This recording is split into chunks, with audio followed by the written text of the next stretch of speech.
Heart of the World, Henry Rider Haggard, Chapter 12. Maya descends the quiver. One evening, it was after we had left the forest country, and with much toil climbed the Sierra till we reached the desert beyond, a desert that seemed to be boundless. We set our camp amongst a clump of great aloes that grew at the foot of a stony hill. This hill was marked on Zybalbay's map as being the site of an underground reservoir, known as a quiver, whence in the old days, when this place was inhabited, the Indians drew their supply of water in the dry season from deep down in the bowels of the earth. That this particular quiver existed was proved by the fact that the ancient road, which here was plainly visible, ran through the ruins of a large town whereof the population must once have been supplied by it, but when Zybalbay and his daughter slept at the spot on their downward journey, they were spared the necessity of looking for it by the discovery of a rain pool in a hollow of the rock. Now, however, no rain having fallen for weeks, after we had eaten and drunk such water as remained in the water skins, we determined to seek for the quiver in order to refill the skins and give drink to the thirsty mules.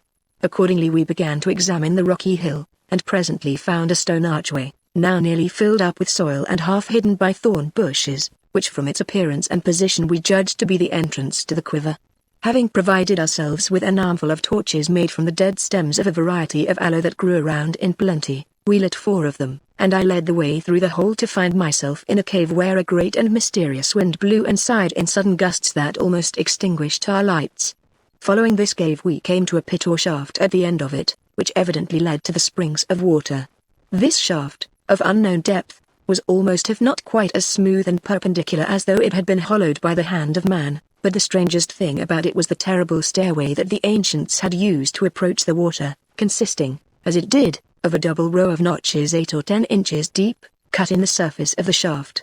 Up and down these notches the water carriers must have passed for generations, for they were much worn, and a groove made by the feet of men ran to the top of this awful ladder. The señor, finding a fragment of rock, let it fall over the edge of the pit, and several seconds passed before a faint sound told us that it had touched the bottom. "What a dreadful place," he said. "I think that I had rather die of thirst than attempt to go down it." "Still people have gone down in the past," answered Maya, "for look, this is where they stepped off the edge." "Perhaps they had a rope to hold by, lady," I suggested. "When I was a young man I have descended mines almost as steep, with no other ladder than one made of tree trunks, monkey poles they are called, and notched after this fashion, and set from side to side of the shaft. But now it would be my death to try, for such heights make me dizzy." "Come away," said Zybalbay, "none of us here could take that road and live. The mules must go thirsty. 5 hours' journey away there is a pool where they can drink tomorrow." Then we turned and left this cave of the winds and were glad to be outside of it, for the place had an unholy look, and, all the draught notwithstanding, was hot to suffocation. Zybalbay walked to the camp, but we stayed to pluck some forage for the mules. Soon the others grew weary of this task and fell to talking as they watched the sunset, which was very beautiful on these lonely plains. Presently I heard the Lady Maya say, "Pick me that flower, friend, to wear upon my breast," and she pointed to a snow-white cactus bloom that grew amongst some rocks. The señor climbed to the place and stretched out his hand to cut the flower, when of a sudden I heard him utter an exclamation and saw him start. "What is it?" I said. "Have you pricked yourself or cut your hand?" He made no answer, but his eyes grew wide with horror, and he pointed at something grey that was gliding away among the stones, and as he pointed I saw a spot of blood appear upon his wrist. Maya saw it also. "A snake has bitten you," she cried in a voice of agony, and, springing at him before I guessed what she was about to do, she seized his arm with both hands and set her lips to the wound. He tried to wrench it free, but she clung to him fiercely. Then, calling to me to bring a stick, she tore a strip off her robe and made it fast round his wrist above the puncture.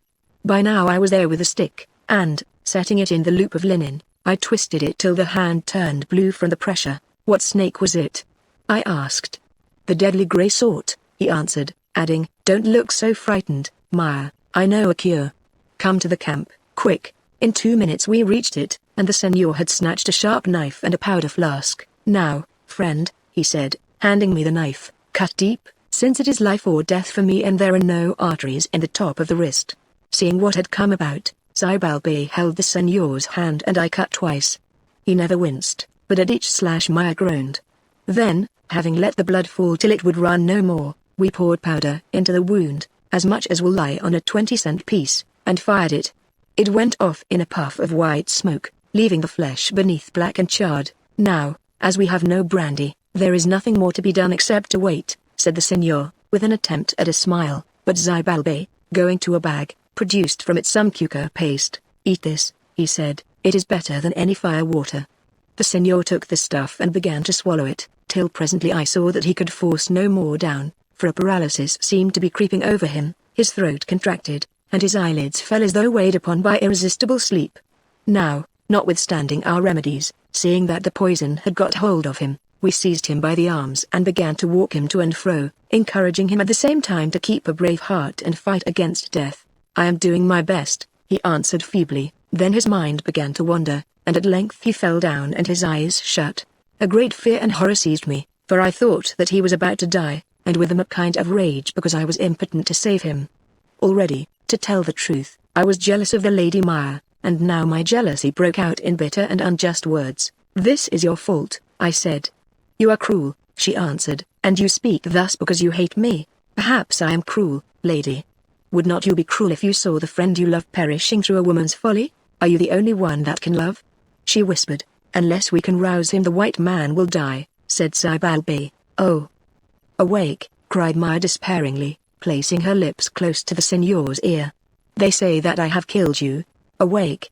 Awake! He seemed to hear her, for, though his eyes did not open, he smiled faintly and murmured, I will try. Then with our help he struggled from the ground and began to walk once more, but like a man who is drunk. Thrice he staggered backwards and forwards along the path our feet had worn. Then he fell again, and, putting our hands upon his breast, we could feel the contractions of his heart growing weaker every moment, till at last they seemed to die away. But of a sudden, when we had already abandoned hope, it pulsed violently, and from every pore of his skin, which till now had been parched and dry, there burst so profuse a perspiration that in the light of the rising moon we could see it running down his face. I think that the white man will live now. He has conquered the poison, said Zybalbay quietly, and hearing his words I returned thanks to God in my heart. Then we laid him in a hammock, piling blankets and serapes over him till at length the perspiration ceased, all the fluid in his body having evaporated, taking the venom with it. For an hour or more he slept, then awoke and asked for water in a faint voice. We, who were watching, looked at each other in dismay, for we had not a single drop to give, and this we were obliged to tell him. He groaned and was silent for a while, then said, It would have been kinder to let me die the poison, for this torment of thirst is more than I can bear. Can we try the quiver? Faltered Maya. It is impossible, answered her father.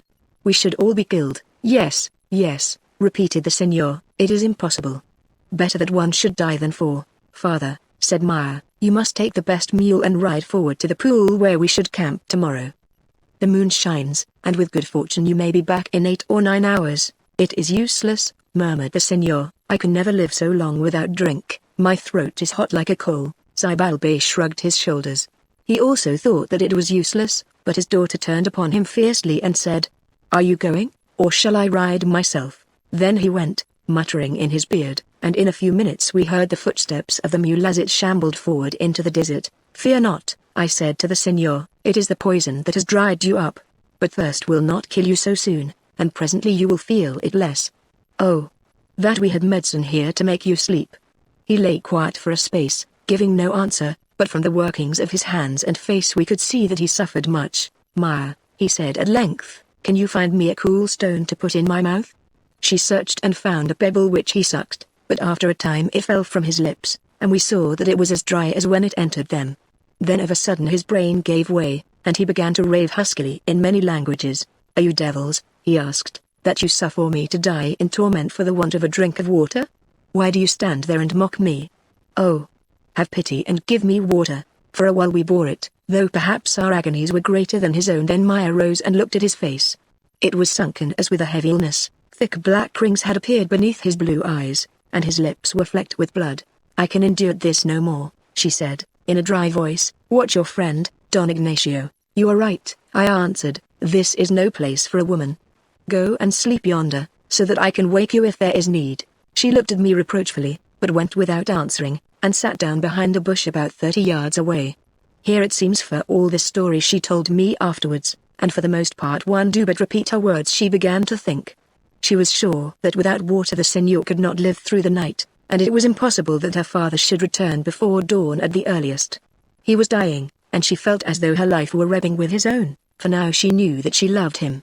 Unless something could be done, he must soon be dead, and her heart would be broken. Only one thing could save him and her: water.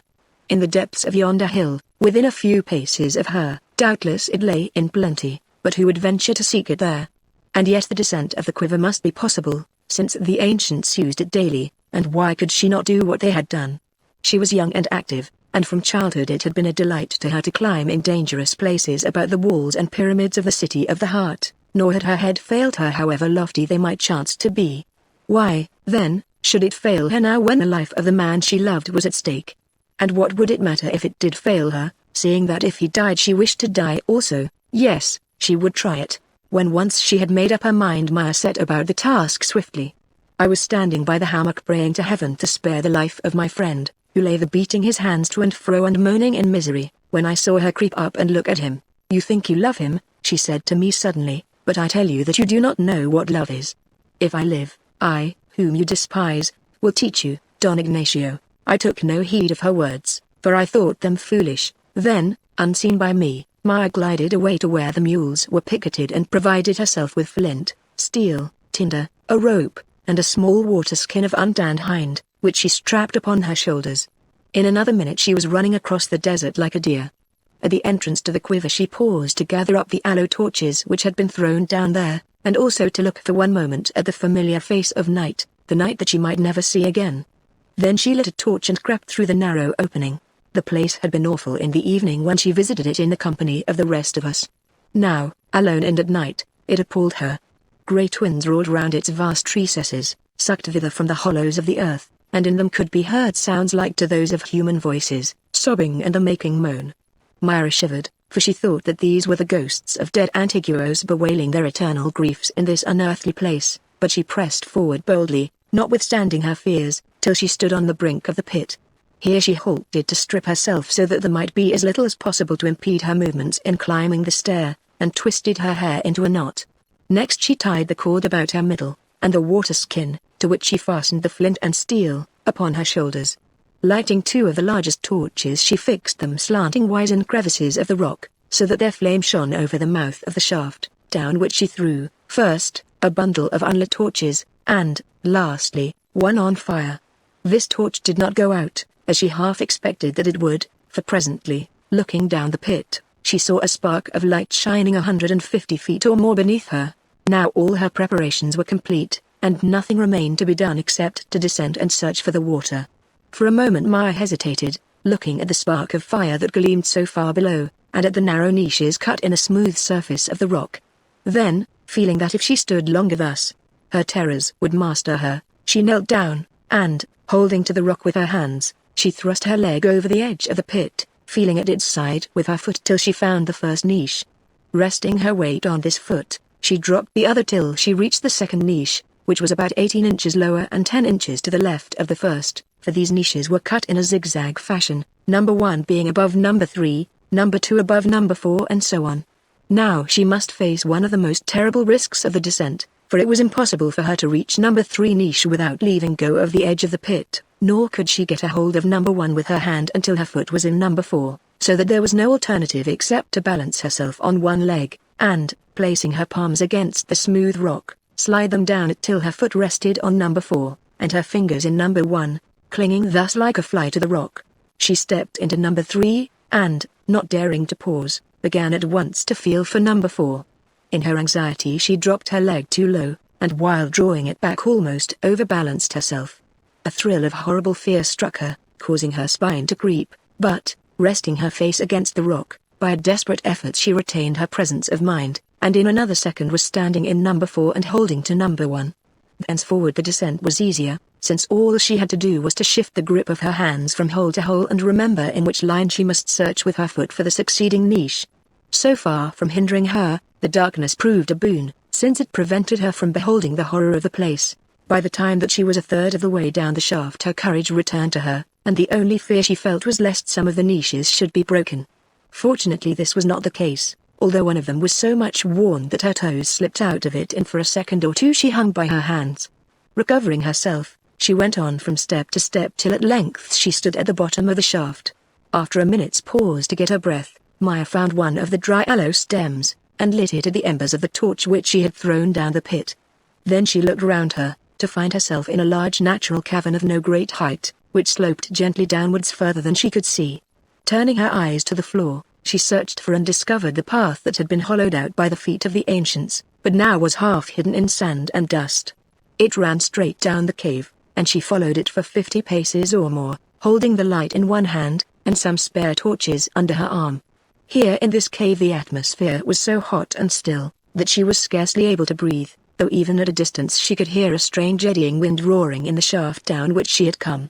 Presently the cavern began to decrease in size till it narrowed into a small passage, and Maya sighed aloud, fearing lest she should be coming to the mouth of a second shaft, for she had heard me say that the water in these quivers was sometimes found at a depth of 500 or 600 feet, whereas she had not descended more than 200. When she had walked another 10 or 15 paces, however, the passage took a sudden turn and her doubts were set at rest, for there in the center of a wonderful place, such as she had never seen before, gleamed the water which she had risked her life to reach. How large the place where she found herself might be Maya never knew, since the feeble light of her torch did not pierce far into the gloom. All that she could see was a number of white columns, without doubt stalactites, though she imagined them to have been fashioned by man, rising from the floor of the cavern to its roof, and in the midst of them a circular pit, 30 feet or more across, in which lay the water. This water, though clear as crystal, was not still, for once in every few seconds a great bubble 3 or 4 feet in diameter rose in the center of the pool, to burst on its surface and send a ring of ripples to the rocky sides. So beautiful was this bubble and so regular its appearance that for some minutes Maya watched it. Then, remembering that she had no time to spare, she set herself to get the water, only to learn that she was confronted by a new difficulty, and one which but for her foresight might have proved insuperable. The rock bank of the pool was so smooth, and sloped so steeply to the water, that it was quite impossible for anyone to keep a footing on it. The ancients had overcome the trouble by means of a wooden staircase, as was evident from the places hollowed in the rock to receive the uprights, but this structure had long since rotted away. At the head of where this staircase had stood, a hole was bored in the rock, doubtless to receive a rope by which the water-bearers supported themselves while they filled their jars, and the sight of this hole gave Maya a thought. Untying the cord which she had brought with her, she made it fast through the hole, and, having fixed the torch into one of the spaces hollowed to hold the timbers of the stairway, she slid down the bank till she stood breast high in the water. For a minute or more she remained thus, drinking her fill and enjoying the coolness of her bath, which was pleasing after the stupefying heat of the caves. Then, first having taken care to remove the tinder that was tied to it, she slipped the water skin from her shoulder, washed it out, filled and replaced it. Next she dragged herself up the bank, and by the light of a new torch started for the foot of the shaft. Here Maya rested a while, gathering up her energies, then, feeling that once more she began to grow afraid, she commenced the ascent. There were 101 of the notches, for she had counted them as she came down, and now again she began to count, so that she might know her exact position in the shaft, of which she could see nothing because of the intense darkness.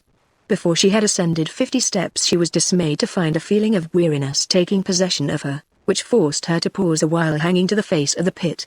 Then she went on again and with great efforts reached the 75th step, where once more she was obliged to hang, gaining breath, till a pain in her right leg, upon which most of her weight rested, warned her that she must stay no longer. For the third time she struggled upwards, desperately and despairingly dragging her feet from niche to niche. Her breath came in gasps, the straps of the heavy water skin cut into her tender flesh, and her brain began to reel. Now there were but 10 more steps.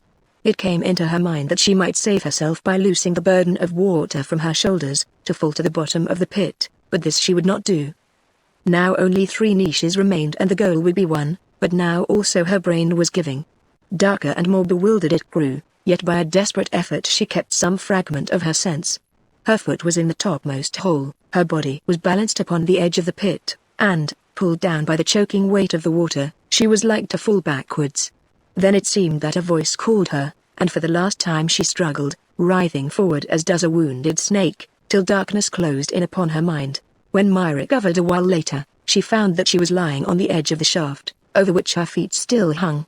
Instantly she remembered all, and, with a little scream of terror, drew herself along the floor. Then with difficulty, for she was still breathless, and her muscles seemed to have no strength, she rose to her feet, and having felt for and picked up her linen robe, she crept towards the spot of light which marked the entrance to the cave. Presently she was through it, and with a sigh of thankfulness sank to the earth and put on her garment. Then, rising, she walked slowly towards the camp, bearing the precious water with her.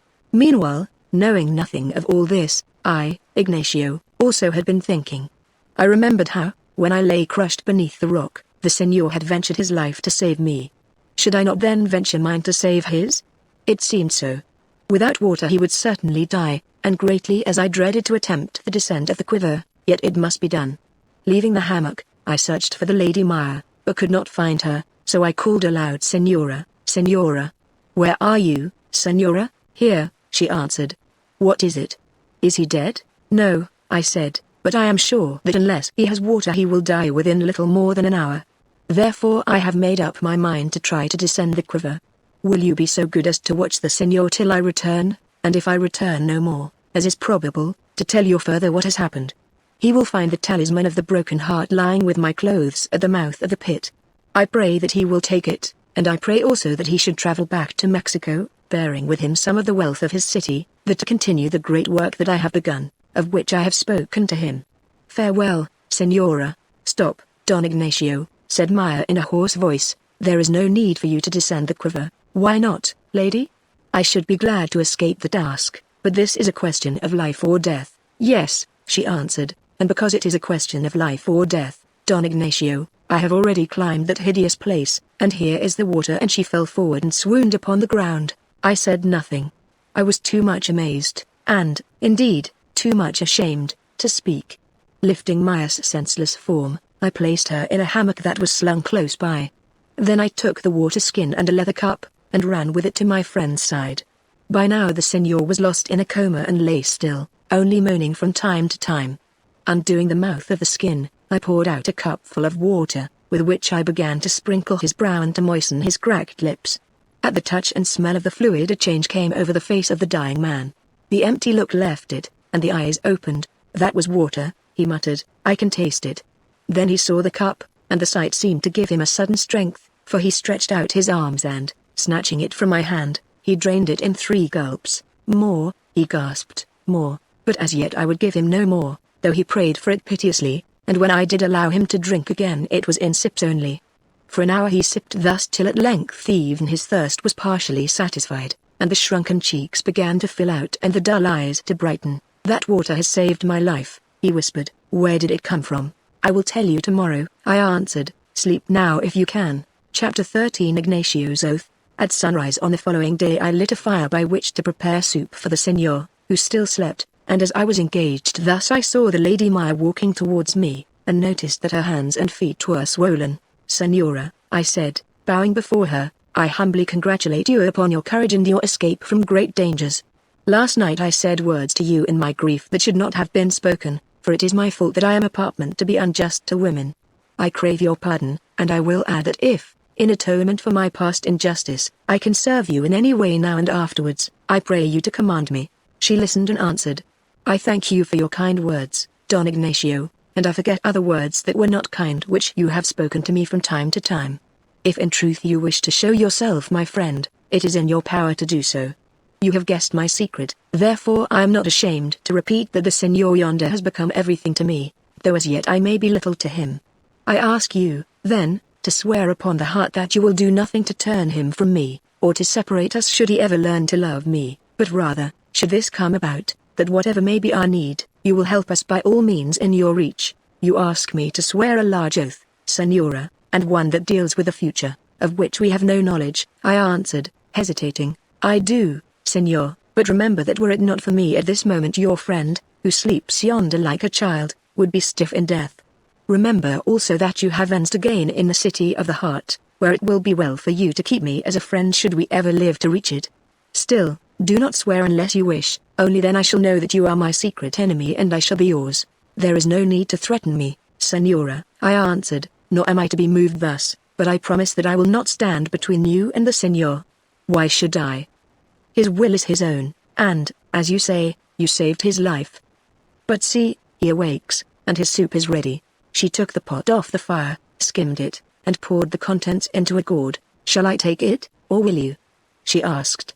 "I think that you had better take it," I answered. Then she walked to the hammock and said, "Señor, Here is your soup." He was but newly awakened, and looked at her vacantly. "Tell me, Maya," he asked, "what has happened?" "Last evening," she began, "in picking a flower for me you were bitten by a snake, and very nearly died." "I know," he answered. "Without doubt I should have died had you not sucked the wound and tied a bandage round my wrist, for that grey snake is the deadliest in the country. Go on." "After the danger of the poison was past you became thirsty, so thirsty that you were dying of it, and there was no water to give you." "Yes, yes," he said, "it was agony. I pray that I may never suffer so again. But I drank water and lived." "Who brought it to me?" "My father started on to the next camping place, where there is a pool," she answered. "Has he returned?" "No, not yet." "Then he cannot have brought the water. Where did it come from?" "It came from the quiver, that cave which we examined before you were bitten." "Who went down the quiver to get it?" "The place is unclimbable." "I went down." "You?" he said, in amazement. "You? It is not possible. Do not jest. Tell me the truth quickly." "I am tired. I am not jesting. Listen, Senor. You were dying for want of water, dying before our eyes. It was horrible to see. I could not bear it, and I knew that my father would not be back in time, so I took the water skin and some torches and went without saying anything to Ignacio. The shaft was hard to climb, and the adventure strange. I will tell you of that by and by, but as it chanced I came through it safely to find Ignacio about to start on the same errand." The Senor heard and understood, but he made no answer. He only stretched out his arms towards her, and there and thus in the wilderness did they plight their troth. "Remember that I am but an Indian girl," she murmured presently, "and you are one of the white lords of the earth. Is it well that you should love me?" "It is well," he answered, "for you are the noblest woman that I have known, and you have saved my life." Xibalbay did not return till past midday, when he appeared with the water, leading the mule, which had set its foot upon a sharp stone in the desert and gone lame. "Does he still live?" he asked of Maya. "Yes, father. He must be strong." "Then," he whispered, "I thought that thirst would have killed him ere now." "He has had water, father. I descended the quiver and fetched it," she added, after a moment's pause. The old man looked at her amazed. "How came it that you found courage to go down that place, daughter?" he asked at length. "The desire to save a friend gave me courage," she answered, letting her eyes fall beneath his gaze. "I knew that you could not be back in time, so I went." Xibalbay pondered a while, then said, "I think that you would have done better to let him die, daughter, for I believe that this white man will bring trouble upon us. It has pleased the gods to preserve you alive. Remember, then, that your life belongs to them, and that you must follow the path which they have chosen, not that which you would choose for yourself. Remember also that one waits you in the city yonder who may have a word to say as to your friendship with this wanderer." And he passed on with the mule. That same evening Maya told me of her father's words and said, "I think that before all is done I shall need the help that you have sworn to give me, Senor, for I can see well that my father will be against me unless my wish runs with his purpose. Of one thing I am sure, that my life is my own and not a possession of the gods, for in such gods as my father worships and I was brought up to serve, I have lost faith, if indeed I ever had any." "You speak rashly," I answered, "and if you are wise you will not let your father hear such words, lest by and by my life should be forfeit to the gods whom I blaspheme." She broke in. "Say, then, do you believe in these gods, Don Ignacio?" "No, lady, I am a Christian and have no part with idols or those who worship them." "I understand, it is only in their wealth that you would have part." "Well, and why should I not become a Christian also? I have learned something of your faith from the Senor yonder, and see that it is great and pure, and full of comfort for us mortals. May grace be given to you to follow in that road, lady, but it is not Christian to taunt me about the wealth which I come to seek for the advantage of our race, seeing that you know I ask nothing for myself." "Forgive me," she answered, "my tongue is sharp as yours has been at times, Don Ignacio. Hark! The Senor calls me." For 2 more days we rested there by the quiver till the Senor was fit to travel, then we started on again. 10 days we journeyed across the wilderness, following the line of the ancient road, and meeting with no traces of man save such as were furnished by the familiar sight of ruined pyramids and temples. On the 11th we began to ascend the slope of a lofty range of mountains that pushed its flanks far out into the desert land, and on the 12th we reached the snow line, where we were obliged to abandon the 3 mules which remained to us, seeing that no green food was to be found higher up, and the path became too steep for them to find a footing in it. That night we slept, with little to eat, in a hole dug in the snow, wrapped in our serapes, or, rather, we tried to sleep, for our rest was broken by the cold, and the moaning of bitter and mysterious winds which sprang up and passed away suddenly beneath a clear sky. Also, from time to time, by the thunder of distant avalanches rushing from the peaks above. "How far must we travel up this snow?" I asked of Zibalbay, as we stood shivering in the ashy light of the dawn. "Look yonder," he answered, pointing to where the first ray of the sun shone upon a surface of black rock far above us. "There is the highest point, and we should reach it before nightfall." Thus encouraged we pushed forward for hour after hour, Zibalbay marching ahead in silence, until our sight was bewildered with snow blindness, and I was seized with a fit of mountain sickness. Fortunately the climbing was not difficult, so that by 4 in the afternoon we found ourselves beneath the shadow of the wall of black rock. "Must we scale that precipice?" I asked of Zibalbay. "No," he answered, "it would not be possible without wings. There is a way through it. Twice in the old days bodies of white men searching for the Golden City to sack it, came to this spot, but, finding no path through the cliff, they went home again, though their hands were on the door." "Does the wall of rock encircle all the valley of the city?" asked the senor. "No, white man, it ends many days' journey away to the west. But he who would travel round it must wade through a great swamp. Also the mountains may be crossed to the east by journeying for 3 days through snows and down precipices, but so far as I have learned only one man lived to pass them, a wandering Indian, who found his way to the banks of the holy waters in the days of my grandfather. Now, stay here while I search. Are you glad to see the gateway of your home, Maya?" asked the senor. "No," she answered, almost fiercely, "for here in the wilderness I have been happy, but there sorrow awaits me and you. Oh, if indeed I am dear to you, let us turn even now and fly together back to the lands where your people live." And she clasped his hand and looked earnestly into his eyes. "What?" he answered, "and leave your father and Ignacio to finish the journey by themselves? You are more to me than my father, though perhaps the solemn Ignacio is more to you than I am." "No, Maya, but having come so far I wish to see the sacred city." "As you will," she said, letting fall his hand.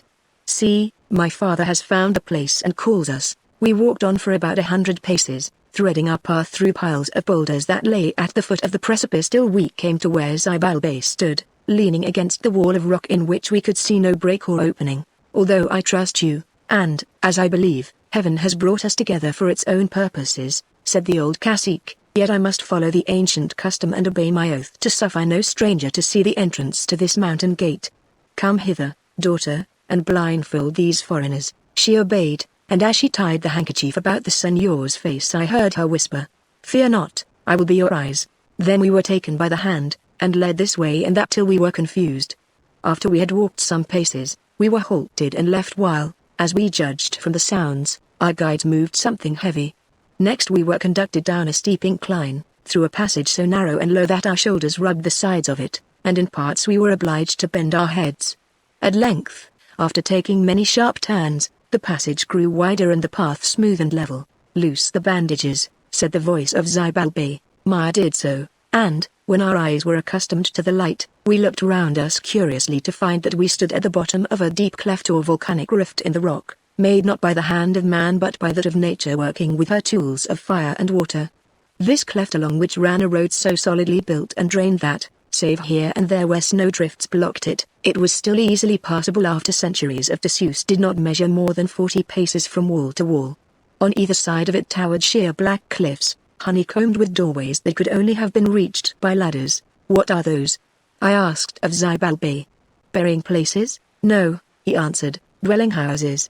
They were there, so say the records, before our forefathers founded the city of the heart, and in them dwelt cavemen, barbarians who fed on little and did not feel the cold. It was by following some of these cavemen through that passage which we have passed that the founder of the ancient city discovered this cleft and the good country and great lake that lie beyond it, where the rock dwellers, whom our forefathers killed out, used to live in the winter season.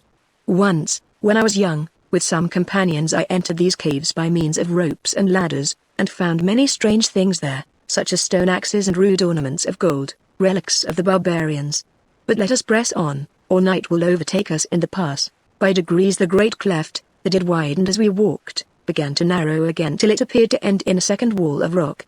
Passing round a boulder that lay at the foot of this wall, Zibalbay led the way into a tunnel behind it. "Do not fear the darkness," he said.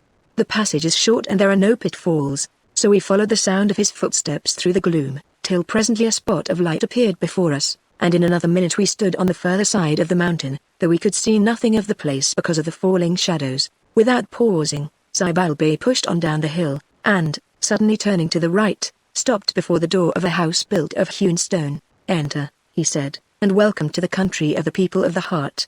As the door was thrown open, light from the fire within streamed through it, and a man's voice was heard asking, "Who is there?" Without answering, Zybalbay walked into the room. It was a low-vaulted apartment, and at a table placed before the great fire which burned upon the hearth sat a man and a woman eating. "Is this the way that you watch for my return?" he asked in a stern voice. "Haste now and make food ready, for we are starved with cold and hunger." The man, who had risen, stood hesitating, but the woman, whose position enabled her to see the face of the speaker, caught him by the arm, saying, "Down to your knees, husband. It is the cacique come back." "Pardon," cried the man, taking the hint, "but to be frank, O Lord, it has been so dinned in my ears down in the city yonder, that neither you nor the Lady of the Heart would ever return again, that I thought you must be ghosts." "Yes, and so they will think in the city, where I have heard that title rules in your place." "Peace," said Zybalbay, frowning heavily. "We left robes here, did we not? Go, lay them out in the sleeping chambers, and with the mothers for these my guests, while the woman prepares our meat." The man bowed, stretching out his arms till the backs of his hands touched the ground. Then, taking an earthenware lamp from a side table, he lit it and disappeared behind a curtain, an example which the woman followed after she had rapidly removed the dishes that were upon the table, and fed the fire with wood. When they were gone we gathered round the hearth to bask in the luxury of its warmth. "What is this place?" asked the Senor. Zybalbay, who was wrapped in his own thoughts, did not seem to hear him, and Maya answered, "A poor hovel that is used as a rest house and by hunters of game, no more. These people are its keepers, and were charged to watch for our return, but they seem to have fulfilled their task ill. Pardon me, I go to help them." "Come, father." They went, and presently the Senor awoke from a doze induced by the delightful warmth of the fire, to see the custodian of the place standing before him staring at him in amazement not unmixed with awe. "What is the matter with the man, and what does he want, Ignacio?" he asked in Spanish. "He wonders at your white skin and fair hair, Senor, and says that he does not dare to speak to you because you must be one of the heaven-born of whom their legends tell. Wherefore he asks me to say that water to wash in and raiment to put on have been made ready for us if we will come with him." Accordingly we followed the Indian, who led us into a passage at the back of the sitting chamber, and thence to a small sleeping room, one of several to which the passage gave access. In this room, which was lit by an oil lamp, were two bedsteads covered with blankets of deerskin and cotton sheets, and laid upon them were fine linen robes, and serapes made in alternate bands of grey and black feathers, worked onto a foundation of stout linen. Standing upon wooden stools in a corner of the room, and half filled with steaming water, were two basins, which the Senor noticed with astonishment were of hammered silver. "These people must be rich," he said to me so soon as the keeper of the place had gone, "if they fashioned the utensils of their rest houses of silver." Till now this story of the sacred city of which Zybalbay was cacique, and Maya heiress apparent, has always sounded like a fairy tale to me, but it seems that it is true after all, for the man's manner shows that Zybalbay is a very important person. Then we put on the robes that had been provided for our use, not without difficulty, since their make was strange to us, and returned to the eating room. Presently the curtain was drawn, and the Lady Maya joined us. The Lady Maya, but so changed that we started in astonishment. Different, indeed, was she to the ill-clad and travel-stained girl who had been our companion for so many weeks. Now she was dressed in a robe of snowy white, bordered with embroidery of the royal green, and having the image of the heart traced in gold thread upon the breast. On her feet were sandals, also worked in green, while round her throat, wrists, waist, and ankles shone circlets of dead gold. Her dark hair no longer fell loose about her, but was twisted into a simple knot and confined in a little golden net, and from her shoulders hung a cloak of pure white feathers, relieved here and there by the delicate yellow plumes of the greater egret. "Like you I have changed my garments," she said in explanation. "Is the dress ugly, that you look astonished?" "Ugly," answered the Senor. "I think it is the most beautiful that I ever saw." "This is the most beautiful dress that you ever saw." "Why, friend, it is the simplest that I have. Wait till you see me in my royal robes, wearing the great emeralds of the heart. What will you say then, I wonder?" "I cannot tell, but I say now that I don't know which is the most lovely, you or your dress." "Hush," she said, laughing, yet with a note of earnestness in her voice. "You must not speak thus freely to me. Yonder in the pass, Friend, I was the Indian girl, your fellow traveler. Here I am, the lady of the heart. Then I wish that you had remained the Indian girl in the past, he answered, after a pause. But perhaps you jest. I was not altogether jesting, she answered, with a sigh. You must be careful now, or it might be ill for you or me, or both of us, since by rank I am the greatest lady in this land, and doubtless my cousin, Tycho, will watch me closely. See. Here comes my father. As she spoke, Zybalbay entered, followed by the two Indians bearing food. He was simply dressed in a white toga-like robe similar to that which had been given to the senor and myself. A cloak of black feathers covered his shoulders, and round his neck was hung a massive gold chain to which was attached the emblem of the heart, also fashioned in plainy gold. We noticed that, as he came, his daughter, Maya, made a courtesy to him, which he acknowledged with a nod, and that whenever they passed him the two Indians crouched almost to the ground. Evidently the friendship of our desert journeying was done with, and the person of whom we had hitherto thought and spoken as an equal must henceforth be treated with respect. Indeed, the proud-faced, white-bearded chief seemed so royal in his changed surroundings that we were almost moved to follow the example of the others, and bow whenever he looked at us. The food is ready, said Zybalbay, such as it is. Be seated, I beg of you. Nay, daughter, you need not stand before me. We are still fellow wanderers, all of us, and ceremony can stay till we are come to the city of the heart. Then we sat down and the Indians waited on us.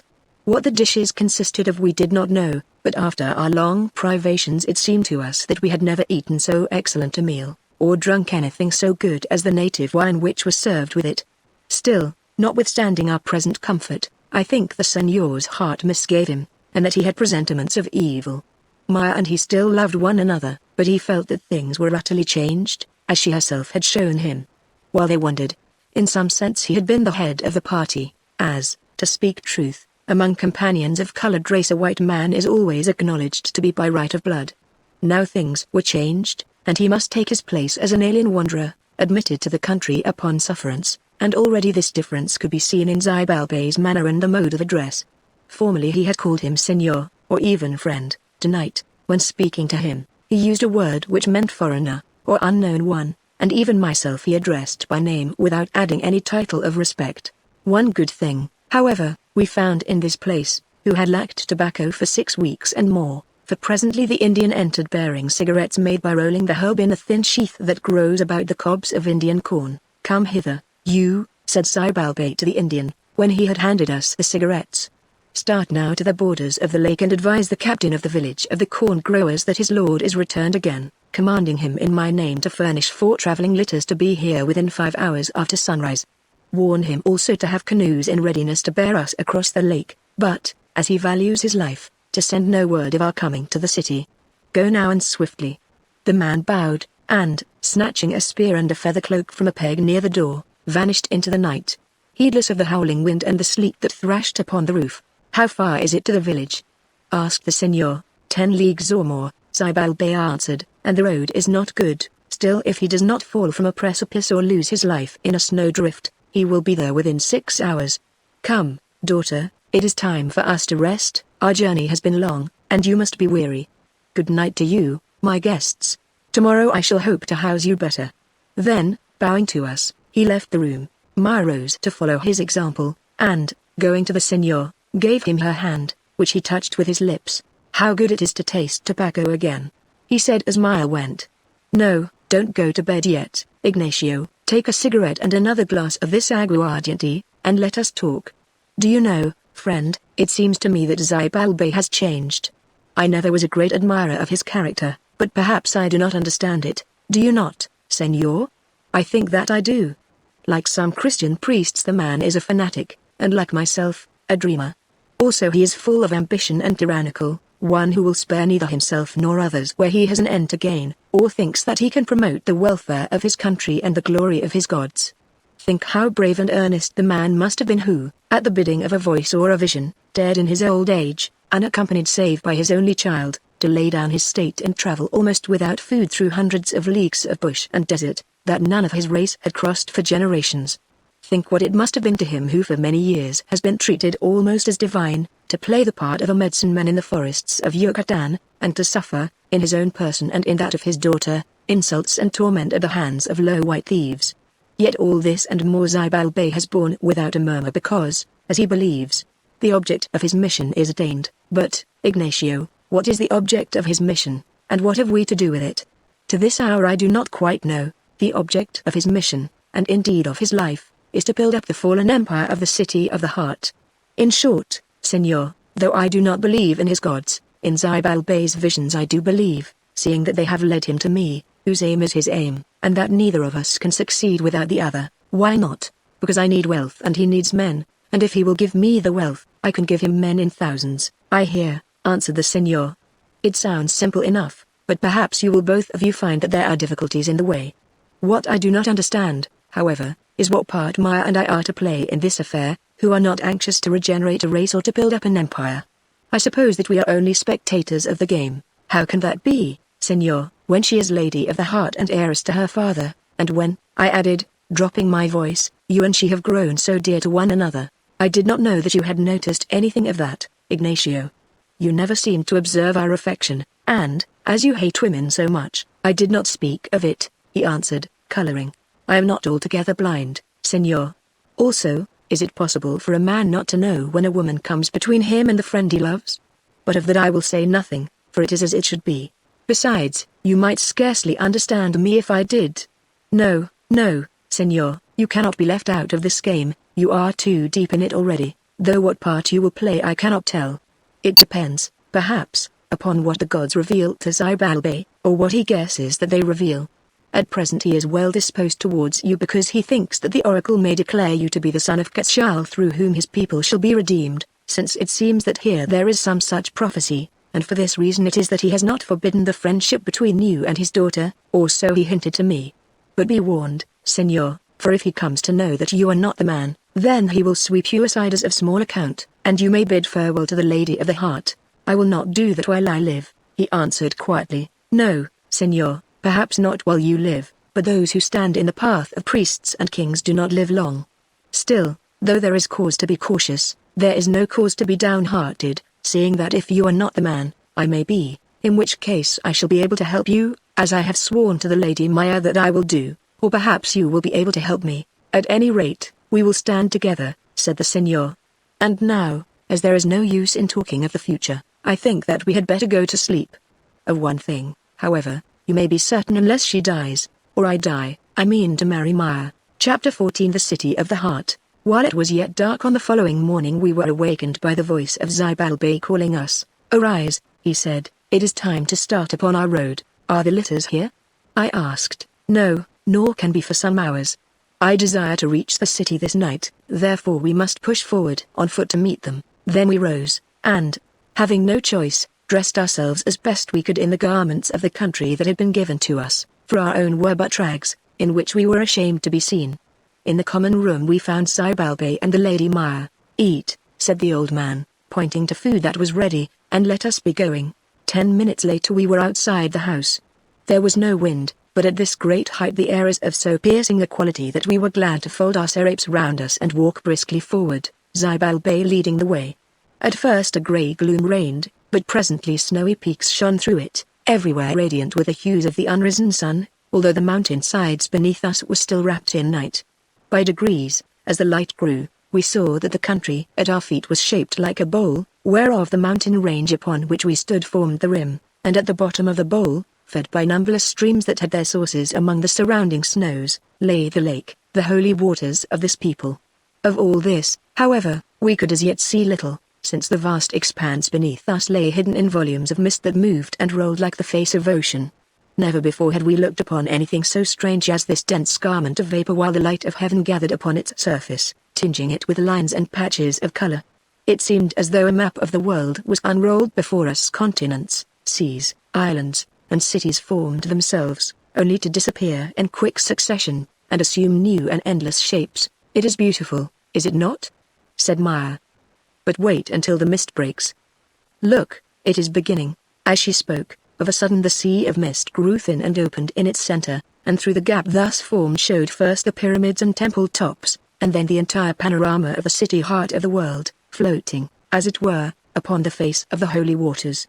It was far away, but, now that the night fog no longer thickened the air, so clear was the atmosphere and so high were we above it, that it seemed to be almost at our feet.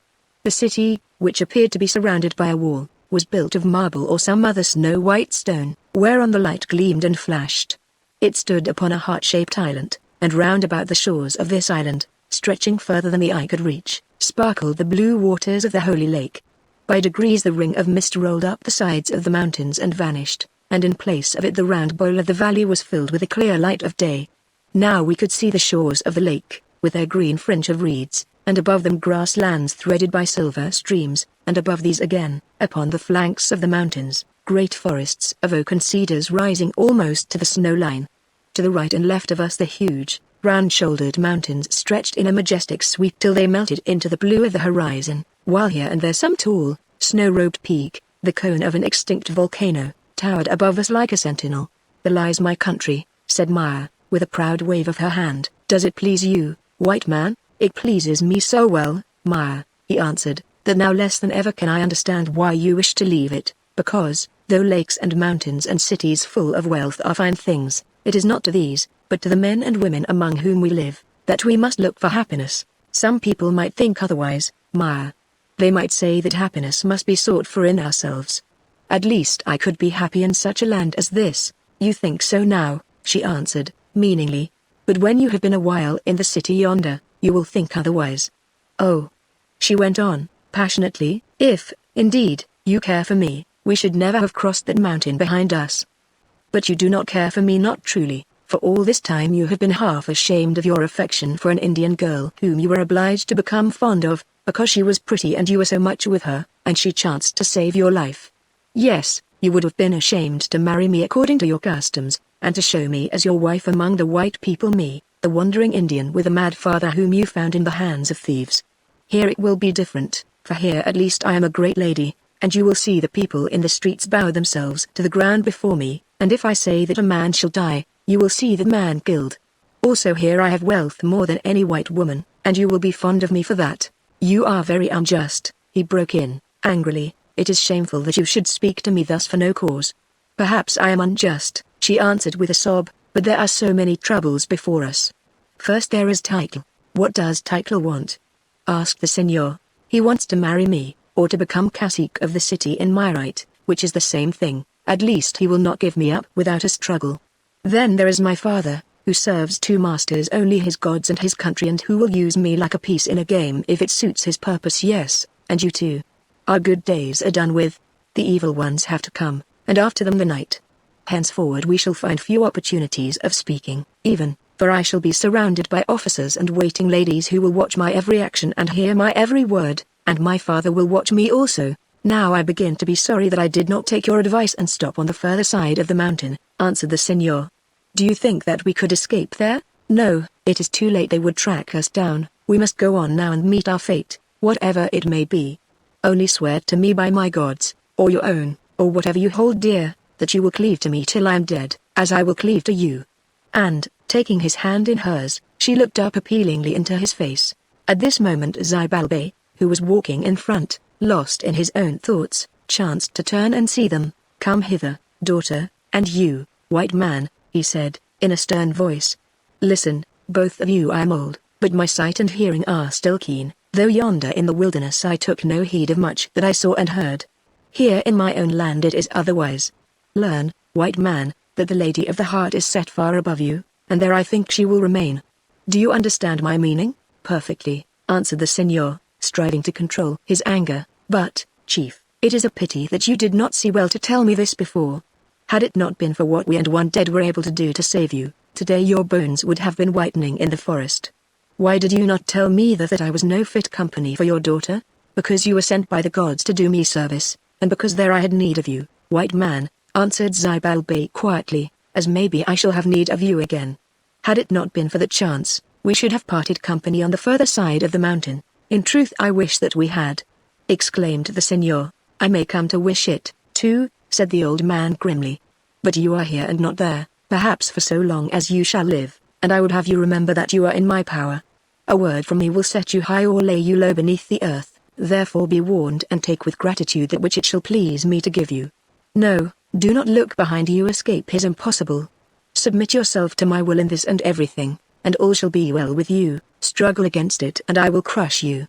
I have spoken, be pleased to walk in front of me, and do you, my daughter, walk behind." Now I saw that the señor's rage was great, and that he was about to answer angrily, and lifted my hand in warning, while Maya looked at him entreatingly. He saw, and checked himself. "I hear your words, chief," he said, in a forced voice. "You are right, I am in your power, and it is useless for me to answer you," and he took his place in front as he had been commanded, while Maya fell behind. As I walked on, side by side with Zibalbay, I spoke to him, saying, "You use sharp words towards him who is my brother, chief, and therefore towards me. I speak as I must," he answered, coldly. "Many troubles await me at the city. Did you not hear what that knave said last night? That Title, my nephew, whom I left in charge, rules in my stead.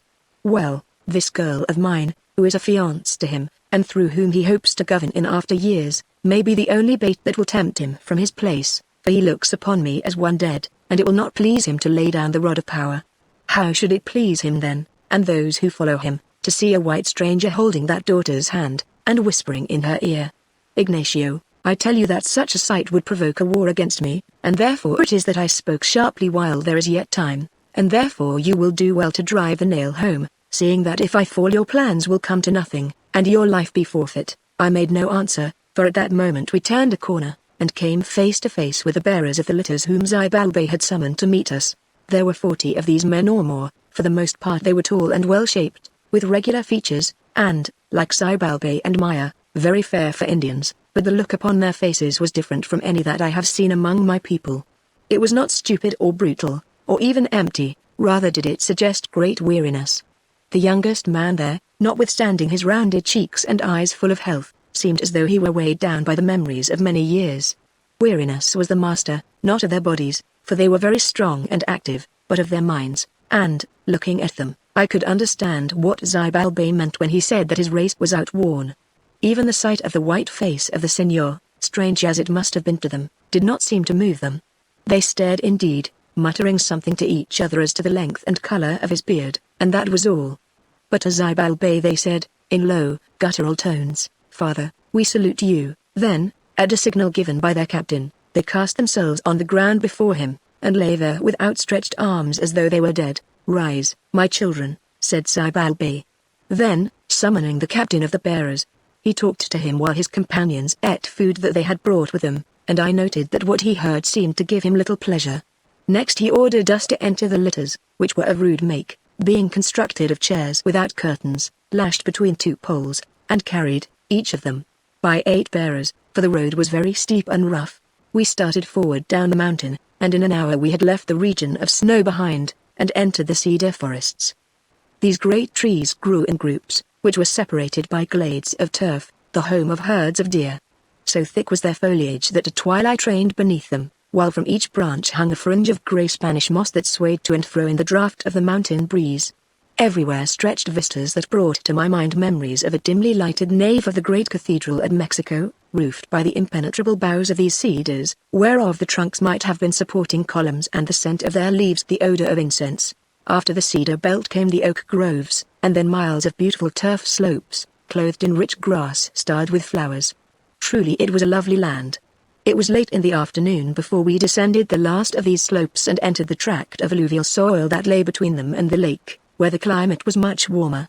It was easy to see by the irrigation ditches and other signs that this belt of country had always supplied the inhabitants of the city of the heart with corn and all necessary crops. Here grew great groves of sugarcane, and cocoa bushes laden with their purple pods, together with many varieties of fruit trees planted in separate orchards. Soon it became clear to us that the greater part of these ancient orchards were untended, since their fruit rotted in heaps upon the ground. Evidently they had been planted in more prosperous days, and now their supply exceeded the wants of the population. At length, as the evening began to fall, we entered the village of corn growers, a half-ruined place of which the houses were for the most part built of adobe or mud bricks, and roofed with a concrete of white lime. In the center of the village was a plaza, planted round with trees, and having in its midst a fountain, near to which stood a simple altar, piled with fruit and flowers. Close to this altar the inhabitants of the village, to the number of 100 or so, were gathered to meet us. Most of the men had but just come in from their labors, for their garments and feet were stained with fresh earth, and they held copper hoes and reaping hooks in their hands. All these men wore upon their faces the same look of weariness of mind which we had noticed in the bearers. So monotonous were their countenances, indeed, that I turned my eyes impatiently to the group of women who were standing behind them. Like their husbands and brothers, these women were very fair for Indians, and handsome in person, but they also had been stamped with melancholy. The sight of the señor's white skin and chestnut-colored beard seemed for some few moments to rouse them from their attitude of listless indifference. Soon, however, they fell into it again, and began to chat idly, or to play with and pull to pieces the flowers that every one of them wore at her girdle. There were hardly any children among the crowd, and it was strange to observe how great was the resemblance of the individuals composing it to each other. Indeed, had they all been members of a single family it would not have been more marked, seeing that it was difficult for a stranger to distinguish one woman from another of about the same age. When Zibal Bey descended from his litter, all those present prostrated themselves, and remained thus still, followed by some of the headmen. He had passed into a house which was made ready for his use, leaving us without. "Do all your people look so sad?" I asked the Lady Maya. "Yes," she answered, "that is, all the common people who labor. It is otherwise with the nobles, who are of a different blood. Here, Don Ignacio, there are two classes, the lords and the people, and of the people each family is forced to work for 3 months in the year, the other 9 being given to them for rest. The fruits of their labor are gathered into storehouses and distributed among all the children of the heart, but the temples, the cacique, and many of the nobles have their own serfs who have served them from father to son." "And what happens if they will not work?" asked the señor. "Then they must starve, for nothing is served out to them or their families from the common store, and when they grow hungry they are set to the heaviest tasks." Now we understood why these people looked so weary and listless. What could be expected from men and women without ambition or responsibility, the gain of whose toil was placed to the public credit and doled out to them in rations? In my old age I have heard that there are teachers who advocate such a system for all mankind, but of this I am sure, that had they dwelt among the people of the heart, where it had been in force for many centuries, they would cease to preach this doctrine, for there, at least, it did not promote the welfare of the race.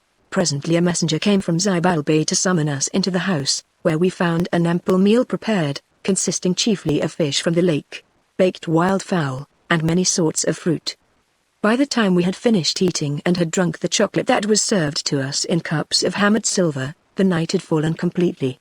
I asked Zibal Bey if we should sleep there, to which he replied shortly that we were about to start for the city.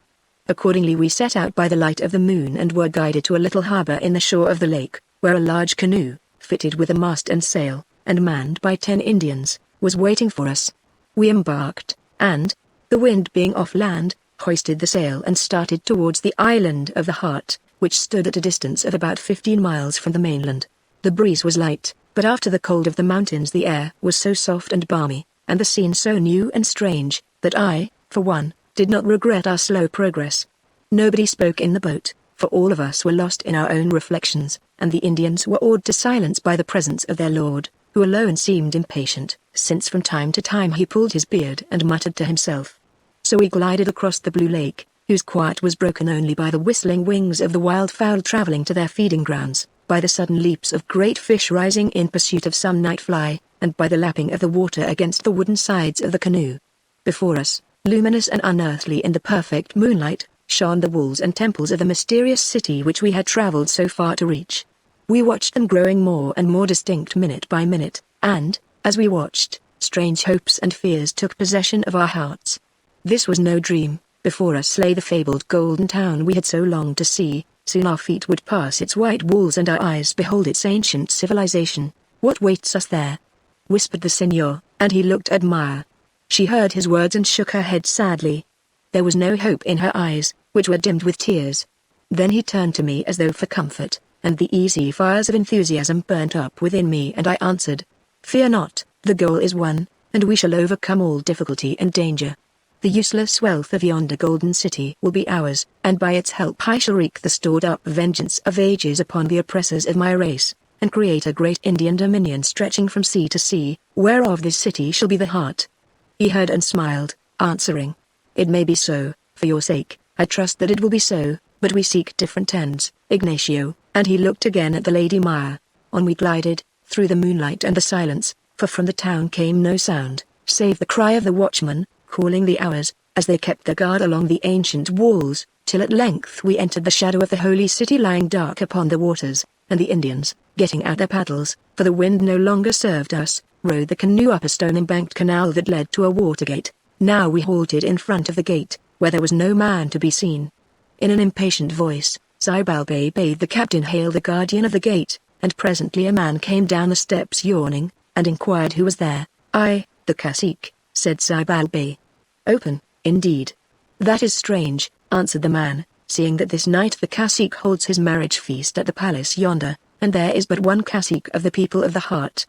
Get back to the mainland, wanderers, and return in the daytime, when the gates stand wide." Now when Zibalbay heard these words, he cursed aloud in his anger, but Maya started as though with joy. "I tell you that I am Zibalbay, come home again, your lord, and no other," he cried, "and you will be wise to do my bidding." The man stared, and hesitated, till the captain of the boat spoke to him, saying, "Fool, would you become food for fishes? This is the Lord Zibalbay, returned from the dead." Then he hastened to open the gate, as fast as his fear would let him. "Pardon, father, pardon," he cried, prostrating himself, "but the Lord Tycho, who rules in your place, has given it out that you were dead in the wilderness, and commanded that your name should be spoken no more in the city." Zibalbay swept by him without a word.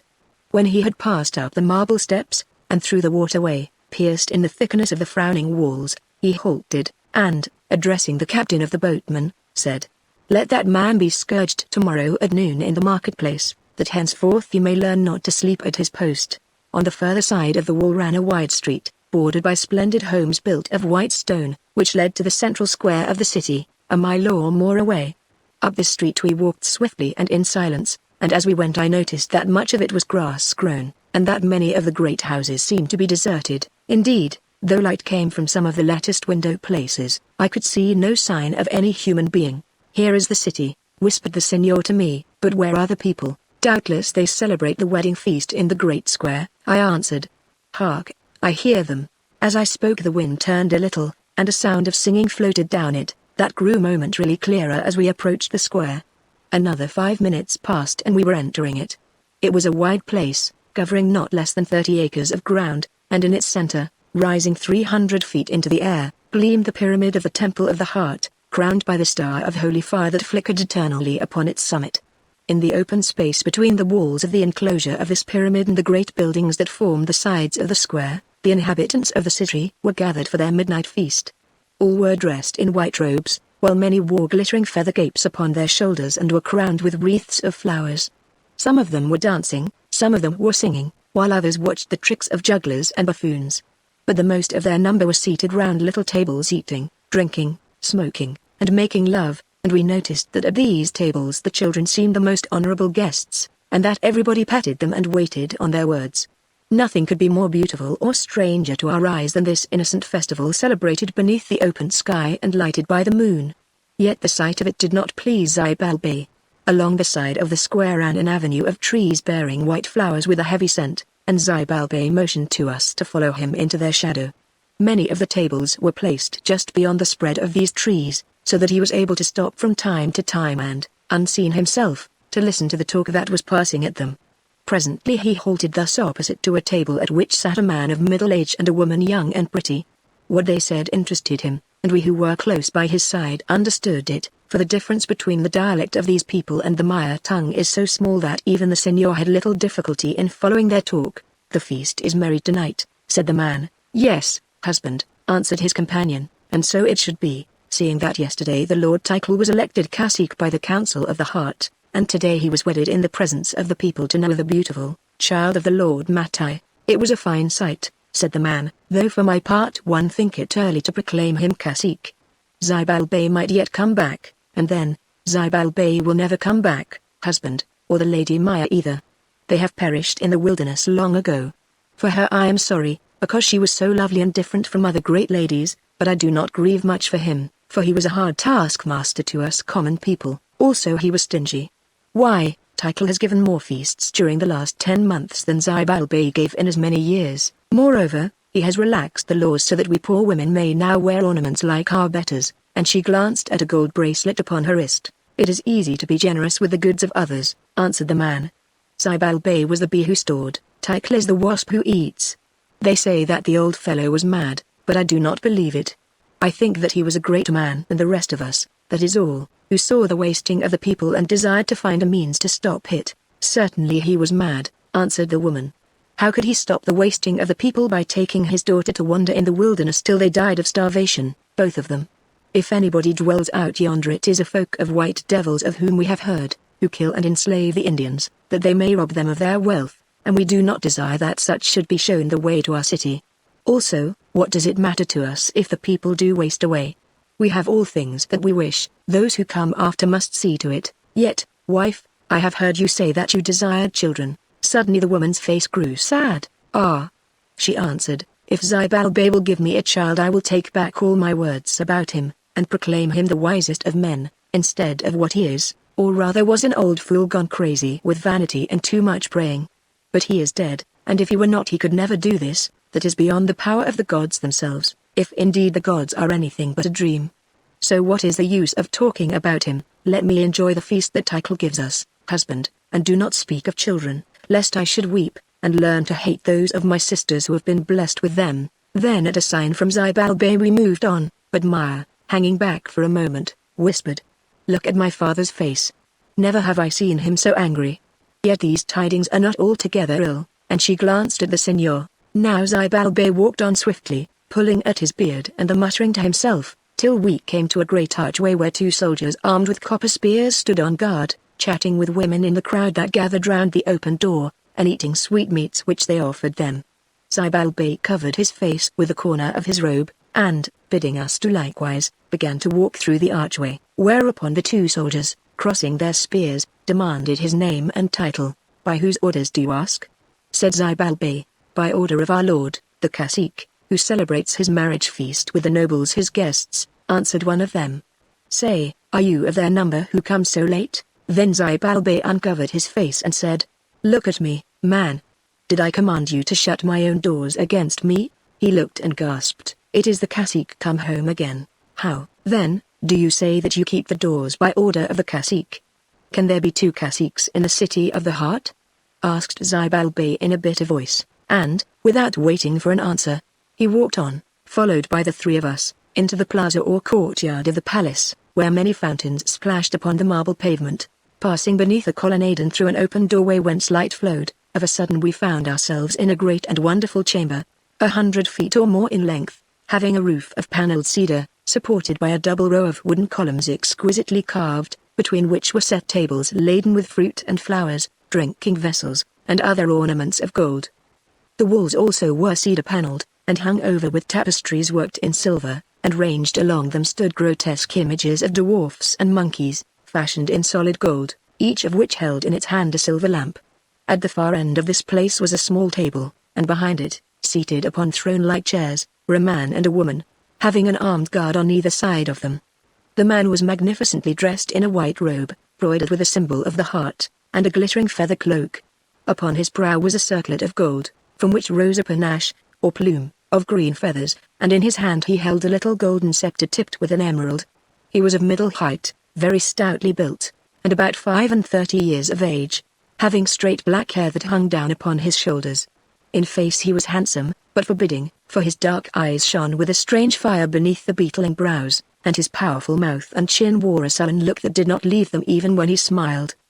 The lady at his side was also beautifully attired in white bridal robes, broidered with silver, and having the royal heart worked upon her breast, while on her brow, arms, and bosom shone strings of emeralds. She was young and tall, with splendid eyes and a proud, handsome face, somewhat marred, however, by the heaviness of the mouth, and it was easy to see that she loved the husband at her side, for all her looks were towards him. Between us and this royal pair stretched the length of the great hall, filled with people, for the most of the feasters had left their seats so splendidly attired and so bright with the flash of gems and gold that for a few moments our eyes were dazzled. The company, who may have numbered 200 or 300, stood in groups with their backs towards us, leaving a clear space at the far end of the chamber, where beautiful women, in filmy, silken robes adorned with flowers and turquoises, were singing and dancing to the sound of pipes before the bride and bridegroom on a throne. Chapter 15. How Zybalbay came home. For a while we stood unnoticed in the shadow of the doorway, observing this strange and beautiful scene, till, As Zybalbay was about to advance towards the throne, the Lord Tycho held up his scepter as a signal, and suddenly the women ceased from their dance and song. At the sight of the uplifted scepter, Zybalbay halted again and drew back further into the shadow, motioning us to do likewise. Then Tycho began to speak in the rich, deep voice that filled the hall. "Councillors and nobles of the heart," he said, "and you, high-born ladies, wives and daughters of the nobles, hear me. But yesterday, as you know, I took upon myself the place and power of my forefathers, and by your wish and will I was proclaimed the sole chief and ruler of the people of the heart. Now I have bidden you to my marriage feast, that you may grace my nuptials and share my joy. For be it known to you that tonight I have taken in marriage Noah the beautiful, daughter of the High Lord Mattai, chief of the astronomers, keeper of the sanctuary, and president of the council of the heart. Her, in the presence of you all, I name as my first and lawful wife, the sharer of my power, and your ruler under me, who, waiter betide, cannot be put away from my bed and throne, and as such I call upon you to salute her." Then, ceasing from his address, he turned and kissed the woman at his side, saying, "Hail to you, Lady of the Heart, whom it has pleased the gods to lift up and bless. May children be given to you, and with them happiness and power for many years." Thereon the whole company bowed themselves before Noah, whose fair face flushed with pride and joy, and repeated, as with one voice, "Hail to you, Lady of the Heart, whom it has pleased the gods to lift up and bless. May children be given to you, and with them happiness and power for many years." "Nobles," went on Tycho, "when this ceremony was finished, it has come to my ears that there are some who murmur against me, saying that I have no right to the ancient scepter of Kashyyyk which I hold in my hand this night. Nobles, I have somewhat to say to you of this matter, that tomorrow, after the sacrifice, I shall repeat in the ears of the common people, and I say it having consulted with my council, the masters of the mysteries of the heart. Tomorrow a year will have gone by since Zybalbay, my uncle, who was Kashyyyk before me, and his only child and heiress of his rank and power, the Lady Maya, my affianced bride, left the city upon a certain mission. Before they departed upon this mission, it was agreed between Zybalbay, Maya, the Lady of the Heart, myself, and the council, the Brotherhood of the Heart, that I should rule as next heir during the absence of Zybalbay and his daughter, and that if they should not return within 2 years, then their heritage should be mine forever. To this agreement I set my name with sorrow, for then, as now, I held that my uncle was mad, and in his madness went to doom, taking with him his daughter whom I loved. Yet when they were gone I fulfilled it to the letter, but trouble arose among the people, for they will not listen to the voice of one who is not their anointed lord, but say, we will wait until Zybalbay comes again and hear his command upon these matters. Also, Zybalbay being absent, there was no high priest left in the land, so that until a successor was raised up to him, certain of the inmost mysteries of our worship must go uncelebrated, thus bringing down upon us the anger of the nameless God. So it came about that many pressed it on me that for the sake of the people and the welfare of the city, I should shorten the period of my regency and suffer myself to be anointed. But, remembering my promise, I answered them sharply, saying that I could not depart from it by a hair's breadth, and that, come what might, 2 full years must be completed before I sat me down in the place of my fathers. To this mind, then, I held till 3 days since, when those of the people to whose lot it fell in turn to pass to the mainland, that to cultivate the fields that are apportioned to the service of the temple, refused to get them to their labor, declaring that the high priest alone had authority over them, and there was no high priest in the city. Then in my perplexity I took counsel with the Lord Mattai, master of the stars, and he consulted the stars on my behalf. All night long he searched the heavens, and he read in them that Zybalbay, who, led by a lying dream, broke the laws of the land and wandered across the mountains, has paid the price of his folly, and is dead in the wilderness, together with his daughter that was my affianced and the Lady of the Heart. Is it not so, Mattai? Now the person addressed, a stout man with a bald head, quick, shifting eyes, and a thick and grizzled beard, stepped forward and said, bowing, "If my wisdom is not at fault, such was the message of the stars, O Lord." "Nobles," went on Tycho, "you have heard my testimony and the testimony of Mattai, whose voice is the voice of truth. For these reasons I have suffered myself to be anointed and set over you as your ruler, seeing that I am the heir of Zybalbay by law and by descent. For these reasons also she to whom I was affianced being dead I have taken to wife Noah the daughter of Mattai. Say, do you accept us?" Some few of the company were silent, but the rest cried, "We accept you, Tycho and Noah, and long may you rule over us according to the ancient customs of the land." "It is well, my brethren," answered Tycho. Now, before we drink the parting cup, have any of you aught to say to me? I have something to say to you, cried Zybalbay in a loud voice from the shadows wherein we stood at the far end of the hall. At the sound of his voice, the tones of which he seemed to know, Tycho started and rose in fear, but, recovering himself, said, "Advance from the shadow, whoever you are, and say your say where men may see you." Turning to his daughter and to us, Zybalbay bade us follow him, and do as he did. Then, veiling his face with a corner of his robe, he walked up the hall, the crowd of nobles and ladies opening a path till we stood before the throne. Here he uncovered himself, as we did also, and standing sideways, so that he could be seen both by Tycho and all that company, he opened his lips to speak. Before a word could pass them a cry of astonishment broke from the nobles, and of a sudden the scepter fell from the hand of Tycho and rolled along the floor. "Zybalbay," said the cry.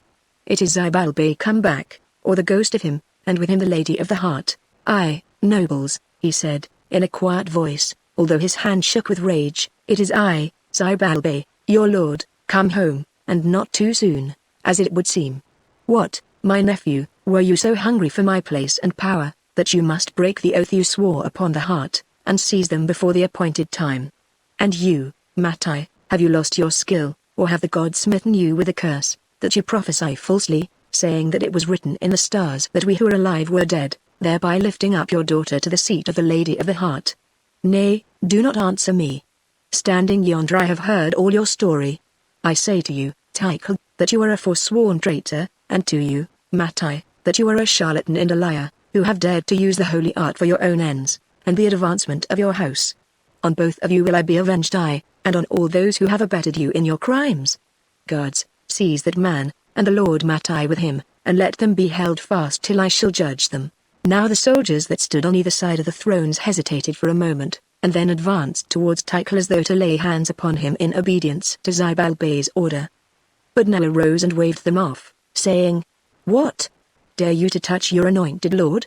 Back, I say to you, if you would save yourselves from the doom of sacrilege. Living or dead, the day of Zybalbay is done, for the Council of the Heart has set his crown upon the brow of Tycho, and, whether for good or ill, their decree cannot be changed." "Aye," said Tycho, whose courage had come back to him. "The Lady Noah speaks truth. Touch me not if you would live to look upon the sun." But all the while he spoke his eyes were fixed upon Maya, whose beautiful face he watched as though it were that of some lost love risen from the dead. Now, as Zybalbay was about to speak again, Matai the astronomer bowed before him and said, "Be not angry, but hear me, my lord. You have travelled far, and you are weary, and a weary man is apartment at wrath. You think that you have been wronged, and, doubtless, all this that has chanced is strange to you. But now is not the time for us to give count of our acts and stewardship, or for you to hearken. Rest this night, and tomorrow on the pyramid, in the presence of the people, all things shall be made clear to you, and justice be done to all. Welcome to you, Zybalbay, and to you also, daughter of the heart, and say, who are these strangers that you bring with you from the desert lands across the mountains?" Zybalbay paused a while, looking round him out of the corners of his eyes, like a wolf in a trap, for he sought to discover the temper of the nobles. Then, finding that there were but few present whom he could trust to help him, he lifted his head and answered, "You are right, Matai, I am weary, for age, travel, and the faithlessness of men have worn me out. Tomorrow these matters shall be dealt with in the presence of the people, and there, before the altar, it shall be made known whether I am their lord, or you, Tycho. There, too, I will tell you who these strangers are, and why I have brought them across the mountains. Until then I leave them in your keeping, for your own sake charging you to keep them well. Nay, here I will neither eat nor drink. Do you come with me?" And he called to certain lords by name whom he knew to be faithful to him. Then, without more words, he turned and left the hall, followed by a number of the nobles. "It seems that my father has forgotten me," said Maya, with a laugh, when he had gone. "Greeting to you all, friends, and to you, my cousin Tycho, and greeting also to your wife, Noah, who, once my waiting lady, by the gift of fortune has now been lifted up to take my place and title. Whatever may be the issue of these broils, may you be happy in each other's love, Tycho and Noah." Now Tycho descended from the throne and bowed before her, saying, "I swear to you, Maya." "No, do not swear," she broke in, "but give me and my friends here a cup of wine and some fragments from your wedding feast, for we are hungry." "I thank you. How beautiful is that bride's robe which Noah wears, and surely those emeralds were once my own. Well, Let her take them from me as a wedding gift. Make room, I pray you, Tycho, and suffer these ladies to tell me of their tidings, for remember that I have wandered far, and it is pleasant to see faces that are dear to me. For a while we sat and ate, or made pretense to eat, while Maya talked thus lightly, and all that company watched us, for we were wonderful in their eyes, who never till now had seen a white man. Indeed, the sight of the señor, auburn-haired, long-bearded, and white-skinned, was so marvelous to them, that, unlike the common people, they forgot their courtesy and crowded round him in their amazement. Still, there were two who took small note of the señor or of me, and these were Tycho, who gazed at Maya as he stood behind her chair serving her like some waiting slave, and Noah his wife, who sat silent and neglected on her throne, sullenly noting his every word and gesture. At length she could bear this play no longer, but, rising from her seat, began to move down the chamber. "Make room for the bride, ladies," said Maya. "Cousin, good night, it grows late, and your wife awaits you." Then, muttering I know not what, Tycho turned and went, and side by side the pair walked down the great hall, followed by their guard of soldiers. "How beautiful is the bride, and how brave the groom," said Maya, as she watched them go, "and yet I have seen couples that looked happier on their wedding day. Well, it is time to rest. Friends, good night. Mattai, I leave these strangers in your keeping. Guard them well and, bring them to my apartments tomorrow after they have eaten, for if it is my father's will, I would show them something of the city before the hour of noon, when we meet upon the temple top." When she had gone, Mattai bowed to us with much ceremony, and begged us to follow him, which we did, across the courtyard and through many passages, to a beautiful chamber, dimly lighted with silver lamps, that had been made ready for us. Here were beds covered with silken wrappings, and on a table in the center of the room cool drinks and many sorts of fruits, but so tired were we that we took little note of these things. Bidding good night to Mattai, who looked at us curiously and announced that he would visit us early in the morning, we made fast the copper bolts upon the door and threw ourselves upon the beds. Weary as I was, I could not sleep in this strange place, and when, from time to time, my eyes closed, the sound of feet passing without our chamber door roused me again to wakefulness. Of one thing I was sure, that Zibal Bey was not wanted here in his own city, and that there would be trouble on the morrow when he told his tale to the people, for certainly Tycho would not suffer himself easily to be thrust from the place he had usurped, and he had many friends. Doubtless it was their feet that I heard outside the door as they hurried to and fro from the chamber where Mattai sat taking counsel with them. What would be our fate, I wondered, in this struggle for power that must come? These people feared strangers so much I could read in their faces, and doubtless they would be rid of us if they might. Well, we had a good friend in Maya, and the rest we must leave to Providence. Thinking thus, at length I fell asleep, to be awakened by the voice of the señor, who was sitting upon the edge of his bed, singing a song and looking round the chamber, for now the daylight streamed through the lattice. I wished him good morrow, and asked him why he sang. "Because of the lightness of my heart," he answered. "We have reached the city at last, and it is far more splendid and wonderful than anything I dreamed of. Also the luck is with us, for this Tycho has taken another woman in marriage, who, to judge from the look of her, will not readily let him go, and therefore Maya has no more to fear from him. Thirdly, there is enough treasure in this town, if what we saw last night may be taken as a sample, to enable you to establish 3 Indian empires, if you wish, and doubtless Zibal Bey will give you as much of it as you may want. Therefore, friend Ignacio, you should sing, as I do, instead of looking as gloomy as though you saw your own coffin being brought in at the door." I shook my head, and answered, "I fear you speak lightly. There is trouble brewing in this city, and we shall be drawn into it, for the struggle between Tycho and Zibal Bey will be to the death. As for the Lady Maya, of this I am certain, that wife or no wife Tycho still loves her and will strive to take her. I saw it in his eyes last night. Lastly, it is true enough that here there is boundless wealth, but whether its owners will suffer me to have any portion of it, to forward my great purposes useless though it be to them, is another matter. There was a man in the Bible called Job, and he had a friend named Eliphaz. I think you are that friend come to life again, Ignacio," answered the señor, laughing. "For my part, I mean to make the best of the present, and not to trouble myself about the future or the politics of this benighted people. But hark, there is someone knocking at the door." I rose, and undid the bolt, whereon attendants entered bearing goblets of chocolate, and little cakes upon a tray.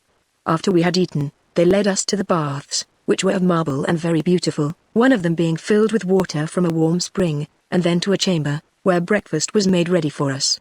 While we sat at table, Mattai came to us, and I saw that he had not slept that night, for his eyes were heavy.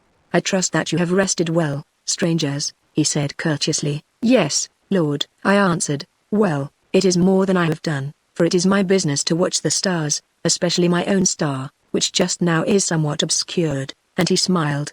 If you have finished your meal, my commands are to lead you to the apartments of the Lady Maya, who wishes to show you something of our city, which, being strangers, may interest you.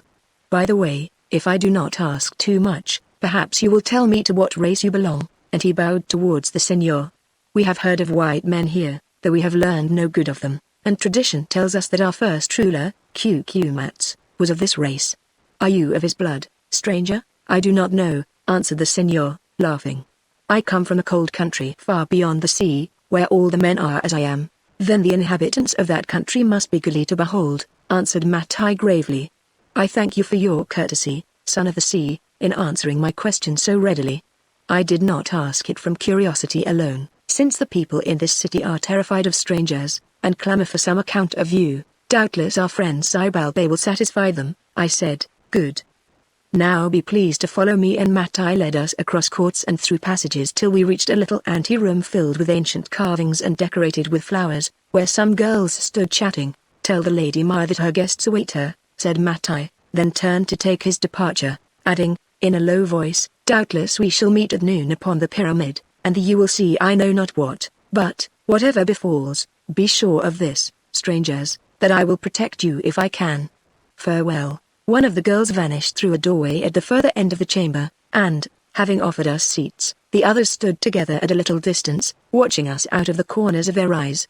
Presently the door opened, and through it came Maya, wearing a silken serape that covered her head and shoulders, and looking very sweet and beautiful in the shaded light of the room. Greetings, friends, she said, as we bowed before her. I have my father's leave to show you something of this city that you longed so much to see. These ladies here will accompany us, and a guard, but we shall want no litters until we have ascended the great temple, for I desire that you should see the view from thence before the place is cumbered with a multitude. Come, if you are ready.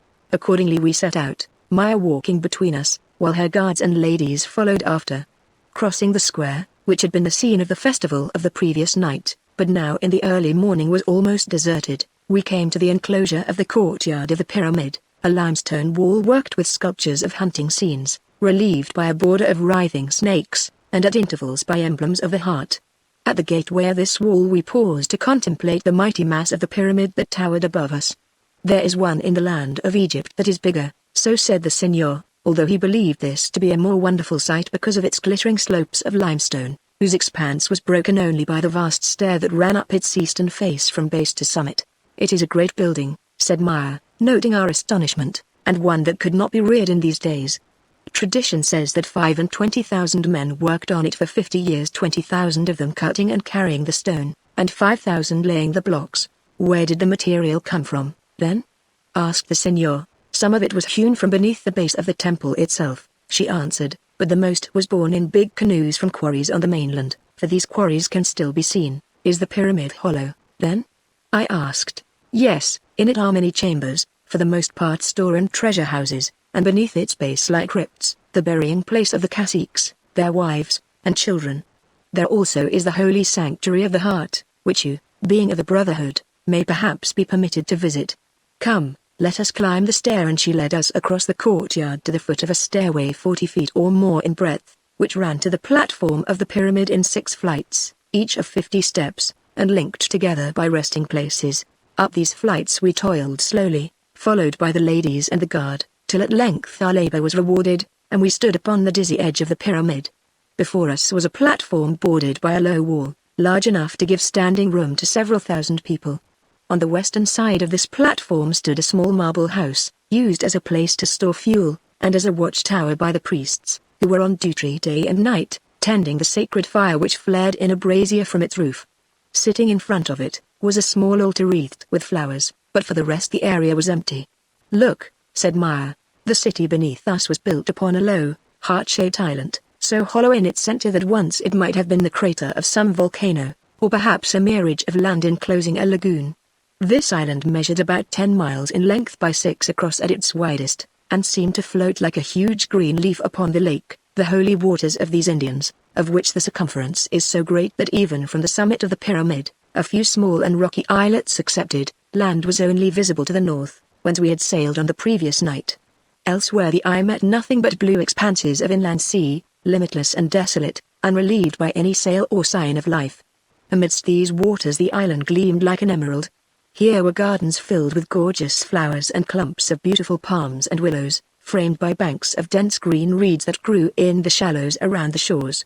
So luxuriant was the vegetation, fertilized year by year with the rich mud of the lake, and so lovely were the trees and flowers in the soft light of the morning, that the place seemed like a paradise rather than a home of men, and as was the island, so was the city that was built upon one end of it. Following the lines of the land upon which it stood, it was heart-shaped, a heart of cold, white marble lying within a heart of glowing green. All about it ran a moat filled with water from the lake, and on the hither side of this moat stood a wall 50 feet or more in height, built of great blocks of white limestone that formed the bedrock of the island, which wall was everywhere sculptured with allegorical devices and designs, and the gigantic figures of gods. Within the oblong of this wall lay the city, a city of palaces, pyramids, and temples, or rather the remains of it, for we could see at a glance that the population was unable to keep so many streets and edifices in repair. Thus palm trees were to be found growing through the flat roofs of houses, and in crevices of the temple pyramids, while many of the streets and avenues were green with grass and ferns, a narrow pathway in the center of them showing how few were the feet of the passers-by. Even in the great square beneath us the signs of traffic were rare, and there was little of the bustle of a people engaged in the business of life, although this very place had been the scene of last night's feast, and would again soon be filled with men and women flocking to the pyramid. Now and again some graceful, languid girl, a reed basket in her hand, might be seen visiting the booths, where rations of fish from the lake, or of meal, fruit, dried venison, and cocoa, were distributed according to the wants of each family. Or perhaps a party of men, on their way to labor in the gardens, stopped to smoke and talk together in a fashion that showed time to be of little value to them. Here and there also a very few children played together with flowers for toys in the shadow of the palaces, barracks, and storehouses which bordered the central square, but this was all. For the rest the place seemed empty and asleep. Chapter 16 On the Pyramid. Does not the city lie very low? I asked of Maya, when we had studied the prospect on every side. To my eye its houses seem almost upon a level with the waters of the lake. I believe that is so, she answered. Moreover, during those months of the year that are coming, the surface of the lake rises many feet, so that the greater portion of the island is submerged, and the water stands about the wall. How, then, do you prevent the town from being flooded?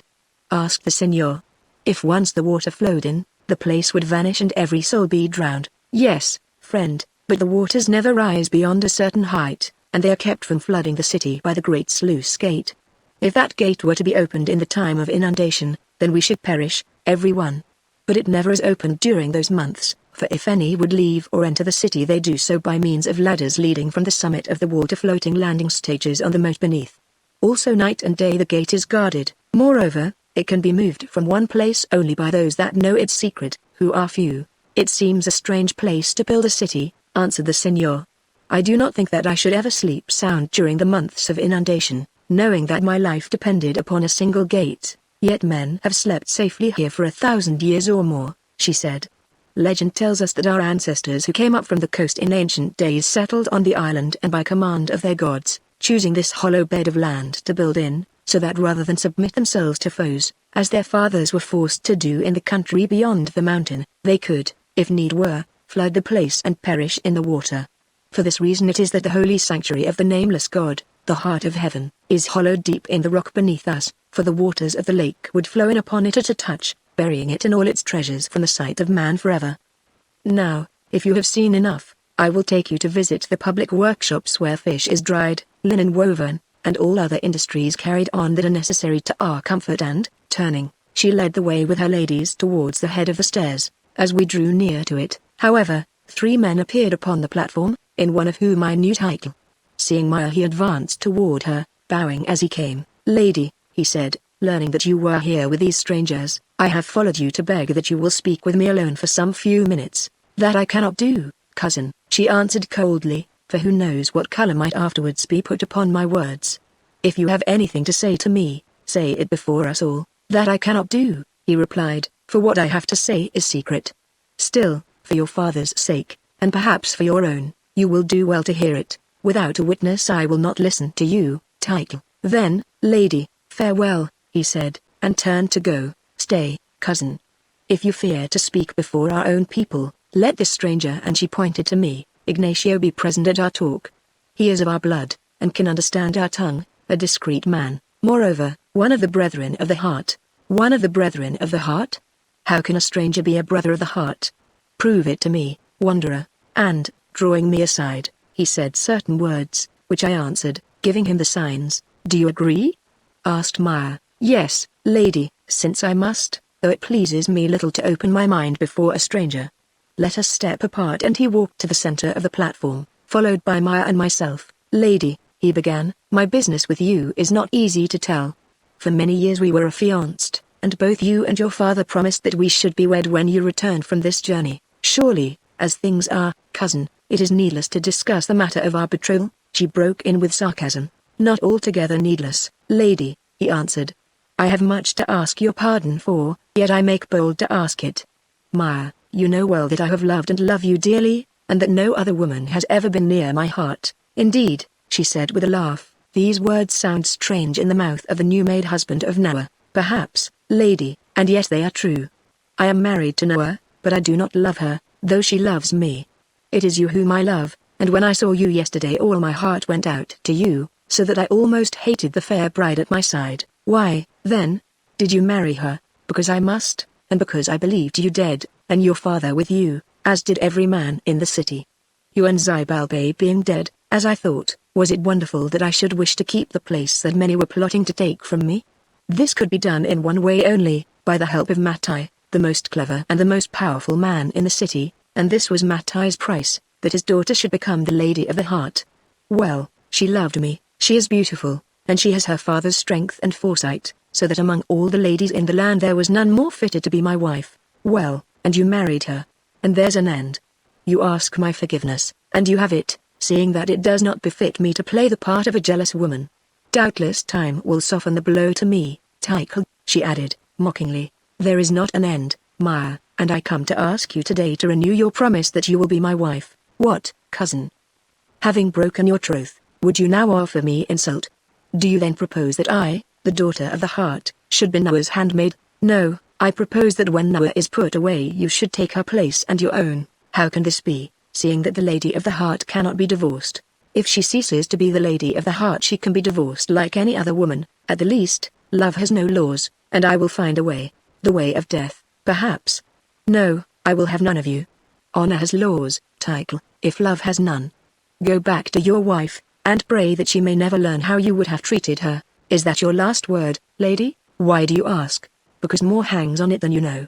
Listen, very soon all the men in the city will be gathered on this place to hear your father's words, and to decide whether he or I shall rule. See, already they assemble in the temple square.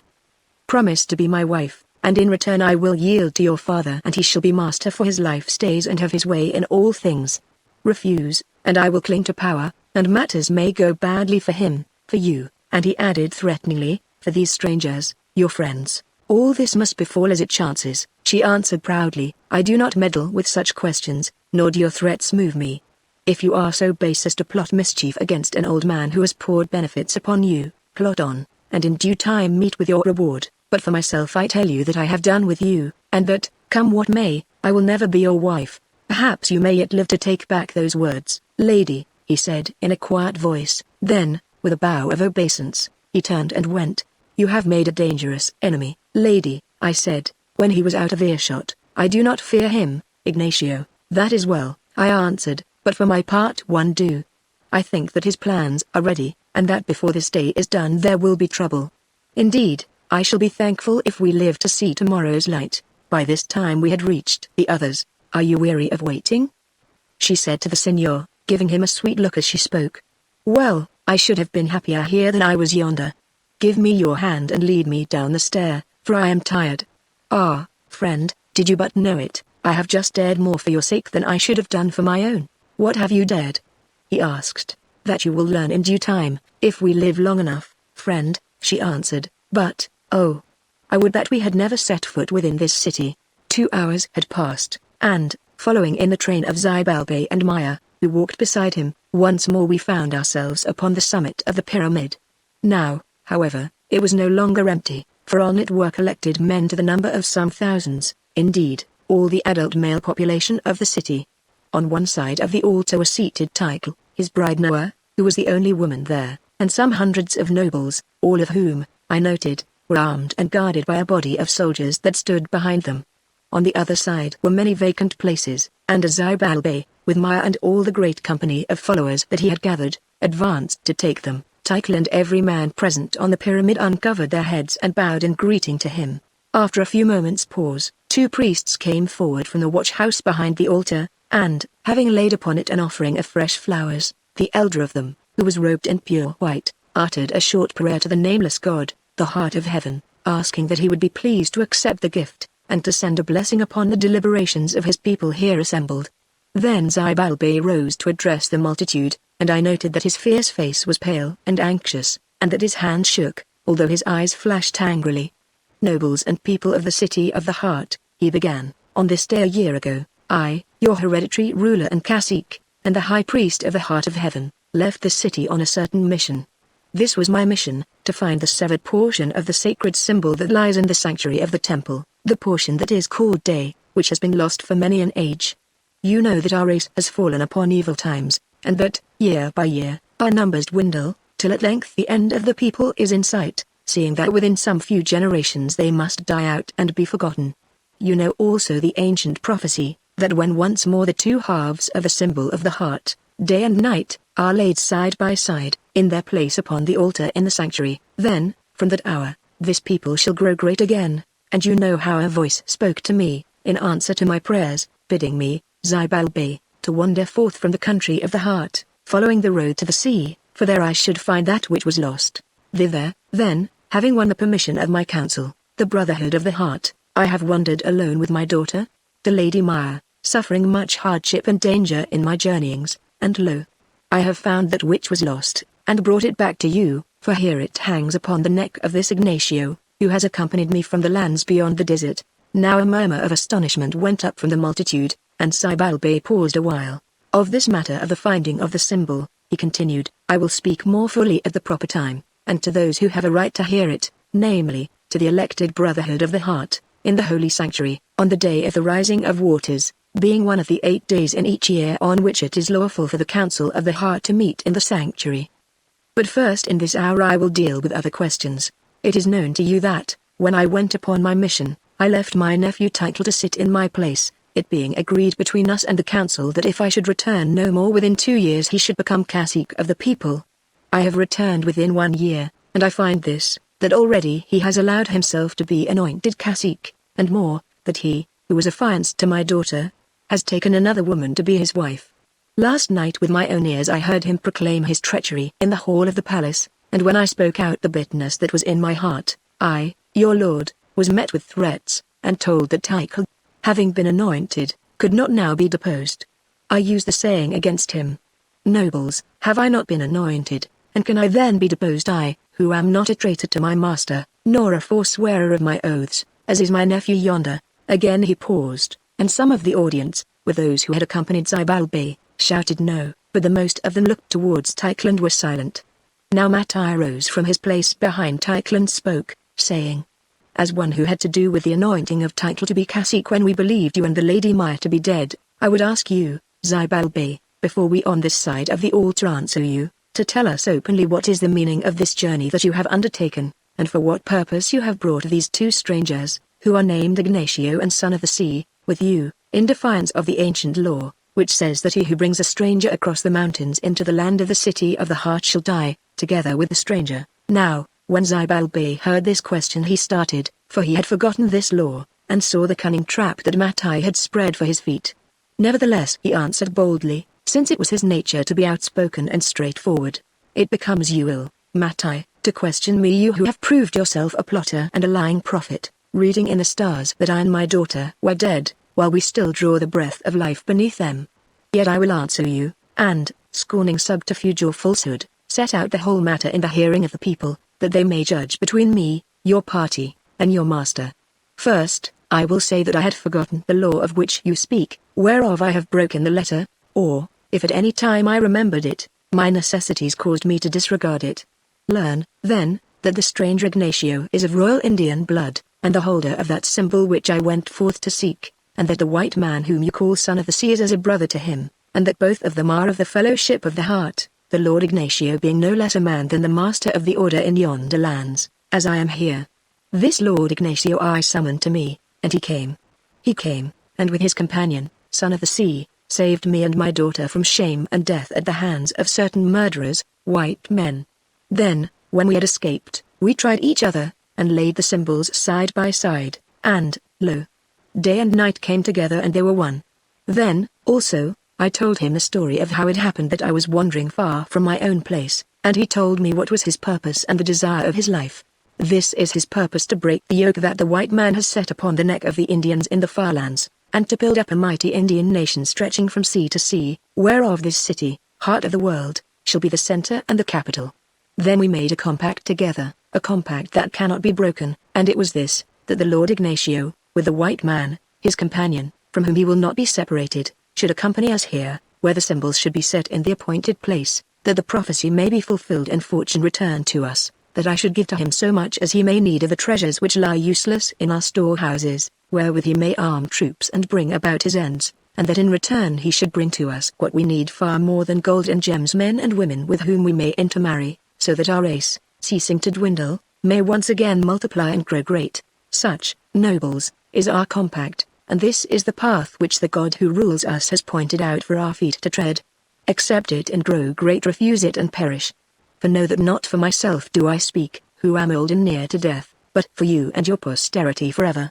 Be not bewildered or amazed, for, though these things are new to you, it may well chance that after the council of the heart has been celebrated in the sanctuary on the night of the rising of waters, the God whom we worship, the nameless God under whose guidance all these things have come about, will reveal his purpose by the mouth of his oracle, and show what part these strangers and each of us shall play in the faith that is to be. Oh, nobles, and my people, let not your sight be dimmed nor your heart hardened, and put not away the fortune and the future that lies before you. I have dared much for your sake, dare a little for your own. Shut your ears and your gates and rise in rebellion against me, and I tell you that soon there shall remain of you and of your glorious home scarcely a memory. But be gentle and be guided by my wisdom and the will of your gods, and your fame and power shall cover the world. You shall be to what you were, as is the sun in all its glory to some faint and fading star. I have spoken, now choose. He ceased, and for a while there was silence, the silence of amaze, for the nobles stared each on each, and such of the common people as were within earshot stood gaping at him with open mouths, since to them who did not meddle in matters of polity, and, indeed, thought little for themselves, his words had small meaning. Presently it was broken, and by Tycho, who sprang from his seat and cried aloud. Of a truth they were wise who said that this old man was mad. Have you heard and understood, O people of the heart? This is what you must do to fulfill the will of Xibalbay. First, you must set him in his place again, giving him all power, and me you must condemn to death or chains. Next, you must pardon him his breaches of the law that he of all men was bound to keep. Then you must hand over your treasures, the treasures hoarded by your forefathers for many a generation, to these wandering thieves whom he has brought with him, and, lastly, you must open your gates, which have been kept secret for 1,000 years, to other thieves that they shall lead here, to whom, forsooth, you must give your women in marriage that the race may be increased. Say, will you do these things, children of the heart? Now all the nobles who stood behind Tycho shouted never. And the people beyond took up the cry with a voice of thunder, though the most of them understood little of what was passing. Tycho held up his hand, and there was silence. You will not do them, he said, and base indeed were you had you answered otherwise. What, then, will you do? Tell me, first, whom do you choose as your ruler, my uncle, who now is mad and would bring you to shame and ruin, or me, who have sworn to preserve your ancient laws? We choose you, Tycho. Tycho. Came the answer. I thank you, he cried, but what then shall be done with this old man, and those whom he has brought with him to spy out our secrets and to rob us? Kill them before the altar. They shouted, waving their swords. Tycho thought for a moment, then pointed towards us and said, seize those men. At his word 100 or more of the nobles, who evidently had been instructed to execute his orders, rushed at us suddenly. As they came across the open space I saw the señor put his hand to his belt, and said to him, for the love of God, do not strike, for should you touch one of them they will certainly kill us. "That they will do in any case but as you wish," he answered. Then they broke on us. As they came, all those nobles who had followed Zybalbay to the crest of the pyramid gave way before their rush, leaving the three of us and the Lady Maya standing alone. "Cowards," said Zybalbay, glancing behind him. Then he drew his machete and with a great shout cut down the foremost of those who assailed us, a great noble. In another instant the weapon was struck from him, and the Senor and I were being dragged towards the altar, followed by Zybalbay and the Lady Maya, upon whom, however, our assailants laid no hand. "What shall we do with these men?" cried Tycho again. And again the nobles answered, "Kill them." So they threw us down, and men came at us with swords to make an end of us, which indeed they would have done quickly, had not the Lady Maya sprung forward, and, standing over the Senor, cried, "Hold!" in so piercing a voice that they stayed their hands. "Listen, people of the heart," she said, "would you do murder upon your own holy altar, staining it with the blood of innocent men? You talk of broken laws. Is there not a law in the city that none can be put to death except after trial before the cacique and his council? Have these men been tried, and if so, by whom? You say that my father, your lawful ruler, is deposed. If that is so, not Tycho, but I, who am his heir, rule in his stead, and I have passed no judgment on them." Now at her words there was a murmur of mingled doubt and applause, but Tycho answered her, saying, "Lady, the law you quote holds good for you, for your father, and for every citizen of the heart, however humble, but in the case of these men it does not hold, for they are wandering strangers and spies, who can claim no protection from our justice, and therefore it is right that they should die." "It is not right that they should die," she answered passionately. "You, Tycho, have usurped my father's place, and now you would celebrate the beginning of your rule by a deed of the foulest murder. I tell you that these men are innocent of all offense. If any are guilty it is my father and I, and if any should suffer we should suffer. More," she went on, with flashing eyes, "if these men to whom we have sworn safe conduct must die, then for my part one will die with them, and whether I pass by your hands or by my own, may the curse of my blood rest upon you forever and forever." As she spoke she snatched a knife from her jeweled girdle, and stood before them, its bare blade glittering in the sunlight, looking so beautiful and fierce that the nobles fell back from her, and hundreds of the people applauded, saying, "Hear the Lady Maya, and obey her. She is cacique, and no other." Now Zybalbay, who had covered his eyes with his hands, looked up and said, "You are right, daughter. Since the people reject us, and we cannot even protect our guests, it is best that we should die with them," and once more he covered his eyes with his hands. Then there came a pause and a sound of whispering. I looked up between the sword blades which were pointed at my throat, and saw that Noah was standing at the side of her lord, and pleading with him. They were so close to me that my hearing, always keen, being sharpened moreover by the fear of instant death, enabled me to catch some of their talk. "She will do what she says," said Noah, "and that will be your ruin, for if her father is hated, she is beloved, and many will arise to avenge her. Why should she kill herself because of a white wanderer?" he asked. Noah shrugged her shoulders, and smiled darkly, as she answered, "Who can tell? He is her friend, and women have been known to give their lives for their friends. Do as you will, but if Maya dies I do not think that we shall live to see another dawn," and, leaving his side, she sought her chair again. Now Tycho looked at the Senor, who was stretched upon the ground beside me, and seeing that there was hate in his eyes I trembled, thinking that the end had come, then turned my head aside, and began to commend my soul to the care of heaven. As I prayed he spoke, addressing himself to Maya. "Lady," he said, "you have appealed to the law on behalf of these wanderers, of your father, and of yourself, and by the law you shall be dealt with. Tomorrow the judges shall be chosen, and hold their court here before the people." "It cannot be, Tycho," she answered calmly. "There is but one court which can try us four, all of whom are brethren of the heart, and that is the Council of the Heart sitting in the sanctuary, which assembles on the 8th day from now, on the night of the rising of waters. Is it not so, nobles? If you are of the number of the brethren of the heart, all of you, it is so." They answered, "So be it," said Tycho, "but till then I must hold you in safekeeping. Will it please you to follow Matai, lady, and you, my lord Zybalbay? Guards, bring these men to the watch house yonder, and keep them there till I come to you." Maya bowed, and, turning to the audience, she said in a clear voice, "Farewell, my people.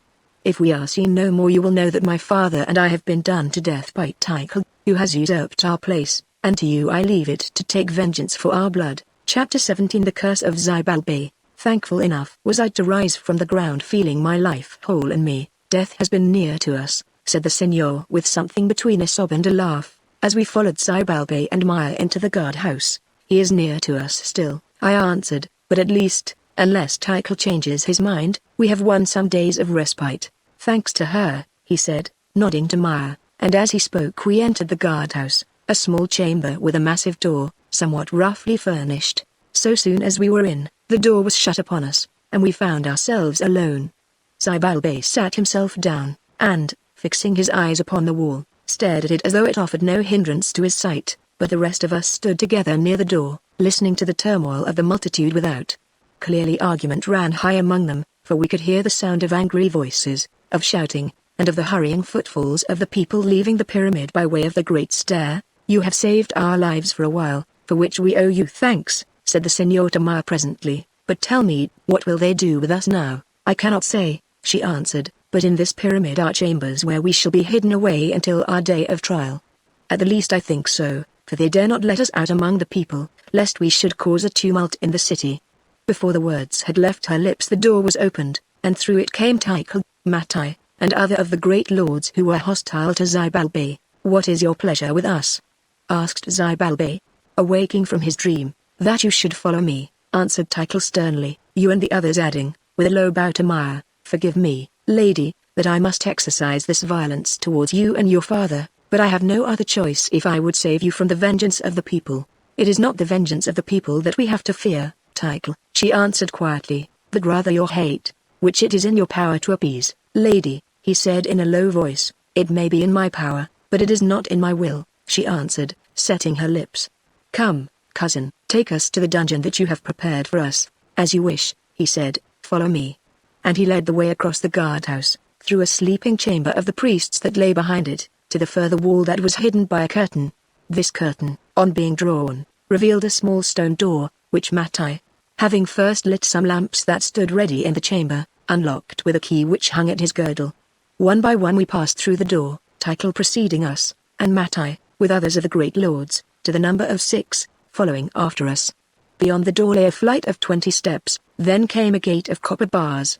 On the further side of this gate were flight upon flight of steps, joined together by landings, and running, now in this direction now in that, into the bowels of the mighty pyramid. At length, when my limbs were weary of descending so many stairs, we found ourselves in front of other gates, larger and more beautifully worked than those that we had already passed. Presently they clanged behind us, and we stood in a vast apartment or hall that was built in the heart of the pyramid. It would seem that this hall had been made ready for our coming, for it was lighted with many silver lamps, and in one part of it rugs were laid and on them stood tables and seats. So great was the place that the light of the lamps shone in it only as stars shine in the sky. Still, as we passed down it, we saw that its roof was vaulted, and that its walls and floor were of white marble finely polished.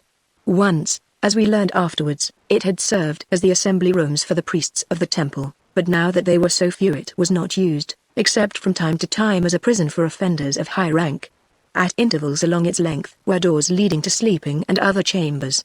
Some of the doors were open, and as we passed them Mattai told us that these were to be our bed chambers. Then, having announced that food would be brought to us, the nobles, headed by Tycho, withdrew, and we heard the copper gates clash and the echo of their footsteps into nothingness upon the endless stairs. For a while we stood staring at each other in silence. It was Zybalbe who broke it, and his voice rang strangely in the vaulted place. It is his hour now, he said, shaking his fist towards the stair by which Tycho had left us, but let him pray that mine may never come, and suddenly he turned and, walking to a couch, flung himself upon it and buried his face in his hands. Maya followed him and, bending down, strove to comfort him, but he waved her away and she came back to us. This is a gloomy place, said the Signor, in a half-whisper, for here one scarcely dared to speak aloud because of the echoes that ran about the walls, but, dark though it is, it seems safer than the summit of the pyramid, where sword points are so many, and he pointed to a little cut upon his throat. It is safe enough, Maya answered, with a bitter laugh, and safely will it keep our bones till the world's end, for through those gates and the men that guard them there is no escape, and the death that threatened us in the sunshine shall overtake us in the shadow. Did I not warn you against this mad quest and the seeking of the city of my people? I warned you both, and you would not listen, and now the trouble is at hand and your lives will pay the forfeit for your folly and my father's. What must be, answered the Signor with a sigh. But for my part, one hope that the worst is past and that they will not kill us. It was your father's rashness which brought these evils on us, and perhaps misfortune may teach him wisdom." "Never," she answered, shaking her head, "for they are right. On this matter he is mad, as you, Ignacio, are mad also. Come, let us look at our prison, for I have not seen it till this hour," and, taking one of the hand lamps that stood near, she walked down the length of the hall. At its further end were gates similar to those by which we had entered, and through them came a draught of air. "Where do they lead?" I asked. "I do not know," she answered, "perhaps to the sanctuary by a secret way. At least the pyramid is full of these chambers, that in old days were used for many things, such as the storage of corn and weapons, and the burying places of priests, thousands of whom are retressed within it.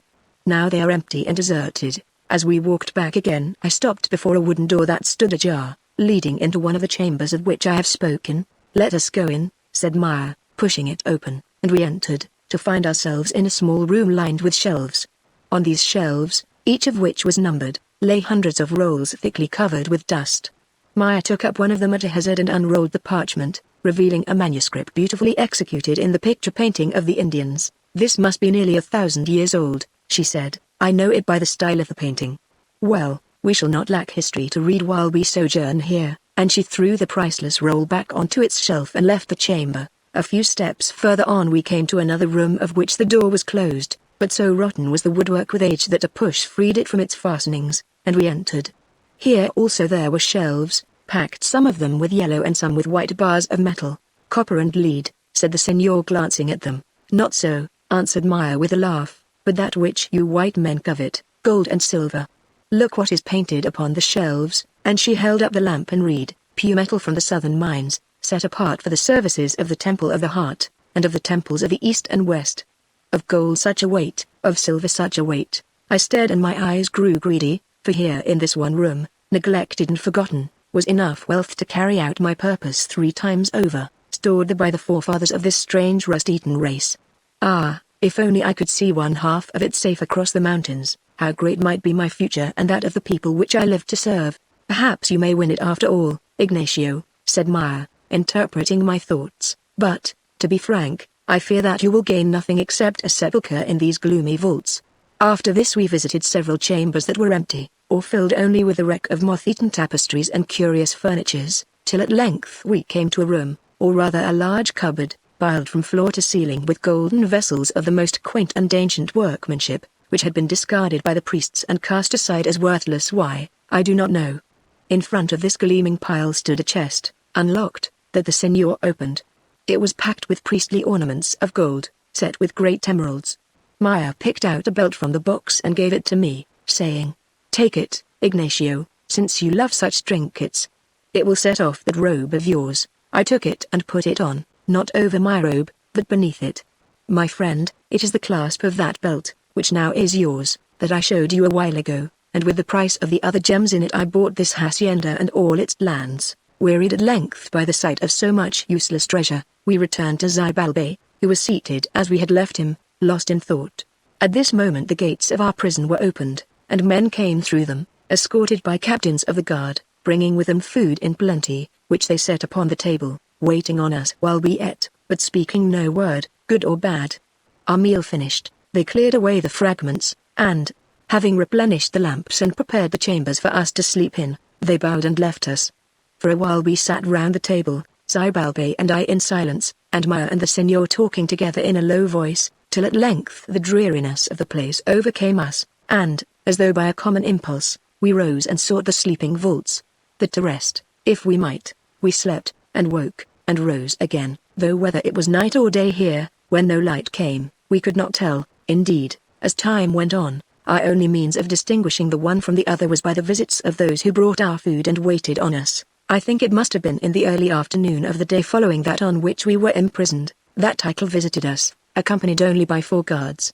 "A small band," said the senor as he watched them advance, "but enough to put us to death, who are unarmed, for all our weapons have been taken from us, if such should be their will." "Have no fear, friend," said Maya. "They will not do murder so openly." By now Title stood before us, bowing, and Xibalbay, who as usual was seated brooding at the table, looked up and saw him. "What do you seek, traitor?" he asked angrily. The the blood flushing beneath his withered skin. Would you kill us?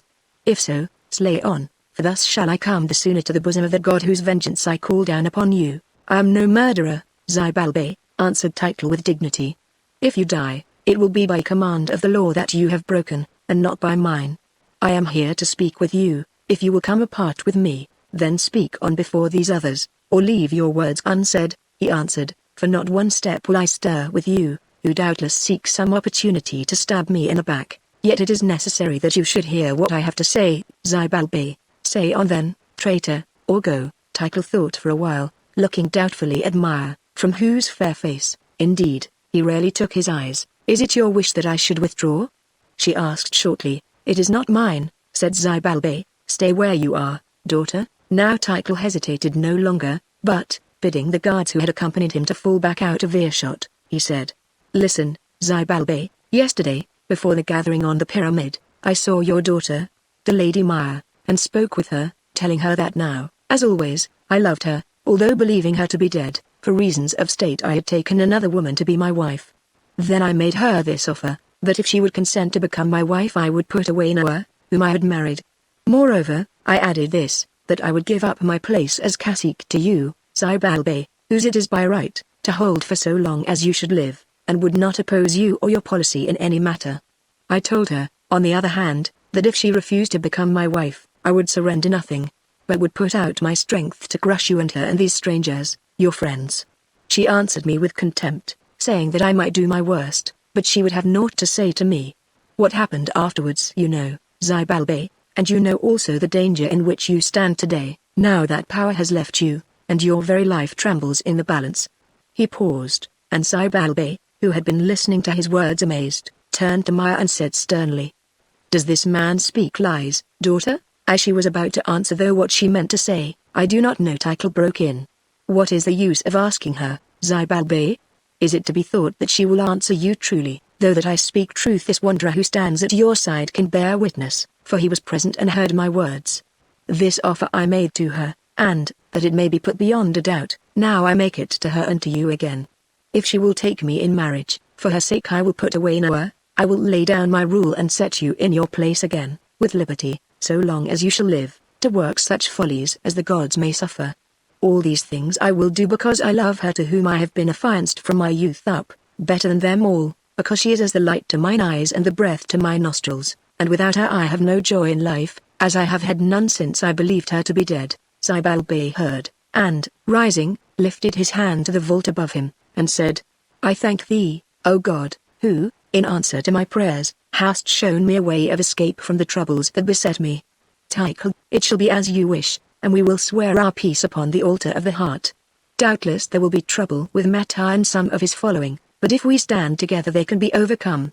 Rejoice with me, Ignacio, my friend, for now the seed that we have planted with so much labor shall bring forth golden fruit. Here I heard the Senor groan with doubt and wrath behind me, and knew that, like so many others, this vision which filled my mind with glory must be brought to nothing because of the fancy of a woman. Your pardon, Zybalbay, I interrupted. The Lady Maya has not spoken. Spoken? He exclaimed. Why, what should she say? What I said to my cousin Tychel yesterday, she answered, setting her lips and speaking very low, that I will have nothing to do with him. Nothing to do with him, girl. Nothing to do with him. Why, he is your affianced. You do not understand. I understand well, father, but for naught that can be offered to me upon the earth will I give myself in marriage to a man who has treated you and me as my cousin Tychel has done, a man who could not keep his oath to you, or wait for me one single year. Cease to be foolish, said Zybalbay. Tychel has erred, no doubt, but now he would make atonement for his error, and if I can forgive him, so can you. Think no more of the girl's folly, Tychel, but send ink and parchment and let us set down our contract, for I am old and have little time to lose, and perhaps, before another year is gone, that which you would have snatched by force shall come to you by right. I have the paper here, Lord, said Tychel, drawing a roll from his breast, but, pardon me, does the Lady Maya consent? Aye, she consents. I do not consent, father, and if you drag me to the altar with yonder man, I will cry out to the people to protect me, or, failing their aid, I will seek refuge in death by my own hand if need be. Now Zybalbay turned upon his daughter, trembling with rage, but, checking himself of a sudden, he said, Tychel, For the moment this girl of mine is mad. Leave us, and come back in some few hours, when you shall find her of another mind.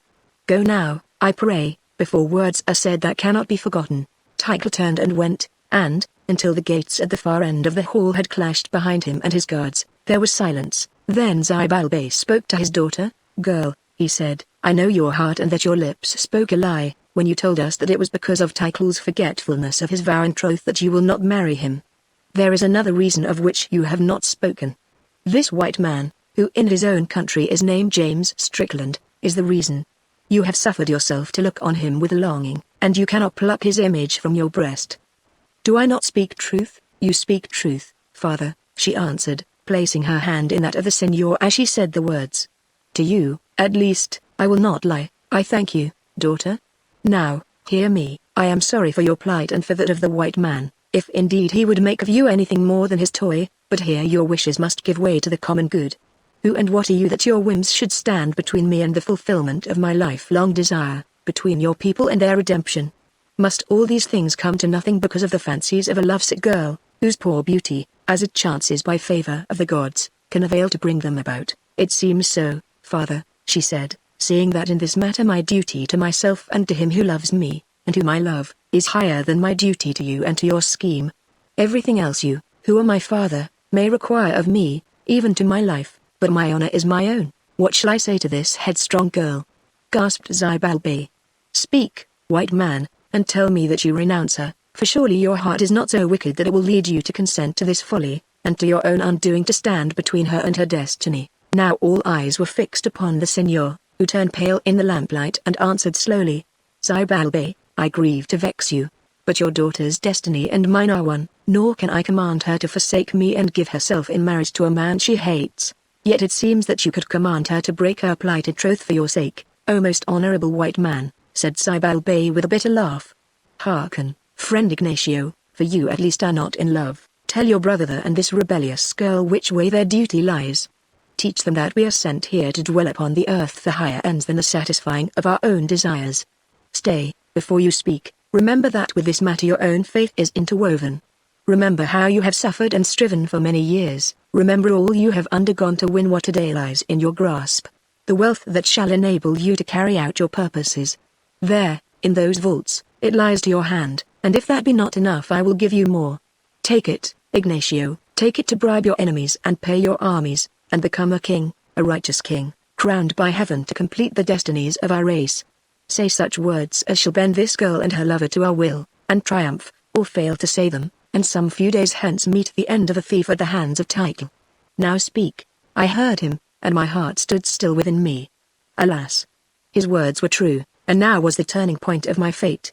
If the girl would give herself to Tycho, who was mad with love of her, all would be well, and within 3 years the dream of my race might be fulfilled, and the vengeance of generations accomplished upon the spawn of the accursed Spaniard. There in those vaults, useless and forgotten, lay the treasures that I needed, and yonder in Mexico were men in thousands who by their means might be armed and led, but between me and them stood the desire of this woman and the folly of my friend. Oh! Truly had my heart warned me against her when first I learned to know her lovely face, having foreknowledge of the evil that she should bring upon me. With her I could do nothing, for who can turn a woman from her love or hate? But with my friend it was otherwise.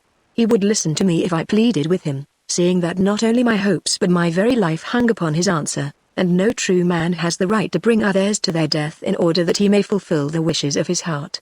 Also, it would be better that he should be separated from this girl, who was not of his blood and color, and whose love soon or late would be his undoing. Surely I should do well to pray him to let her go to the man whose affianced she had been, and he would do well to hearken to me. Almost the entreaty was upon my lips when Maya, reading my thought, touched me on the arm and whispered, "Remember your oath, Ignacio." Then I called to mind what I had promised yonder in the desert, when by her courage she had saved her lover's life, and knew that once again a woman must be my ruin, since it is better to lose all than to break such vows as this. "Zybalbay," I said, "I cannot plead your cause and mine, though not to do so be our destruction, seeing that I have sworn that, come what may, I will not stand between these two. Today, for the second time in my life, my plans are brought to nothing by the passion of a woman. Well, so it is fated, and so let it be." Zybalbay did not answer me, but, turning to the Signor, he said, "White man, You have heard from your friend words that should touch you more deeply than any prayer. Will you still cling to your purpose, and take advantage of my daughter's madness? If so, knows that your triumph shall be short, for when, in some few hours, Tycho comes again, I will tell him all and give you over to his keeping to deal with as he wishes. Then heaven help you, wanderer, for he is vengeful by nature, nor is that life likely to be long which bars the way between a ruler of men and the woman he would wed. Answer then, and for the last time, do you choose life or death? I choose death, he said, boldly, if the price of life be the breaking of my troth and the surrender of my bride to another man. I am sorry for you, Zybalbay, and for you, Ignacio, my friend, I am still more sorry, but it is fate and not I that has brought these evils on you. If Ignacio here cannot forget his oath, how much less can I forget mine, which I have sworn with this lady. Moreover, worse fortune even than today's would come upon us if I did, seeing that such cowardice could breed no luck. Therefore, till the Lady Maya announces me, for good or for evil, in death or in life, I will cleave to her, and in death or in life I will cleave to you, beloved, she said. Take such vengeance as you wish upon us, my father. Yes, if you wish, give over this man, to whom my heart drew me across the mountains and the desert, to die at the hands of Tycho, but know that he will hold me faster dead than he did while he was alive, for into the valley of death I shall follow him swiftly. Now at last the rage of Zybalbay broke loose, and it was terrible. Rising from his seat he shook his clenched hands above his daughter's head and cursed her, till in her fear she shrank away from him to her lover's breast. As with my last breath, he cried, I pray that the curse of your gods, of your country, of your ancestors, and of me, your father, may rest upon you and your children. May your desire turn to ashes in your mouth, and may death rob you of its fruit. May your heart break by inches for remorse and sorrow, and your name become a hissing and a shame. Oh, I seem to see the future, and I tell you, daughter, that you shall win him for whose sake you brought your father to death and ruin. By fraud shall you win him, and for a while he shall lie at your side, and this is the price that shall be asked of you, and that you shall pay the doom of your race, and its destruction at your hands. He paused, gasping for breath, and Maya fell at his knees, sobbing. Oh, father, unsay those words and spare me. Have you no pity for a woman's heart, eh? He said, so much pity as you have for my sorrows and grey hair. Why should I spare you, girl, who have not spared me, your father? My curse is spoken, and I will add to it, that it shall break your heart at last, eh? And the heart of that man who has robbed me of your duty and your love. Then suddenly he ceased speaking, his eyes grew empty. He stretched out his arms and fell heavily to the floor, chattering the plot. Springing forward, but too late to save him, the senor and I lifted Zybalbay from the ground and laid him on a couch. Peeping over our shoulders, Maya caught sight of his ghastly face and the foam upon his lips. Oh, he is dead, she moaned. My father is dead, and he died cursing me. No, said the senor. He is not dead, for his heart stirs. Bring water, Maya. She obeyed, and for hard upon 2 hours we struggled to restore his sense, but in vain. Life lingered indeed, but we could not stir him from his stupor. At length, as we were resting, wearied with our fruitless labor, the gates opened and Tycho came again. What now? He asked, seeing the form of Zybalbay stretched upon the couch. Does the old man sleep? Yes, he sleeps, answered the senor, and I think that he will wake no more. The words he spoke to you today are coming true, and that which you took from him by force will soon be yours by right. No, answered Tycho, by right it will be the Lady Maya's yonder, though by force it may remain mine, unless, indeed, she gives it to me of her own free will. But say, how did this come about? Now I broke in hastily, fearing lest the senor should tell too much, and thus bring some swift and awful fate upon himself. He was worn out with the fatigue of our journey and the excitement of yesterday. After you had left he began to talk of your proposals, and suddenly was taken with this fit.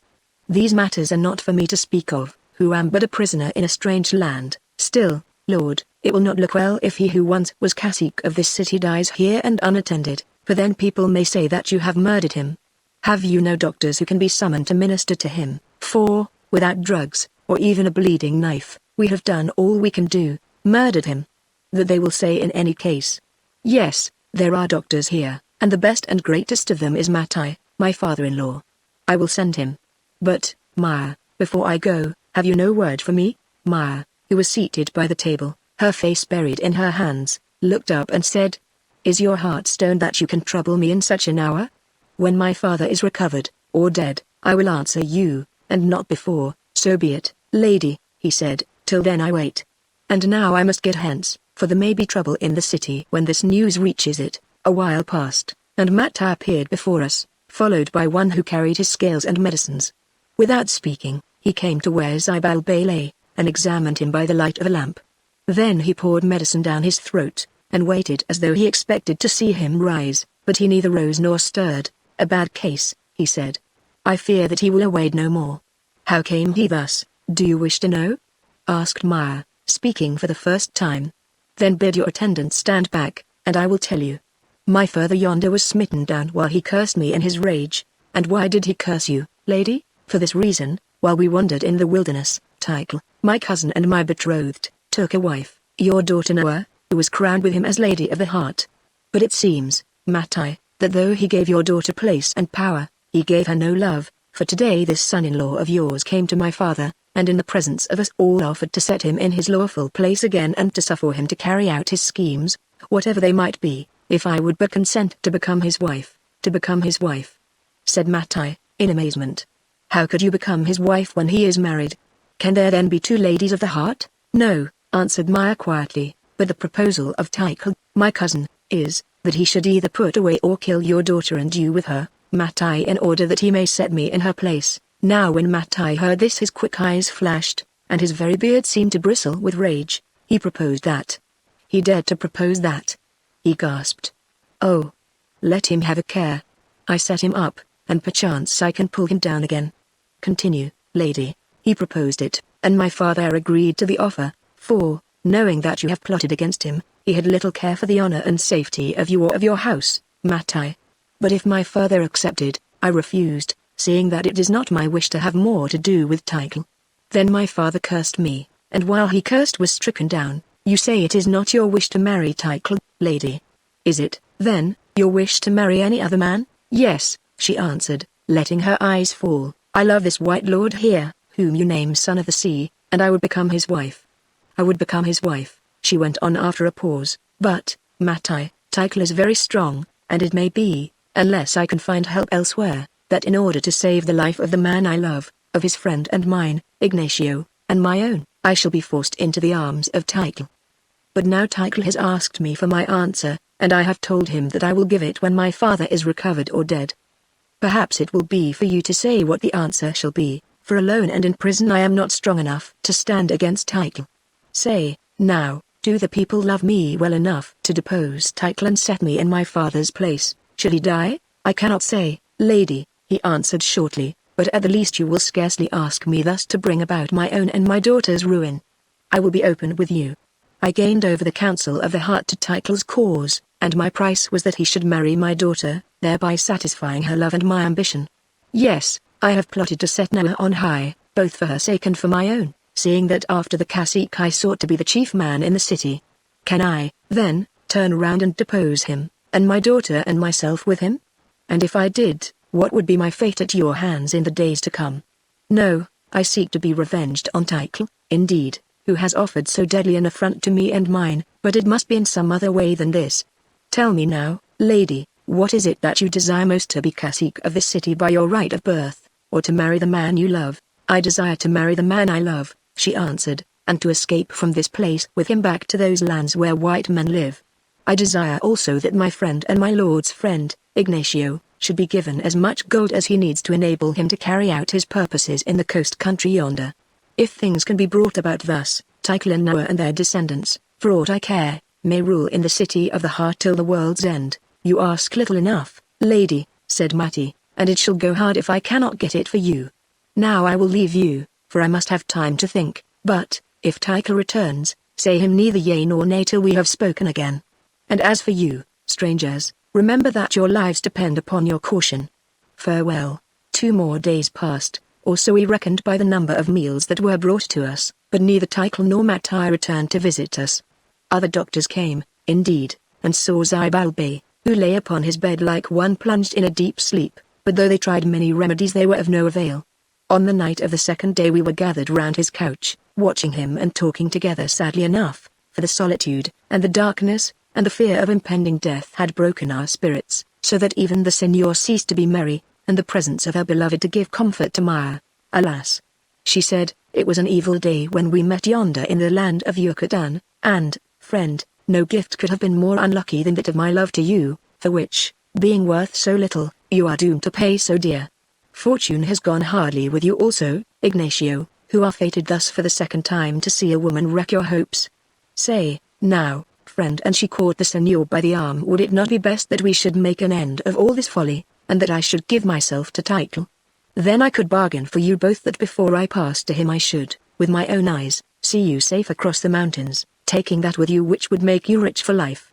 Nor need you trouble for me, or think that you left me to dishonor, for, so soon as you were gone, I should seek the arms of another lord whose name is Death, and that take my rest, till in some day unborn you came to join me. Cease to talk thus, Maya, said the senor, drawing her to his breast. Whatever there is to bear we will undergo together, since, even if I could be so base as to buy safety at such a price, without you my life would be worth nothing to me, and, indeed, I had rather die at your side than live on alone. It is my fault that ever we came to this pass, seeing that, if I had taken your counsel, we should not have set foot within the city of the heart. But curiosity conquered me, for I longed to see the place, as now I long to see the last of it. Also, had we turned back, I must have left Ignacio to go on alone.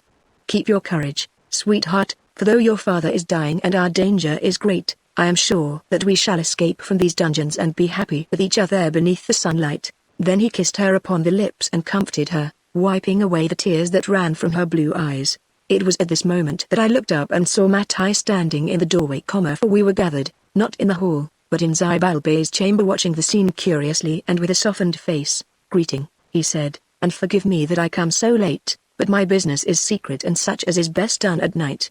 How goes it with Zybalbe? He lives, I answered. I can say no more, for he is senseless, and, without doubt, soon must die. But come, see for yourself. Mattai walked to the bed and examined the old man, lifting the eyelids and feeling his heart. He cannot live long, he said. Well, death is his best friend. Now to my business. There is trouble in the city, and strange rumors pass from mouth to mouth among the people, many of whom declare that Title has murdered Zybalbe, and demand that you, lady, should be brought before them, that you may be named cacique in his place. Things being so, it has been urged upon Title by the chiefs of his party that as, do what he will, he can never clear himself of the death of Zybalbe. It would be well that he should make away with you also, lady, and, of course, with these two strangers, your friends, seeing that then there will be none to dispute his rights. The matter was laid before him strongly at a secret council held this afternoon, and once he issued the order for your deaths, only to recall it before the messenger left the palace. For at the last I saw that his heart overcame his reason, and he could not bear thus to divorce himself from you, lady, though what he said was that he would not stain his hands with the blood of one so innocent and fair. Still, I will not hide from you, lady, or from you, strangers, that your danger is very great, that you go, indeed, in jeopardy of your life from one hour to the next. Now he paused, and Maya asked in a low voice, have you no plan to save us, Mattai? Why should I have a plan, lady, who with my house would benefit so greatly by your death? I do not know why you should have a plan, old man, broke in the senor, but I tell you that you will do well to make one, else you do not leave this place alive. And as he spoke, with a sudden movement, he sprang between Mattai and the door. If we are to be murdered like birds in a cage, he went on, at least your neck shall be twisted first. Do you understand? I understand, son of the sea, answered Mattai, flinching a little before the senor's fierce face and hand outstretched as though to grip him. But I would have you understand something also, namely, that if I do not return presently, there are some without who will come to seek me, and then they will find your carcass, broke in the senor, and what will all your plots and schemes advantage you when you are a lump of senseless clay? Little indeed, I confess, he answered. Still, my daughter, whom I love better than myself, will reap some profit, and with that, in this sad case, I must be content. But, do not be so hasty, white man. I asked why I should have a plan? I did not say that I had none. Then if you have one, let us hear it without more ado, said the senor. Mattai bowed, as he answered. Your will is mine, but I know not how my plan will please the lady Maya yonder, and therefore, before I unfold it, I will make it clear to you that there is but one alternative: the death of all of you by tomorrow's light. Your lives lie in my hand, and if I must do so to save my daughter and myself, I shall not hesitate to take them, any more than I shall hesitate to take yours, old man," said the Signor, grimly, "for remember always that if you do not make your plan such as we can accept, you will leave this chamber feet first with a broken neck." Again Mattai bowed, and continued. In one way only has Tycho been able to pacify the tumult among the people, by declaring that the Lady Maya shall be produced before the Council of the Heart, in the sanctuary of the Nameless God, upon the night of Rising of Waters, being the first day when it is lawful for the council to sit in the sanctuary, and afterwards at dawn in the eyes of the whole city.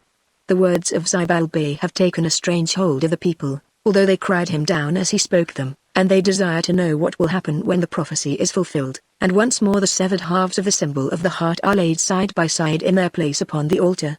Zibalbay told them that he believed that then the god would reveal his purpose, and show what part each of you should play in the fate that is to be, and therefore the people and many among the nobles, and even the council of the heart look to see some sign or wonder when day and night are come together. And that which was parted is made one, for they begin to hold that the madness of Zibalbay is from heaven, and that the voice of heaven sent him on his journey. Now Mattai thought for a while and went on. "Lady, I am old, and for many years I have followed the worship of the gods, doing sacrifice to them, and importuning them with prayers, yet never have I known the gods to make answer to their votaries, or heard the voices of the immortals speaking into human ears. It seems that gods are many, thus, perchance these strangers have their own, and, lady, thus it comes that in my age I ask myself if there are any gods other than those that the mind of man has shaped from nothingness, or fashioned in the likeness of its own passions. I cannot tell, but I think that were I in so sore a strait as you find yourselves tonight, I should not hesitate to give a voice to these dumb gods." "What is your meaning?" asked Maya. "This, when the severed halves of the heart are set in their place upon the altar, if there be any gods they should give a sign.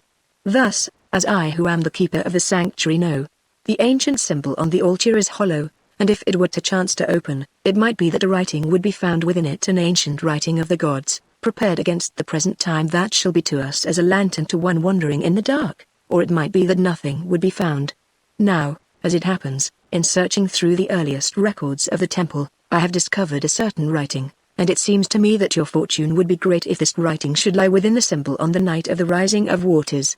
Here it is." And from his robe he produced a small plate of dull gold, covered over with hieroglyphics. "Read it," said Maya. Then Mattai read.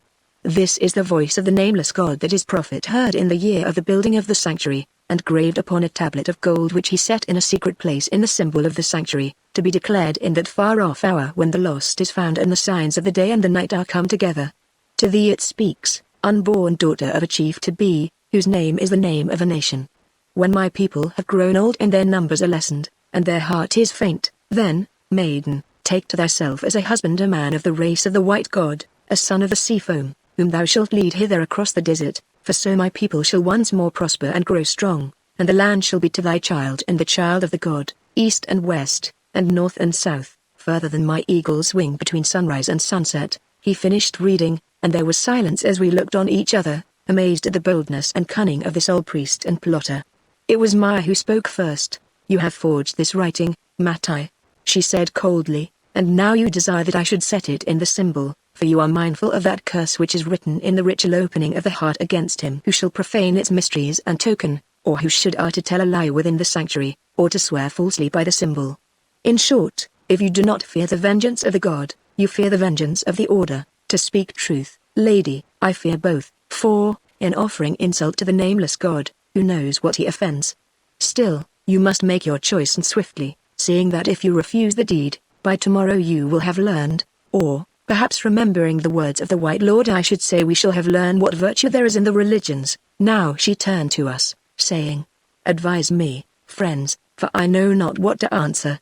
In the faith of my people I have lost faith, and it is to yours that I look for comfort, and yet the deed seems awful, for if we are not worshippers of the nameless God, still we are all of us brethren of the ancient mysteries of the heart, and to do this thing would be to break our solemn oaths. Come, let us put it to the vote, and you who are the oldest and the wisest among us, vote first." "Ignacio, so be it," I answered.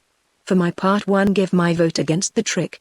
Of the gods of your people I know nothing and think less, but I am the master of our order in my own land, and I will not offend against it. To do this thing would be to act the greatest of lies, and a lie is a sin in the face of heaven. All men must die, but I wish to pass to doom with my hands unstained by fraud. Still, in this matter your lives are at stake as well as mine, therefore, if, of the three of us, two are in favor of the act, I will be bound by their decision. But if only one is in favor, then he must be bound by ours. Good, let it be so, said Maya. And now, beloved, speak and tell us whether you choose death and a clean conscience, or life and my love to gladden it. And she looked into his face with her beautiful eyes, and half stretched out her arms as though she would clasp him to her breast. Now, although the Signor did not answer at once, when I saw this and heard her words, I, Ignacio, knew that it was finished, since it could not be in the heart of a man in love to resist her pleadings and her witcheries. Presently he spoke, and as he did so his face grew red with a half shame. I have no choice, he said. I do not fear to die if need be, but I should be no man were I to choose death while it is your wish that I should live. Like Ignacio, I say that the gods of this city are to me nothing more than idols, and to deceive that which does not exist is impossible. For the rest, I became a brother of the heart not by my own wish, but by accident, therefore on this point my conscience pricks me little. Only, to be a partner in this plot, I must speak or act a lie, and this I have never done before. Still it seems to me that a man may choose life and his love in place of a cruel and secret death, and keep his hands clean, even though he must play a harmless trick as the price of them. Yet, Maya, in this as in every other matter, I will do your wish, and if you think it better that we should die, why let us die and then make an end. Nay, she answered, with a flash of reckless passion, I think it better that we should live, far from this unlucky city, and there be happy in each other's love. For your sake my father's curse has fallen on me, and after it all other maledictions of gods or men will be light as feathers. If this be a sin that we are about to work, I do it for the sake of you and of our love, also because I would live a while in happiness before I go down to the grave. See my father lying there, throughout a long life he has served his God, and behold how his God has served him in the hour of his trouble. Let his prayers answer for us both, for I will have none of such false gods, unless it be to use them for my ends. If this be a sin that we are about to do, and vengeance should tread upon the heels of sin, let it fall upon the heads of my people, who would murder me for no crime, upon the head of Mattai, who tempted me for his own advantage, and, if that be not enough, upon my head also. Little do I care for vengeance to come, if for only 1 short year one may call you husband. Ill-omened words, muttered Mattai, shivering a little, words that only a woman would utter, but so be it. As he spoke I thought that I heard a faint groan break from the man upon the couch. I glanced anxiously at Zybalbay, to find that I must have been mistaken, or, at least, that it had not proceeded from his lips, for he lay there rigid and senseless as a corpse. The vote is taken, I said sadly. What next, Mattai? Follow me, he answered, and I will show you a secret path from this chamber to the sanctuary beneath. Nay, you need not fear to leave him, for if his life still burns within him, it is fast asleep. But stay, where is the talisman? That will be necessary to us. I have one half, I answered, the other is about Zybalbay's neck. Find it, he said, sternly, to the Lady Maya. Nay, you must. Chapter 19 The Sacrilege. Now Maya bent over the form of her father and took the talisman from his neck. I feel like one who robs the dead, she said. Remember that it is to save the living, and be comforted, answered Mattai. Come, let us be going, for the night draws on. Take a lamp, each of you, he said presently, when we had reached the further end of the great hall, where he unlocked the copper gates with a key from the bunch that hung at his girdle. We passed through, and, turning, he almost closed the gate, but not quite. Why do you leave the gates ajar? I asked. Because there are none to follow us, he answered, and who knows what may happen. Should we be forced to fly the sanctuary, open doors are easier to pass than those that are shut. Who or what could force us to fly the sanctuary? I asked. Mattai shrugged his shoulders and went on without answering.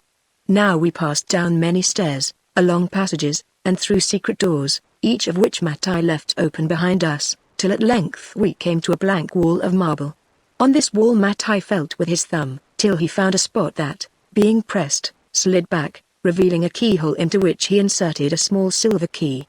Then again he pressed upon the marble, and a panel moved that might have been 2 feet wide by 6 in height, and we saw that light streamed through the opening. Beckoning to us, he walked through the gap in the wall, and one by one we followed him into the sanctuary of the nameless god, and stood on the further side of the wall, huddled together and clasping each other's hands, for the place was awesome, and its utter silence and solemnity filled us with fear.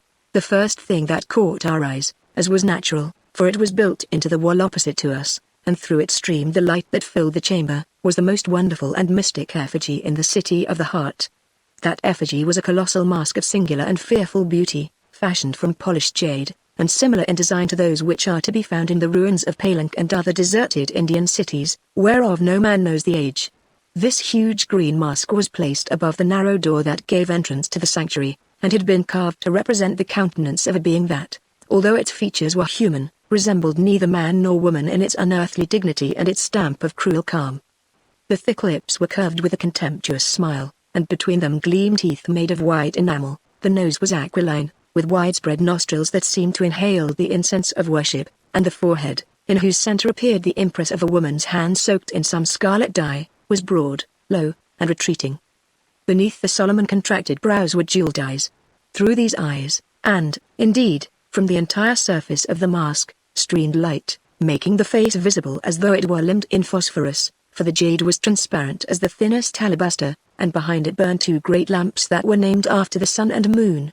Such was the effigy of the nameless spirit that we now beheld for the first time, who had face but no form, the spirit, mouth of the heart, to whom every lesser god was subject, utterer of the thoughts of the heart of heaven, lord of power, dweller in the darkness behind the sun, searcher of the secrets of death. Without pity was this god of theirs, and without wrath, who, clothed in eternal calm, so these people fabled, rested in a home of darkness, watching the shadow of events celestial and terrestrial in his mirror of the moon, and telling of them to the heart which was his soul. The seal of the woman's blood-stained hand was set upon his brow because woman is a symbol of life renewed. The hand is the sign of purpose and the strength to do it, and by blood and anguish must every purpose be accomplished. But the nameless one executed no purpose that was the work of lesser gods.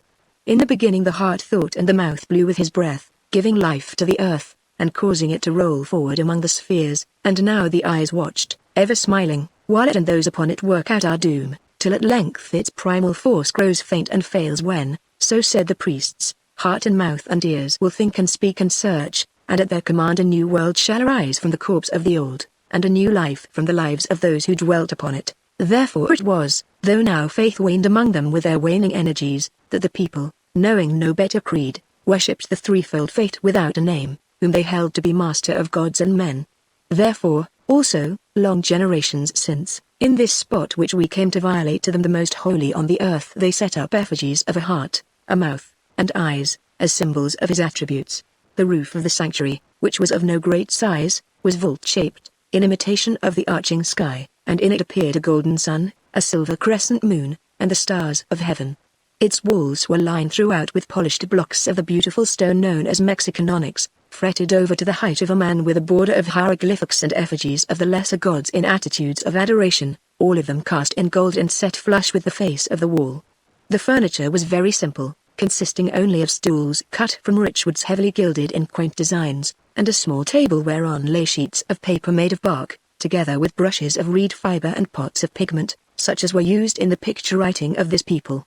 Lastly, at that end by which we had entered the chamber, stood an altar of black marble written around with letters shaped in gold, and upon this altar lay something covered with a silken cloth. For a minute or more we remained silent, contemplating these wonders. Then, with a gesture of impatience, Mattai spoke in a whisper, saying, "Let that be done which we have come to do, for now the sacrilege is committed and it is too late for doubts." Speaking thus, he stepped to the altar and lifted the silken cloth that lay over the object which was upon it, revealing the image of a human heart fashioned in bloodstone and veined with arteries of gold.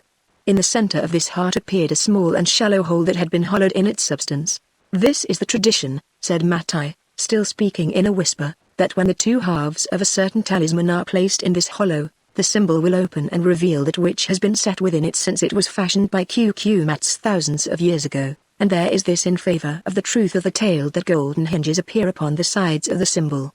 Now one half of the talisman has rested here for many generations, till Xibalbay took it with him indeed, when he went out to seek for the other half, and yet the symbol has never opened. Still, I am sure that it will open when the whole talisman is set in its place. In this matter, however, there is something more to fear than the vengeance of the gods, for, as I can read well, it is written in those letters that encircle the altar, an ancient tradition tells us that if the symbol be stirred from the place where it has lain for so many ages, the floodgate will roll back and the waters of the lake will pour in upon the city, destroying it and its inhabitants. Yet the floodgate cannot roll back when it is not shut, Nor can the waters flow in during the dry season, when they are not on a level with the walls, answered Maya. They cannot, lady, and yet other things may happen. Why was the heart set thus? Was it not that in the utmost need of its worshippers they might choose death rather than defeat and slavery? And was this choice given to them in the wet months only?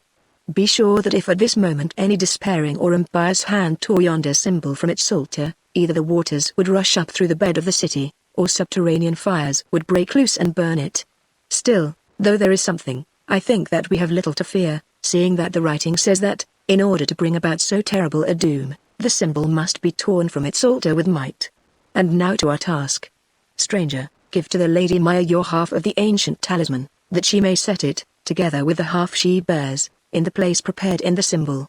Now with a sigh, seeing that it was too late to draw back, I undid the emerald from my neck and gave it to Maya, who laid it side by side with its counterpart upon the palm of her trembling hand, and stepped with it to the altar.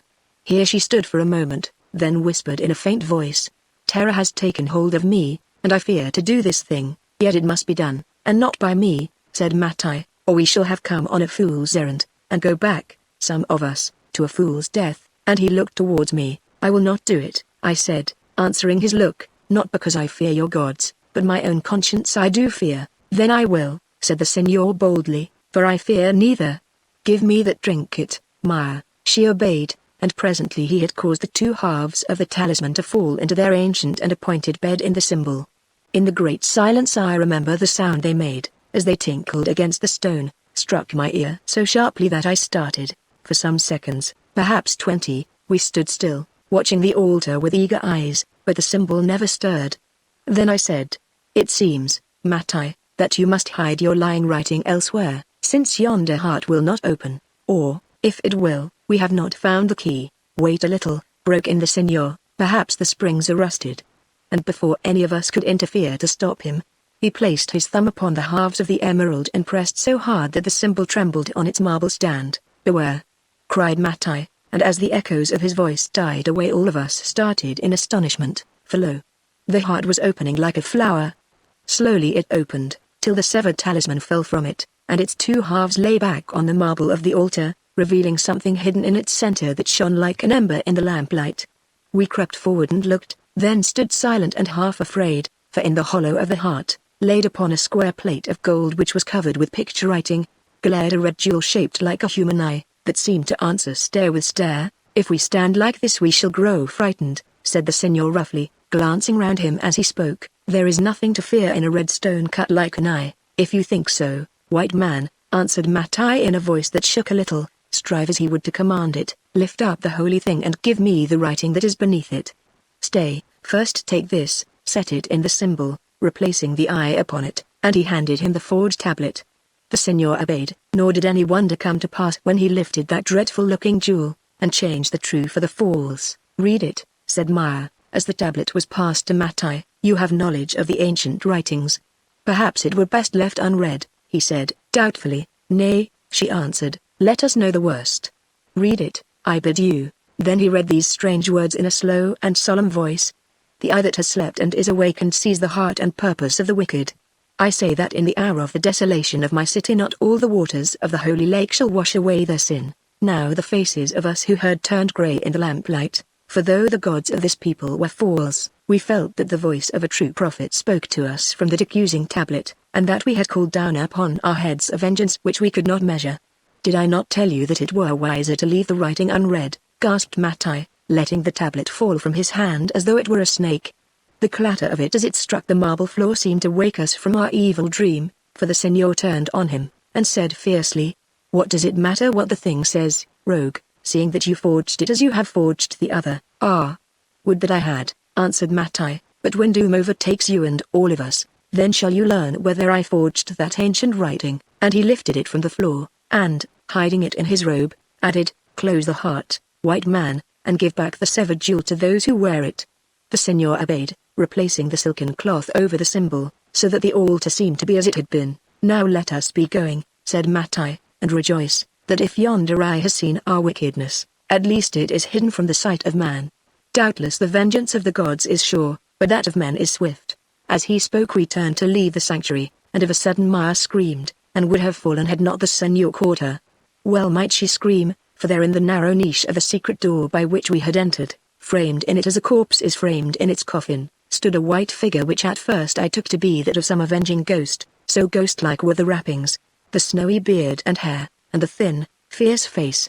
Another instant, and I saw that indeed it was a ghost, the ghost of Zybalbay, or rather his body come back from the boundaries of death to spy upon our sacrilege before it crossed them forever. Yes, it was Zybalbay, for while he had seemed to be unconscious upon the bed in the chamber, his senses were awake, and oh, what must he have suffered when he, the high priest of the nameless god, heard us plan our fraud upon his sanctuary. Then, after we had left him, fury and despair unfettered the limbs that had been bound so fast and gave him strength to follow us, though they could not unlock his frozen tongue. He had followed, painfully he had crept down the stairs, along the passages, and through the open door, for the path was known to him even in the dark, till at length he came to the secret entrance of the sanctuary. Here once more his force deserted him, here, unable to speak or stir, he had leaned against the wall and seen and heard all that was done and said, "Oh, never shall I forget the rage of his quivering face, or the agony and horror of his tormented eyes as they met our own. No course could have been so awful as the look which he let fall upon his daughter, and no outraged deity or demon could have seemed more terrible to the human sight than was the tall figure of this dying man, striving even in death to protect the honor of his gods, which we had violated in the most holy of holies. Never have I seen such a dreadful sight, and I pray that never again may I do so either in this world or the next." The dying Zybalbay saw our fear, and with a last effort he staggered forward towards his daughter, his clenched hands held above his head. For a moment he stood before her as she lay upon her lover's arm staring up at him like a bird at a snake, while he swayed to and fro above her like the snake about to strike. Then, of a sudden, foam mingled with blood burst from his lips, and he sank down at her feet dead, dying in a silence that was more awful than any sound. Of all that followed I need not write.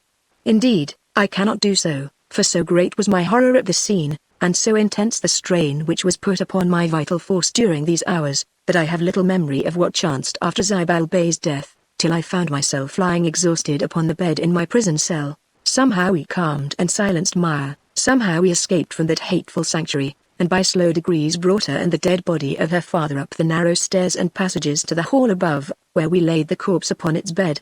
Then Matai left us, and I remember no more till the next morning when nobles and leeches came to watch by the body of the dead cacique, and to embalm it in readiness for the tomb. The next 2 days went heavily for the three of us, oppressed as we were by the silent gloom of our prison and the memories of that dreadful night. The love between Maya and her father had never been deep, for they were out of tune with each other. Still, now that he was dead she mourned him, the more perhaps because he had died hating and cursing her. By degrees she recovered from her superstitious fears, born of the writing in the symbol, but her father's maledictions she never could forget, and though she was willing to earn and to bear these for the sake of her love for the Señor, I think that their memory lay between them like a shadow. "Oh, why did I ever love you?" she would say. "What have you to do with me, whom race and law and fate have set apart from me?" And yet she went on loving him even more dearly. I, also, was unhappy, for though I put little faith in these omens, or in the vaporings of dead prophets and the tricks of living charlatans, I felt that the ill luck which had clung to me in the past was with me still. Things had gone cross with me, Zybalbay was dead, and woman, the inevitable, had drawn away the heart of my friend and dragged me and my plans into the whirlpool of her passion, whence, if at all, they must emerge ruined and shapeless. Still, summoning the patience of my race to my aid, I bore these secret troubles as I might, giving counsel and comfort to the lovers, who, lost in their own doubts and difficulties, thought, as was natural, little of me and my lost ambitions. At length they carried away the corpse of Zybalbay to be wrapped in its winding sheet of gold and set with all ancient pomp and ceremony by those of its forefathers in the hall of the dead. Maya wept indeed, but I for my part was glad to see the last of him, and so, I think, was the Señor, whose spirits had begun to fail him in the presence of so much remorse and grief. That day, it was the day previous to the night of the rising of waters, on which we were to appear before the council of the heart in the sanctuary. Tycho came to visit us. To Maya he bowed low, but on the Señor and myself he looked with an angry eye, with the eye, indeed, of one who would have killed us if he dared. First, with many fine words and empty compliments, he offered her his sympathy upon the death of her father. For this she returned her thanks, quoting, however, with a flash of her old spirit, a certain proverb of her own people, of which the meaning is that the death of one man is the breath of another. "My father was your foe, Tycho," she added, and now that he is gone you will be able to sleep and reign in peace. Not altogether so, lady, he answered, seeing that he has left behind him a more dangerous rival to my power, namely, yourself. I will not hide from you, Maya, what you must soon learn, that a large portion of the people, and with them many of the nobles, accusing me of your father's murder, clamor that I should be deposed, and that you should be set in my place as cacique of the city of the heart. Some few days ago I might have stilled their outcry by commanding you to be put to death. But now it is too late, for, since then, time has fought for you, and doubtless your end would be followed by my own.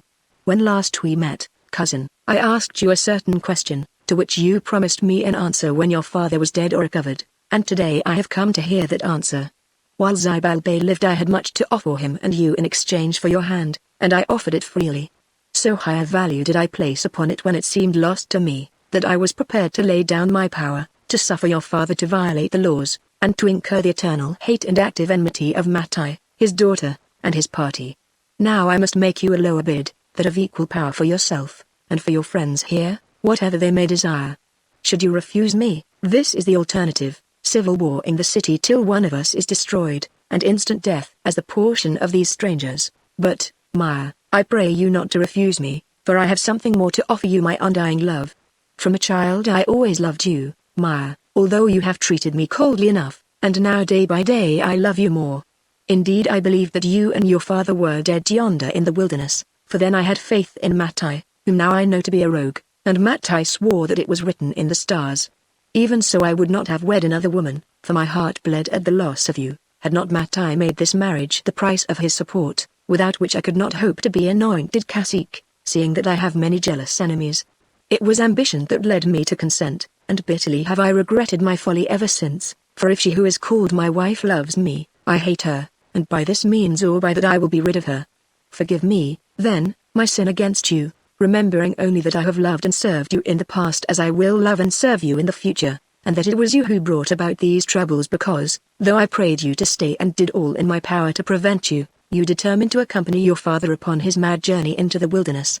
Now I have spoken, and I thank you for the courtesy with which you have listened to me. You have spoken, cousin, she answered, and your words have been gentle, yet, if I understand you right, some few days since you were in doubt as to whether it would not be better to murder me here in this darksome hole where you have placed us. If policy put any such thought into my mind, Maya, love drove it out again, he answered, with confusion.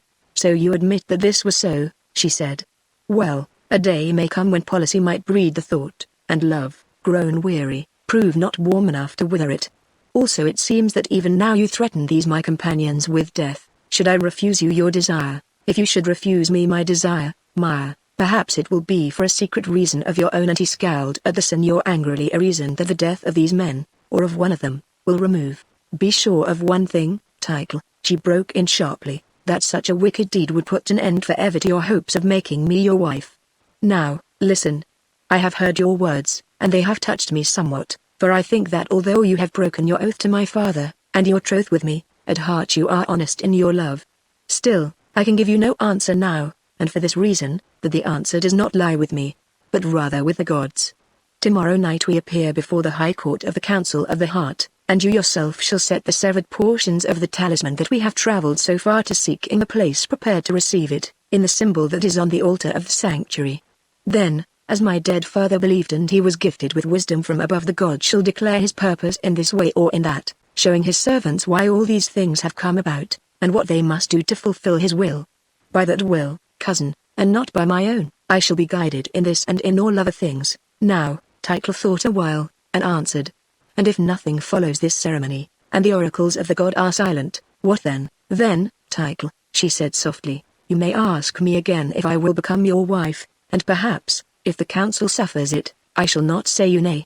Now farewell, for grief still shadows me, and I can talk no more. Chapter 20 The Council of the Heart. Now, when Title was gone I sat silent, for although it might be necessary to save our lives, and to bring about the fulfillment of Maya's love, all this double-dealing did not please me, and I could not talk of it with a light heart.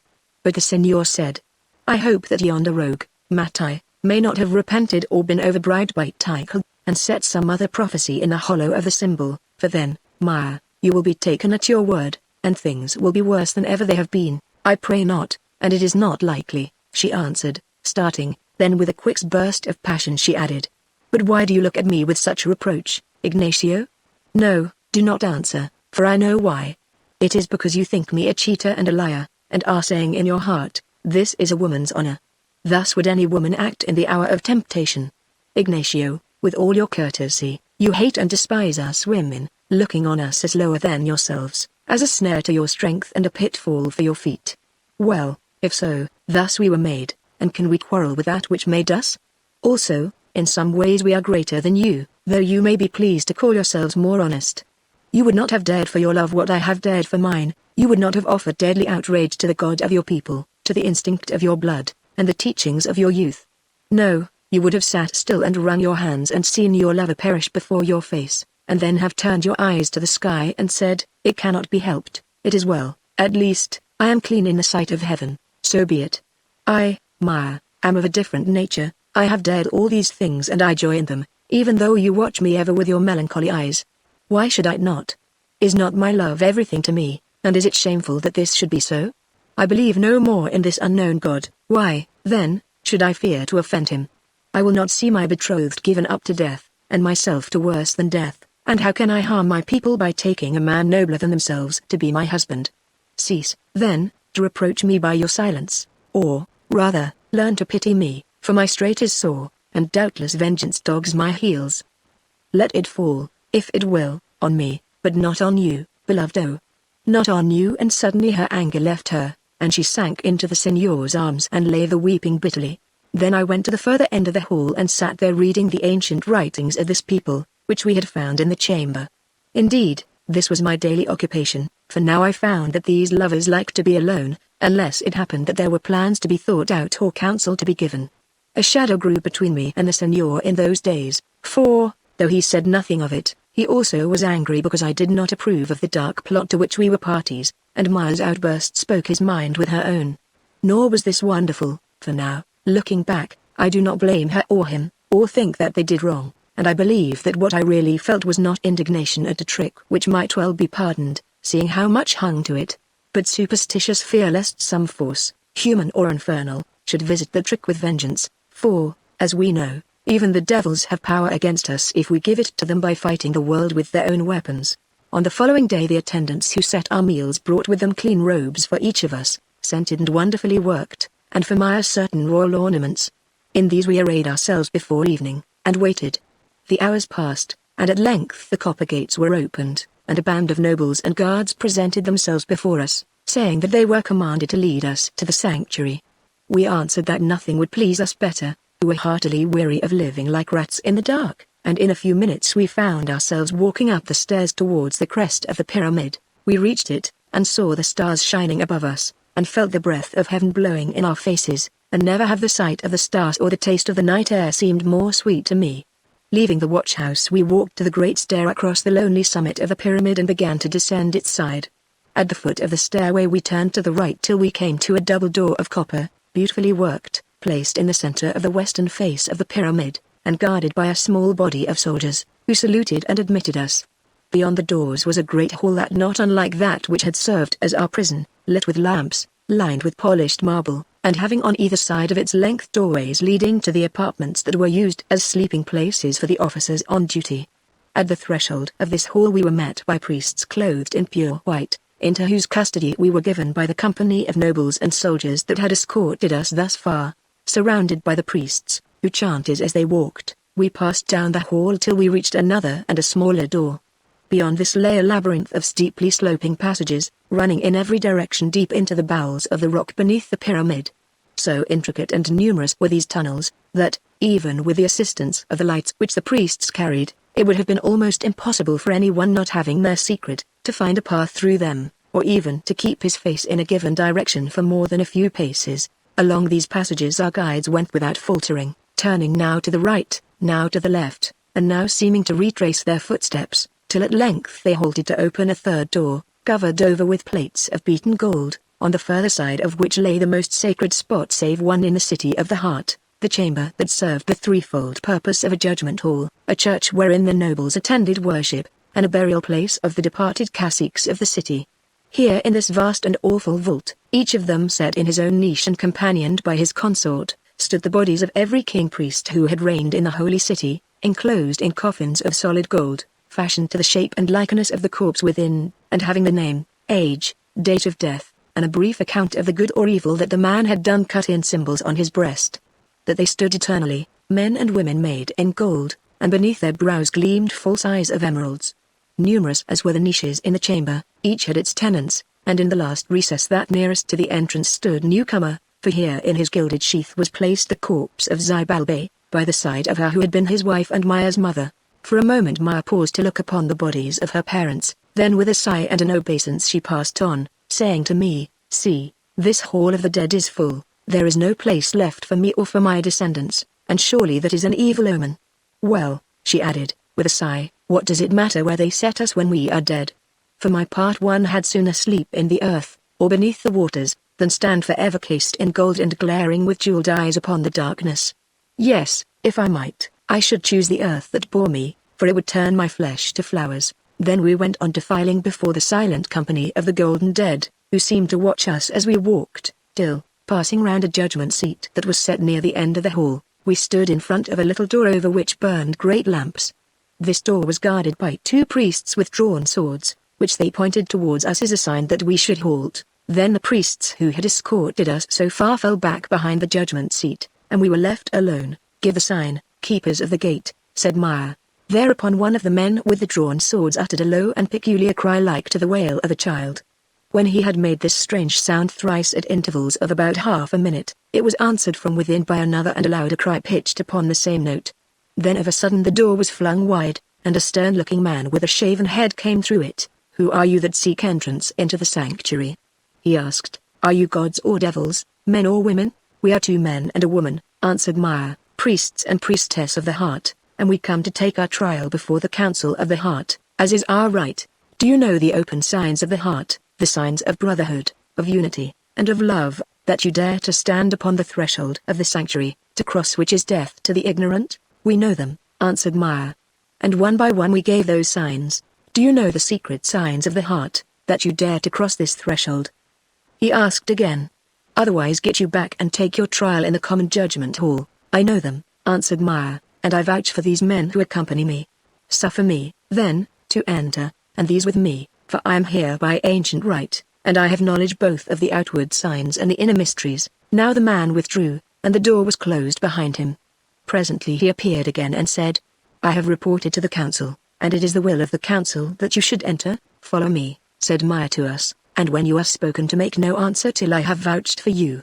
"I will answer for you." The priests let their swords fall, and, passing through the doors, for there were 2 of them connected by a short passage, once more we found ourselves standing beneath the mask of the unknown god in the sanctuary of the city of the heart. But now it was no longer empty. Behind the little altar were 3 stools, and upon them, clad in wonderful apparel, and adorned with gold and gems, sat Tycho, Matai, and Noah, who was the only woman present. In front of the altar was an open space, and beyond its circle, each wearing the orders of his spiritual rank, sat the brethren of the heart according to their degree, to the number of 36. Led by Maya we advanced into the space before the altar, and stood there in silence. None of those present took note of us. Indeed, they did not seem to see us, but sat with bent heads and with hands folded crosswise on their breasts. At length one of the brethren, he who was nearest to the door, and had questioned us without, rose, and, addressing Tycho, said, "Keeper of the heart, one who claims to be of our company stands before you, and with her 2 for whom she vouches, who, although they be strangers, by your command I have proved to be brethren of the heart, though what more they may be I know not. Be pleased, then, to prove them also by the voice of their sponsor, that their mouths may be opened and their prayer come to the ears of the council." At his words 2 of the brethren rose and blindfolded the Senor and myself, lest we should see the sacred signs, with all of which, indeed, I was well acquainted, but Maya they did not blindfold. Then we heard Tycho asking, "How are you named to us strange to our eyes?"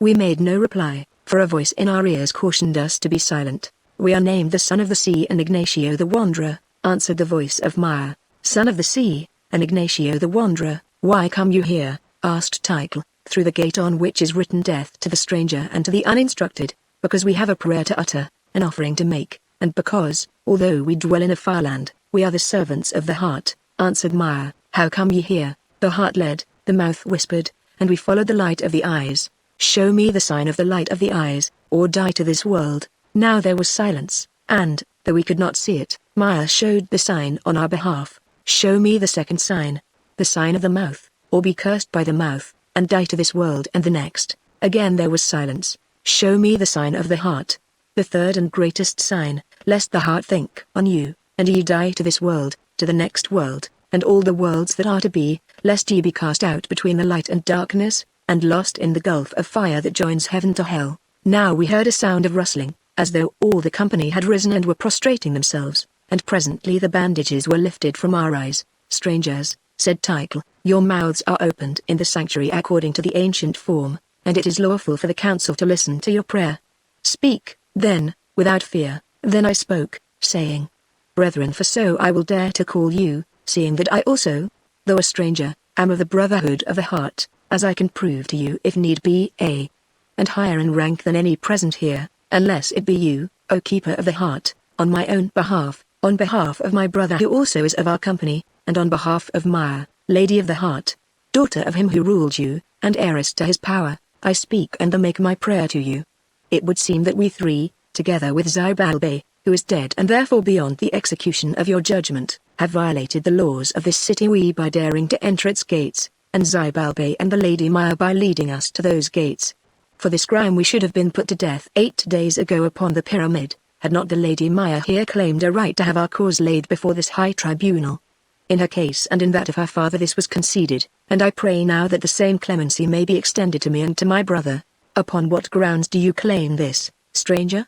Asked Tycho. Upon the ground that we are brethren of the inmost circle of the heart, and therefore have committed no crime in visiting this city, which is free to us by right of our rank and office. Now there was a murmur of true from the council behind me, and Tycho also said true, but added, if you are brethren from the inmost circle of the heart, you are free from offense, but first you must prove that this is so, which as yet you have not done. A brother of the inmost circle knows its mysteries and can answer the secret questions.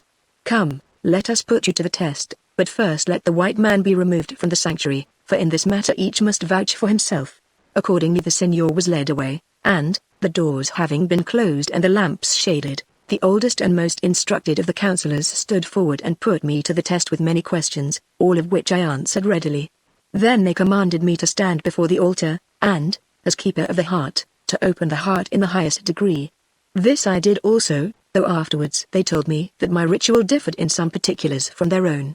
After that I took up my parable and questioned them till at length none that could answer me no, not even the high priest or Mattai, and they confessed humbly that I was more instructed than any one of them, and because of this knowledge from that day forward I was held in veneration in the city of the heart. Now I was given a seat among the brethren the highest, indeed, after those of the chief priest and the great officers, and the seigneur was summoned. He entered with a downcast look, and while Maya and I watched him sadly, his examination began. It was not long. At the second question he became confused, used angry language in Spanish and English, and broke down. Brethren, said Tycho, and there was joy in his eye, as he spoke, it seems that we need not trouble further with this impostor. By daring to enter our city he has earned the penalty of death. Moreover he has blackened his crime by claiming to be of our brotherhood, whereas he scarcely knows the simplest password. Is it your will that he should be taken to his fate? If so, speak the word of doom. Now Maya rose affrighted, but, motioning to her to be silent, I spoke, saying, hear me before that fatal word is spoken which cannot be recalled. This man is of our inmost brotherhood, though he has not been formally admitted to the inner circles, and was forgotten those of the mysteries which were taught to him at his initiation. Listen, and I will tell you how he came to join the Order of the Heart. And I told them that tale of my rescue by the seigneur, and told them also all the story of our meeting with Zybalbay and of our journey to the city of the heart, speaking to them for an hour or more while they hearkened earnestly. When I had done they debated as to the fate of the seigneur, and though by only one vote decided that if I had nothing more to urge on his behalf he must straightway die. I have something more to urge before you pass judgment, I said in my need and despair, speaking and acting a lie to save the life of my beloved friend. Yes, I who had blamed Maya for this same deed, though it has to do with the mysteries of your religion rather than with those of our order. It was the belief of Zybalbay, who is dead, that when the two halves of the ancient talisman, the halves night and morning, that together make the perfect day, are set in their place in the symbol which once they filled before the dividing of peoples, then it shall be made clear what part must be played by each of us wanderers in the faith that is to be. To this end did Zybalbay undertake his journey, and lo! Here is that which he went to seek, and I drew the talisman from my breast. Take it, Tycho, for I resign it, and lay it with its fellow in the place that is prepared for them, so that we may learn, and all your people may learn, what truth there is in the visions of Zybalbay. That is our desire, answered Tycho, taking the severed emerald and its counterpart which Maya gave to him. Let the white man, son of the sea, be placed without the sanctuary and guarded there a while, for so at least he will gain time to prepare himself for death. Fear not, lady, he added, noting Maya's anxious face, no harm shall be done to him till this matter of the prophecy is made clear. Now for the second time the signor was removed, and when he had gone Tycho spoke, tracing the history of the prophecy so far as it was known, and reciting its substance, that when once more the two halves of the symbol of the heart were laid side by side in their place on the altar in the sanctuary, then from that hour the people should grow great again. In all this, he said, I have little faith. Still, Zybalbay, who in his way was wise, believed it, and, the story having gone abroad, the people clamour that it should be put to the test. Is this your will also? It is our will, answered the councillors. Good. Then let it be done, and on your heads be it if harm should come of the deed. Mattai, the council commands you to set these fragments in the hollow of the symbol. If such is the order of the council, I have no choice but to obey, said Mattai. Yet, though none else have done so, I give my voice against it, for I hold that this is childishness, and never did I know any good to spring from prophecies. And he paused as though waiting for an answer. Obey. Obey, said the council, for curiosity had got a hold of them, and they craned their necks forward to see what might happen. Obey, repeated Tycho. But beware how you shake the heart, lest the legend prove true and we should perish in the doom of waters. Then Mattai set the two halves of the talisman in their place, and as before, in the midst of an utter silence, lo! The symbol opened like a flower. Leaning forward I saw the eye within its hollow, but it seemed to me that the fire had faded from the heart of the jewel, for now it gleamed coldly, like the eye of a man who is 2 hours dead. I think that Mattai noted this also, for as the symbol opened he started and his hand shook. Now, when they saw the marvel, a gasp of wonder rose from the council. Then Tycho spoke, saying, It seems that there was wisdom in Zybalbay's madness, for the heart has opened indeed, and within it is a stone eye resting upon a plate of gold that is covered with writing. Read the writing, they cried. Displacing the eye, Tycho lifted the plate of gold and scanned it. I cannot, he said, shaking his head. It is written in a character more ancient than any I have learned. Take it, Mattai, for you are instructed in such signs. Now Mattai took the tablet and studied it long with an anxious face, upon which at length light broke that changed none to wonder, or rather blank amaze, so that I, watching him, began to think, not knowing all the cleverness of Mattai, that the signor was right, and the tablet had been tampered with since we saw it. Read. Read. Cried the council. Brethren, he said, the words seem clear, and yet so strange is this writing that I fear my learning is at fault, and that I had best give it to others to decipher. No, read, read, they cried again, almost angrily. Then he read. This is the voice of the nameless God that his prophet heard in the year of the building of the sanctuary, and graved upon a tablet of gold which he set in a secret place in the symbol of the sanctuary, to be declared in that far-off hour when the lost is found and the signs of the day and the night are come together. To thee it speaks, unborn daughter of a chief to be, whose name is the name of a nation. When my people have grown old, and their numbers are lessened, and their heart is faint, then, maiden, take to thyself as a husband a man of the race of the white god, a son of the sea foam, whom thou shalt lead hither across the desert, for so my people shall once more prosper and grow strong, and the land shall be to thy child and the child of the god, east and west, and north and south, further than my eagle's wing between sunrise and set. Now, as Mattai read, the face of Tycho grew black with rage, and before ever the echoes of his voice had died away, he sprang from his seat crying, Whoever it was that wrote this lying prophecy, god or man, let him be accursed. Shall the Lady Maya, for her it must be whose name is the name of a nation, be given in marriage to the white dog who awaits his doom without the door, and shall his son rule over us? First I will see her dead and him with her. Then one of the eldest of the council, a man named Demas, who, as I learned afterwards, had been foster brother to Zybalbay, rose and answered wrathfully, It seems that these things must be so, Tycho, and beware how you utter threats of death lest they should fall upon your own head. We have called upon the god, and the god has spoken in no uncertain voice. The Lady Maya must become wife to the white man, son of the sea, and then things shall befall as they are fated. What? Answered Tycho. Is this wandering stranger to be set over me and all of us? That I do not know, said the counselor. The writing does not say so. The writing says that his son shall be set over us, and as yet he has no son.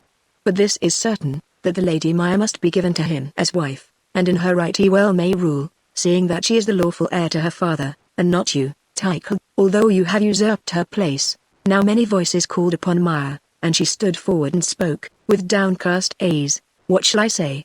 She began, except one thing, that my will is the will of the gods, and if it is fated that I should be given to the white man in marriage, why, so let it be. For many years I was taught to look elsewhere, but he who is to have been my husband, and she pointed towards Tycho, chose himself another wife, and now I see that he did this not altogether of his own will, but because it was so decreed. One thing more. I, who am but a woman, have no desire to rule or to take the place that the Lady Noah holds. The writing says that in a day to come, a far-off day, some child of mine, if indeed I am that daughter of a chief whose name is the name of a nation, shall rule in truth. Let him then come in his hour and take the glories that await him, and meanwhile, Tycho, do you sit in your place and leave me to rest in peace. The Lady Maya speaks you fair, Tycho, and my daughter, said Matai, and if the people will have it, you may do well to accept her offer, leaving the future to shape itself. She says she is ready to take the white man as a husband, but we have not yet heard whether the white man will take her as a wife. It may be, he added with a smile, that he will rather choose to die, but at the least we must have an answer from his lips, that is, if you accept this prophecy as sent from heaven. Say, do you accept it? We accept it, answered the council almost with one voice. Then let the white man, son of the sea, be brought before us, said Matai. Chapter 21. The marriage of Maya. Presently the door opened and the Señor was led into the sanctuary, as he thought to his death, for I saw that his teeth were set and that his hand was clenched as though to defend himself. But as he came, the most of the council rose and bowed to him, crying, Hail to you, son of the sea, favored of heaven, father foreordained of the deliverer to come. Then he knew that the plot had succeeded, and he uttered a great sigh of relief. Hearken, white lord, said Matai, for Tycho sat still and scowled on him in silence. The gods have spoken by their oracle. As Zybalbay thought, so it is, and your feet have been led for a purpose to the gates of the city of the heart. Listen to the words of the gods, and, taking the tablet, he read to him the false prophecy. Now choose, white man. Will you take the Lady Maya to wife, or will you be put to death in that, having wandered to the city of the heart, you refuse to obey the command of its gods? Now the Señor thought and answered. The man would be foolish who hesitated between death and so fair and sweet a bride. Still, this is a matter that I cannot decide alone. What says the Lady Maya? She says, answered Maya, that although this is a marriage for which she did not look, and it is a new thing that a daughter of the heart should take a stranger of less ancient blood to husband, the will of heaven is her will, and the Lord that heaven chooses for her shall be her Lord. And she stretched out her hand to the Señor. He took it, and, bending down, kissed her fingers, saying, May I be worthy of your choice, lady. Now I thought that the ceremonies were finished, and was glad, for I grew weary of assisting at this farce. But the old priest, Zybalbay's foster brother, rose and said, One thing more must be done, brethren, before we leave this sanctuary, and it is to swear in these strangers as members of the council. They have wandered here from far, and here with us they must live and die, seeing that both of them know our secrets, and one of them is predestined to become the father of the great Lord for whose arising we have looked for many generations, and therefore, until the child is born, he must be watched and guarded as priests watch a sacred fire. It is well thought of. Let them be sworn, and learn how to break the oath is death, was the answer. Then Matai rose, as keeper of the sanctuary, and said, You, white man, son of the sea, and you, Ignacio, the wanderer, a lord of the heart, do swear upon the holy symbol of the heart, the oath to break, which is to die horribly in this world and to be lost everlastingly in the worlds that are to be. You swear, setting in pledge your souls and bodies for the fulfillment of the oath, that neither by word nor sign nor deed will you reveal aught of the mysteries or the counsels of this brotherhood, whereof you will be the faithful servants till your deaths, holding it supreme above every power upon earth. You swear that you will not possess yourselves of the treasures of the city of the heart, nor, without the consent of this high brotherhood, attempt to leave its gates or to bring any stranger within its walls. These things you swear with your hands upon the altar, setting in pledge your souls and bodies for the fulfillment of the oath. Other clauses there were also which I have forgotten, but this was the substance of the vow that was dictated to us. We looked at each other helplessly, and then, there being no escape, we swore, kneeling before the altar, with our hands resting upon it. As the solemn words of confirmation passed our lips, we heard a sound of the movement of heavy stones behind us. "Arise now," said the old priest, "turn, brethren, and look upon that which lies behind you." We obeyed, and the next instant shrank back against the altar in alarm, for within 6 feet of us a massive stone in the floor had been lifted, revealing the mouth of a well, from the deep recesses of which came the distant sound of rushing waters. "Behold, brethren," he went on, "and should the oath which you have sworn be broken in a single letter, learn after what fashion you must suffer for your sins. Into that pit you shall be cast, that the water may choke your breath, and the demons of the underworld may prey upon your souls through all eternity. Have you seen, and, seeing, do you understand?" "We have seen, and we understand," we answered. "Then let the mouth of the pit be sealed again, and pray you in your hearts that it may never be opened to receive the living body of you or of any of us. Son of the sea, and you, Ignacio the Wanderer, the oaths have been sworn, and the ceremony is finished.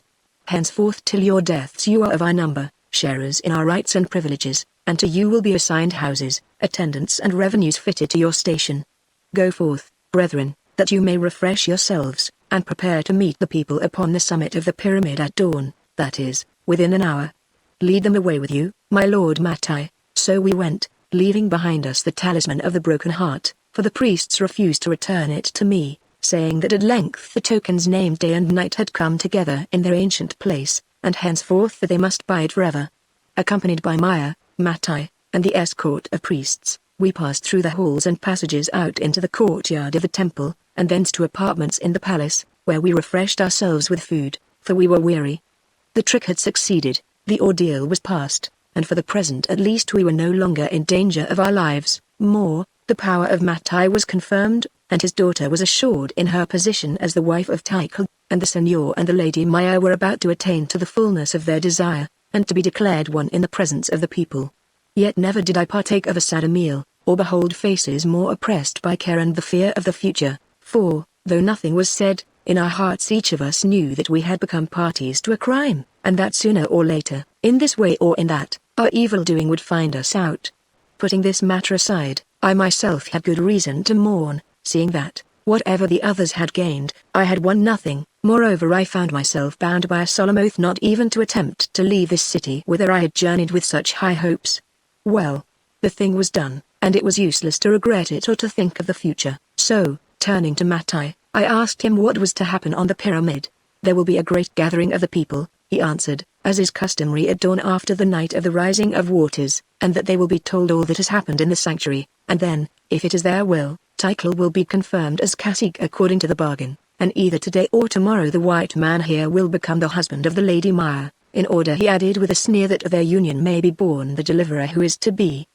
Now, if you are ready, it is time for us to go, for the multitude is gathered, and an escort waits us without." Leaving the palace, we placed ourselves in the center of a party of nobles and guards who were in attendance, and marched across the courtyard and up the steps of the pyramid. The night was growing grey with the breaking of the dawn, and in the pearly light, through which the stars shone faintly, we perceived that bands of priests and nobles, wrapped in their broidered serapes for the morning air was chilly, stood in their appointed places round the altar. In front of them were ranged the dense masses of the people, drawn here to make their prayers upon this feast day, and also by desire to learn the truth as to the death of Sibal Bey, the fate of the strangers who had accompanied him from the unknown lands, the decision of the council as to the successor to the place and power of cacique, and lastly, whether or no the oracle of the god had spoken to his priests upon this or any other matter when the lost talisman was set in its place in the sanctuary. On reaching the altar, seats were given to us among the nobles of the heart, those of Maya and the Senor being placed in such fashion that they would be visible to the whole multitude. Then followed a silence, till at length the priest who was stationed upon the roof of the watch-house blew a silver trumpet and proclaimed that the dawn was broken, whereon bands of singers who were in readiness began to chant a very beautiful hymn of which the refrain was caught up by the audience. As they sang, a beam from the rising sun struck upon the fire that burned above the altar, and again the trumpet sounded. Then, in the silence that followed, the priest who stood by the fire, clothed in white robes, prayed in a loud voice, saying, "O God, our God, let our sins die with the dying year. O God, our God, strengthen us with thy strength, comfort us with thy comfort during the day that is to be. O God, our God, have pity upon us, lift us from the darkness of the past, and give us light in the coming time. Hear us, heart of heaven, hear us. He ceased, and from the surrounding gloom many voices made response, saying, "Hear us, heart of heaven, hear us." Then for a space the old priest stood still, the firelight flickering on his tall form and rapt countenance as he gazed towards the east. Greyer and more grey grew the gloom, till of a sudden a ray from the unrisen sun shot through the shadows like a spear and fell athwart the summit of the pyramid, paling the holy fire, that seemed to shrink before it. At the coming of the sunbeam a multitude of worshippers, men and women together, rose from the marble pavement whereon they had been kneeling in prayer, and, casting off the dark cloaks which covered their white robes, they turned, extending their arms towards the east, and cried with one accord, "Hail to thee, O Sun, bringer of all good things! Hail to thee, newborn child of God!" Now the light grew fast, and soon the city appeared, rising white and beautiful from its veil of mist, and, as the glory of the daylight fell upon it, other priests who stood by the altar uttered prayers appointed to be offered upon this day of the beginning of the rising of waters. To the people of the heart the occasion was a great one, seeing that but little rain falls in their country, and thus they depend for a bountiful harvest upon the inundation of the island and of the low shores that lay around the lake by its waters swollen with the melted snow of the great mountains on the mainland. When the waters retreated, then they planted their grain in rich land made fertile by the mud, without labor to themselves, whence, before the lake rose again, they gathered their corn and other crops. When they had ended their praying, and gifts of fresh flowers had been laid upon the altar by beautiful children chosen for that purpose, Tycho blessed the multitude as high priest, and the simple ceremony came to an end. Then Mattai rose to speak, telling the people all things that had happened, or so much of them as it was expedient that they should know. He told them of the death of Sibalbay, of the setting of the lost talisman in the symbol, and of the writing which was found therein, which he read aloud to them amidst a dead silence. Then he told them how the Lady Maya and the white man had consented to be married in obedience to the voice of the oracle, and lastly, how she, the Lady Maya, had desired that her cousin Tycho should continue to be cacique of the city of the heart, that she might have more leisure to attend upon her heaven-sent husband, and to be at rest until that child was become a man, whose wisdom and power should make them even greater than their forefathers had been. When he had finished his address there was much applause and other expressions of joy, and a spokesman from among the people asked when the marriage of the white man, son of the sea, to the Lady Maya, would take place. This question she answered in person, saying modestly that it was her lord's will that it should take place that very night in the banqueting hall of the palace, and that a great feast should be celebrated in honor of it. After this the talking came to an end, Tycho having said no word, good or bad, beyond such as the duties of his office required, and according to the custom of the country many people, noble and simple, came forward to congratulate her who was about to be made a bride. Weary of watching them and of hearing their pretty speeches, I took advantage of the escort of a friendly noble and went to see the ceremony of the closing of the floodgate, a huge block of marble that slid down a groove into a niche prepared to receive it, where it was fastened with great bars of copper and sealed by certain officers, although, so I was told, the rising water would not reach it for another 8 or 10 days. Even though the flood should prove to be a low one, it was death to break those seals for a space of 4 full months, and during all this time any who would leave the city must do so by means of ladders reaching from the wall to little wooden jetties, where boats were moored. Afterwards we walked round the walls and through some of the main streets, and I marveled at the greatness of this half-deserted place, for the most of it was in ruins, and at the many strange sights that I saw in it. Indeed, I think that Mexico, in the time of Montezuma, my forefather, was not more powerful or populous than this town must have been in the days of its prosperity. About midday I returned to the apartments that had been assigned to me in the palace, and, hearing that the Signor was still in attendance upon the Lady Maya, I ate my dinner alone with such appetite as I could find, and lay down to sleep a while. I was awakened from my rest by the Signor, who arrived, looking merry as he used to be before ever molars came to lead us to the old Indian doctor and his daughter, and full of talk about the preparations for his wedding that night.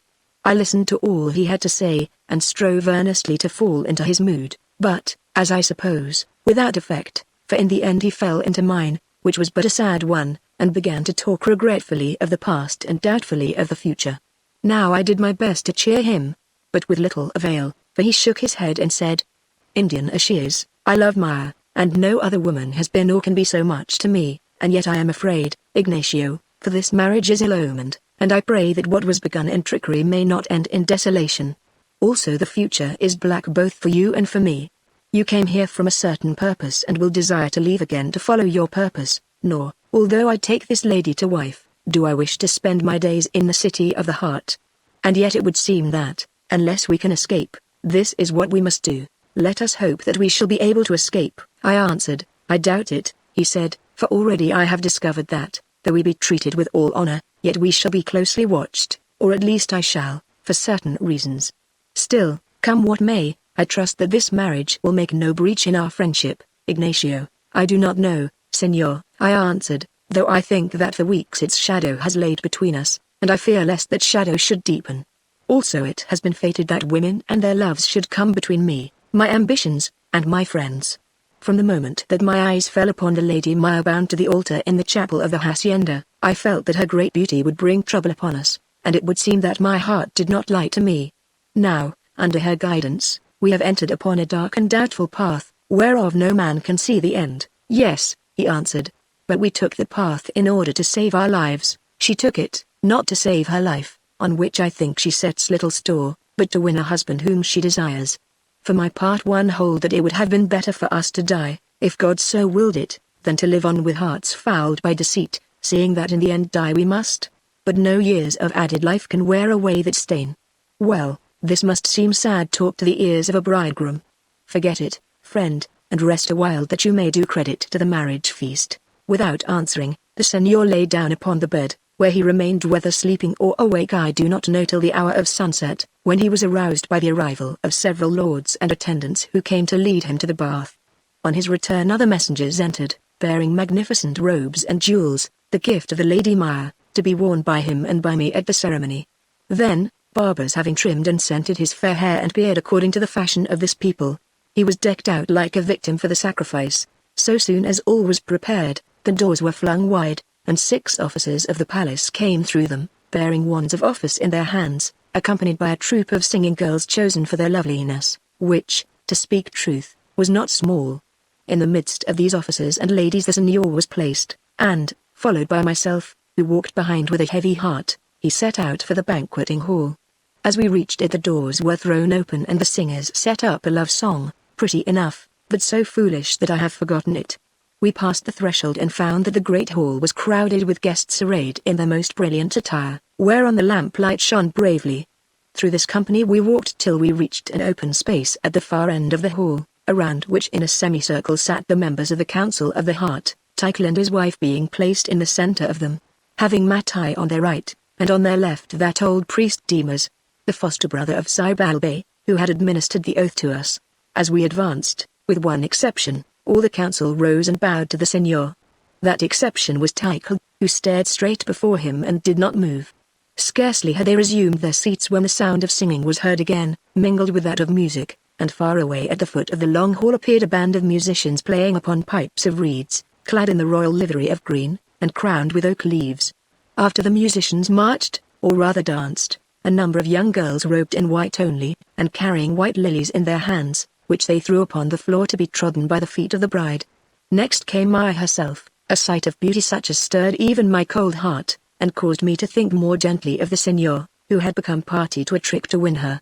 She also was arrayed in white, embroidered with gold, and having the symbol of the heart blazoned on her breast. About her waist and neck were a girdle and collar of priceless emeralds. On her head was set a tiara of perfect pearls taken in past ages from the shellfish of the lake, and round her wrists and ankles were bangles of dead gold.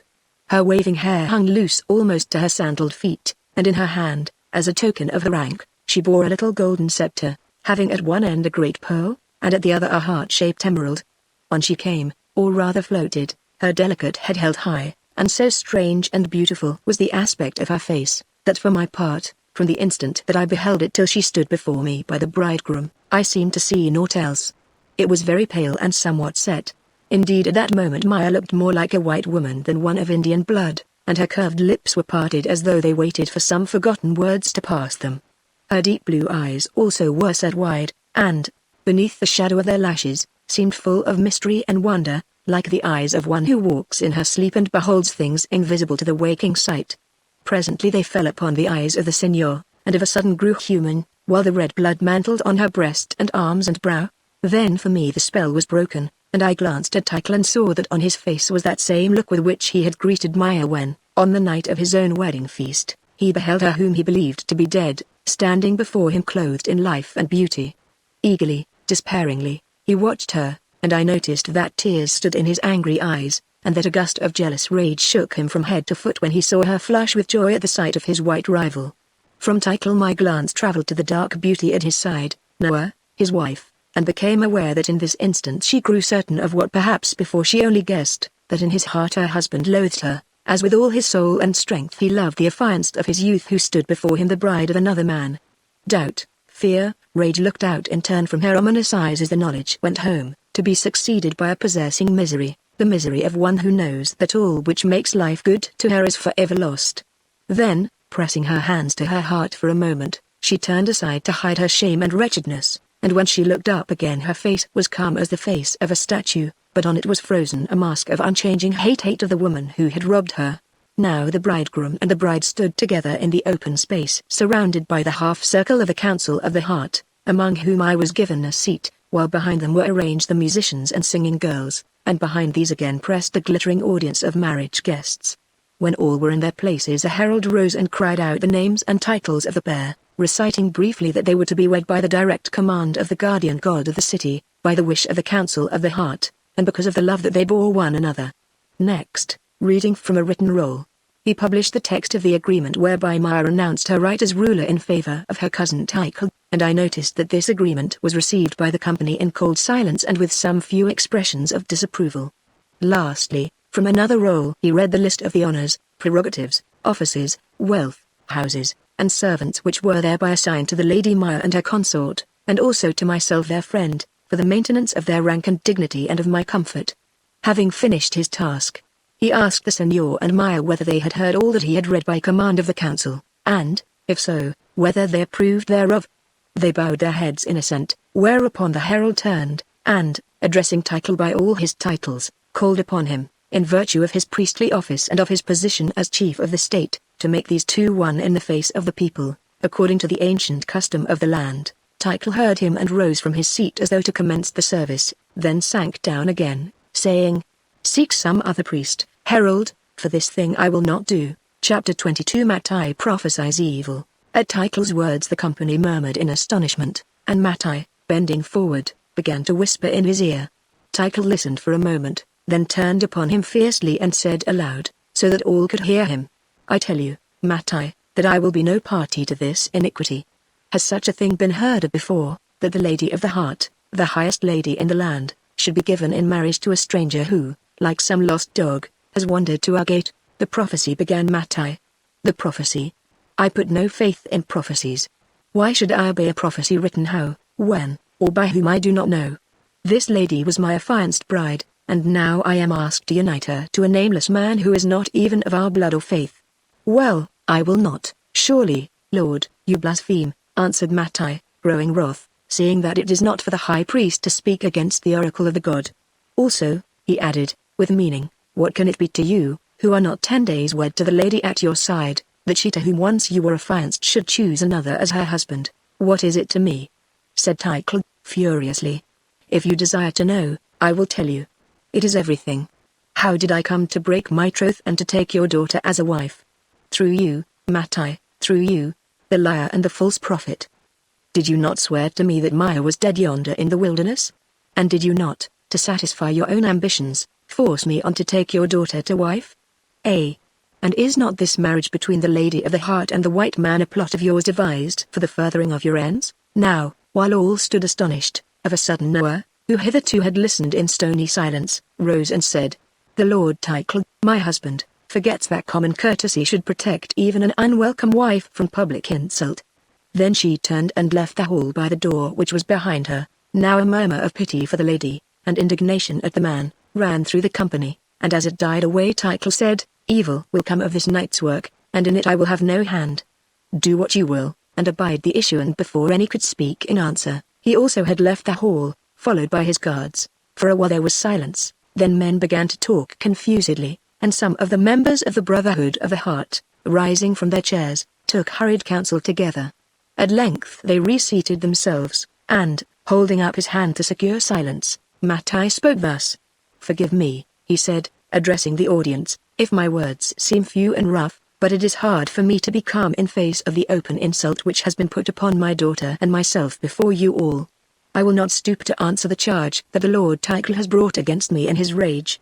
Surely some evil power must have afflicted him with madness, that, forgetting his honor as a man, and his duty as a prince and priest, he should dare to utter such calumnies against the God we worship, the white man whom the God has chosen to be a husband to the Lady Maya, and myself, the keeper of the sanctuary. There were many among you who held me foolish when, after much prayer and thought, to further what I believed to be the true interests of the whole people, I gave my voice in favor of the lifting up of Tycho to fill the place and honor of cacique in room of our late prince, Xibalbay, whom we thought dead with his daughter in the wilderness. Today I see that they were right, and that I was foolish indeed. But enough of regrets and bitter talk, that make ill music at a marriage feast. Tycho, the head of our hierarchy, has gone, but other priests are left, nor is his will the will of the council, or of the people of the heart for whom the council speaks. Their will it is that this marriage should go forward, and Demas, my brother, as the oldest among us, I call upon you to celebrate it. Now the company shouted in applause, for they were set upon this strange union of a white man with their lady, if only because it was a new thing and touched their imagination, and even those of them who were of his party were wroth with Tycho on account of his ill behavior and the cruel affront that he had offered to his new-made wife. So soon as the tumult had died away, the old priest Demas rose, and, taking the hands of Maya and the Signor, he joined them and said a very touching and beautiful prayer over them, blessing them, and entreating the Spirit, Heart of Heaven, and other gods, to give them increase and to make them happy in a mutual love.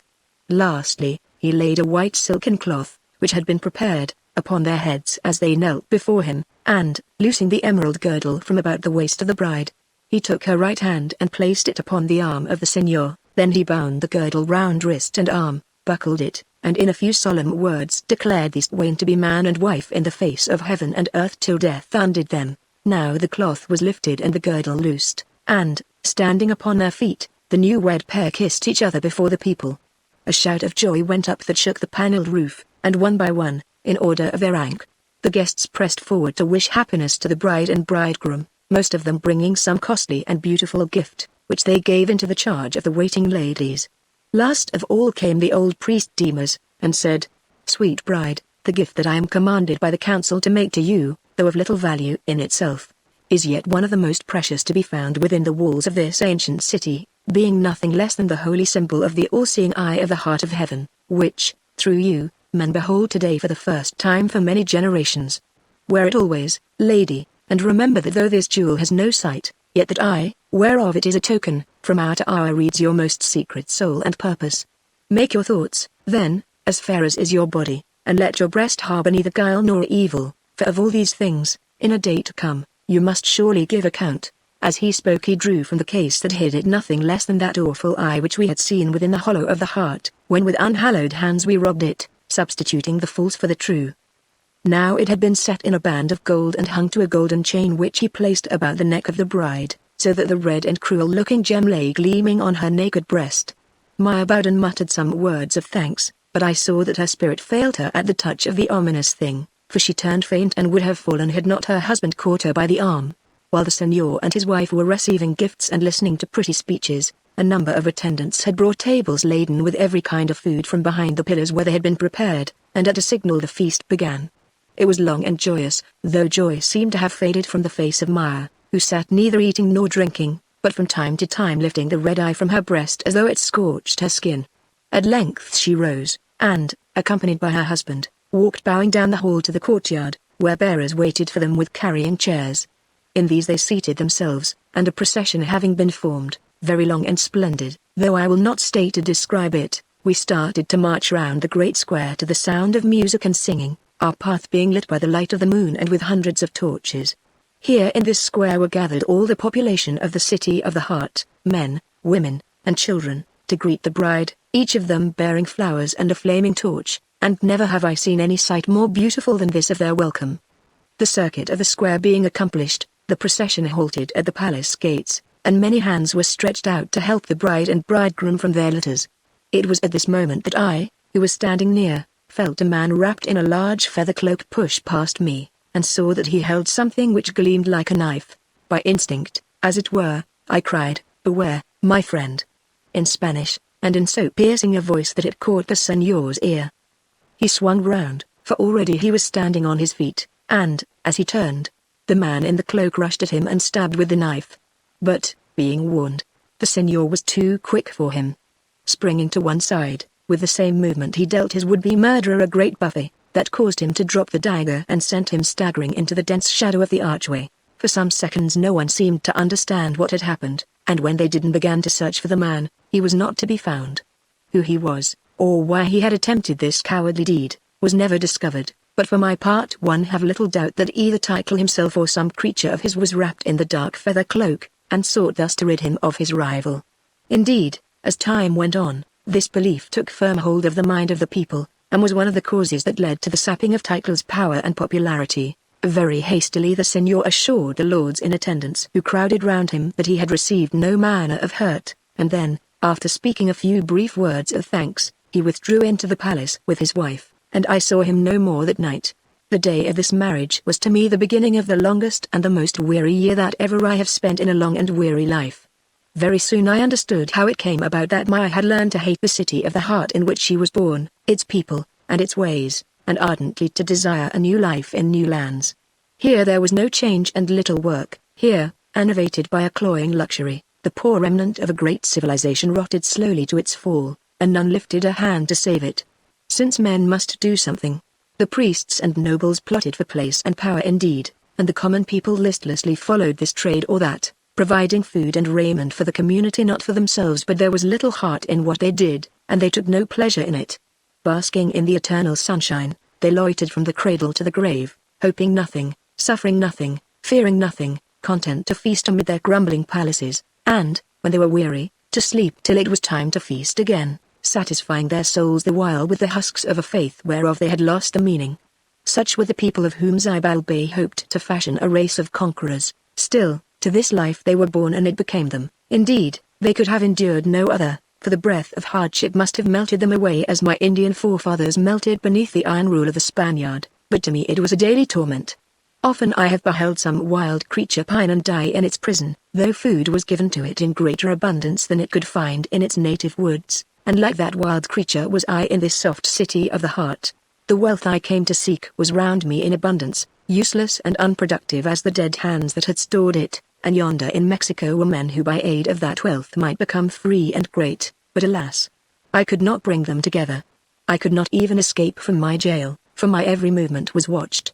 Yet I would have tried to do so had it not been for the senor, who, when I spoke of it, said I should be no true friend of his if I went and left him alone in this house of strangers.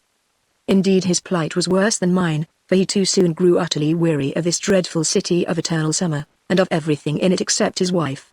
For whole hours we would sit gazing on the wide waters of the lake, and make plan after plan whereby we might gain the mountains and freedom, only to abandon each in turn. For they were hopeless. Day and night he was watched, since here alone this people forgot to be indolent.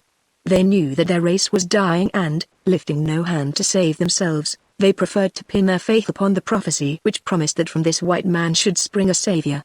Meanwhile, false though it may have been, the prophecy, or one part of it, was in the way of fulfillment, which in itself was a wonder to this people, among whom the births of children were so rare. At length that child was born a son, and the rejoicing knew no bounds. Strangely enough, upon the same day Noah also gave birth to a son, and great was her anger when she learned that it was not on her account or on that of her offspring that the people were so glad. Within a few days of the senor's marriage we heard that Matai had been seized with sickness, a kind of palsy, together with a leprous condition of the arms that baffled all skill. For months he lay in his house, growing gradually worse, so said the physicians, but one night I remember that it was 3 days previous to the birth of Maya's child he appeared before Maya, the senor, and myself, as we sat together in the palace looking out upon the moonlit garden. At first we did not know him, for never before had I seen a sight so dreadful. His body was bloated, one arm his left was swathed in bandages, his head shook incessantly, and the leprosy had seized his face, which was of a livid hue. "Do not shrink from me," he began, in a low and quavering voice, as he gazed upon us with his whitening eyes. "Surely you should not shrink, seeing that all of you are partners in the crime that has made of me the loathsome thing I am. Deny it if you will, but I know it. The vengeance of the God has fallen upon me, his false servant, and it has fallen justly. Moreover, be assured that on you also shall that vengeance fall, for the eye has seen, the mouth has told, and the heart has thought upon your doom. Look upon me, and learn how rich are the wages of him who works iniquity, and by my sufferings strive to count the measure of your own. Perchance your cup is not yet full, perchance you have still greater sins to work, but vengeance shall come. I tell you that vengeance shall come here and hereafter. I did this thing for my daughter's sake, yes, for love of her, my only child. She was ambitious and she desired this man, and I thought to assure greatness to her and to her children after her. But see how her wine has been turned to vinegar, and her pleasant fruits to ashes. Her husband hates her with an ever-growing hate. Now they scarcely speak, or speak only to shower bitter words upon each other's head. More not for long will Tycho be cacique of the city of the heart, for his jealous rage has soured all his mind. His deeds are deeds of oppression and injustice. Already he is detested by the people, and even those who loved him turn from him and plot against him. Do you know what they plot? They plot to make that child that shall be born of you, Maya, cacique in his room, and to set up you and your outland husband as regents till it shall be of an age to govern. Oh! You have planned cunningly, and things look well for you, but I say that they shall not prosper. The curse is on you, Ignatio, Lord of the Heart, for all your high-built hopes shall fall like a rotted roof, and never shall the eagles of that empire you have dreamed of be broidered on your banners. Slaves are the people you have toiled for, and slaves they shall remain, for by the crime to which you gave consent, Ignatio, you have riveted their fetters. The curse is on your child, Maya, never shall it live to become a man. The curse is on your husband, his hair shall not grow grey. But heaviest of all does the curse rest upon you, false lady of the heart, you, whose life is one long lie, you, who forsook your faith and broke your oath, you, who turned you from your people and from the law of your high and ancient house, that you might win a wandering white man to your arms. Woman, we shall meet no more, but in the hour of your last misery, and in the long, long ages of the eternal punishment. Remember the words that I speak to you today. And, shaking his withered arm in our faces, Mattai turned and limped from the chamber. He went, and we sat gazing at each other in horror, for though we none of us had any faith in the God he worshipped, in our hearts we felt that this man spoke truth, and that evil would overtake us.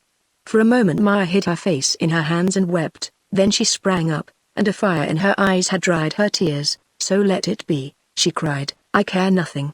At the least I won you, my love, and for some months, through all our troubles, I have been happy at your side, and, come good, come ill, nothing can rob me of my memories.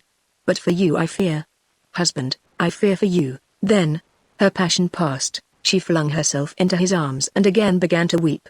In due course the child was born, a beautiful boy, almost white in color, with his mother's star-like eyes, and on this same night we learned that Mattai had died in much torment, and that Noah was delivered of a son. 18 days went by, and Maya, new risen from her bed, was seated with her husband and myself, while behind us stood a waiting lady holding the sleeping infant in her arms, when it was announced to us that an embassy of the great lords of the council sought speech with her. Presently they entered, and the spokesman, the Lord Demas, bowed before her and set out his mission, saying, We have come to you, Lady of the Heart, on behalf of the council and of the people, to rejoice with you in your great happiness, and to lay certain matters of the state before you. For some months the people have grown weary of the oppressions and cruelties of Tycho, who in defiance of the laws of the land has put many to death on suspicion of their being concerned in plots against his power.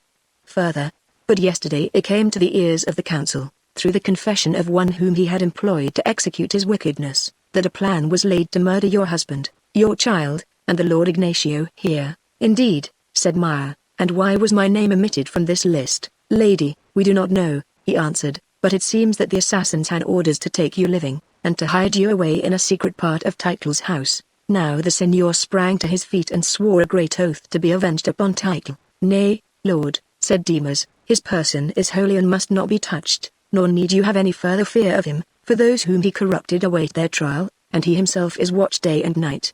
Also, not for long will Tycho remain cacique of the city of the heart, for the council have met in a secret session to which you were not summoned, and have decreed that he shall be deposed because of his iniquities, and in accordance with the desire of the people. Can a cacique be deposed?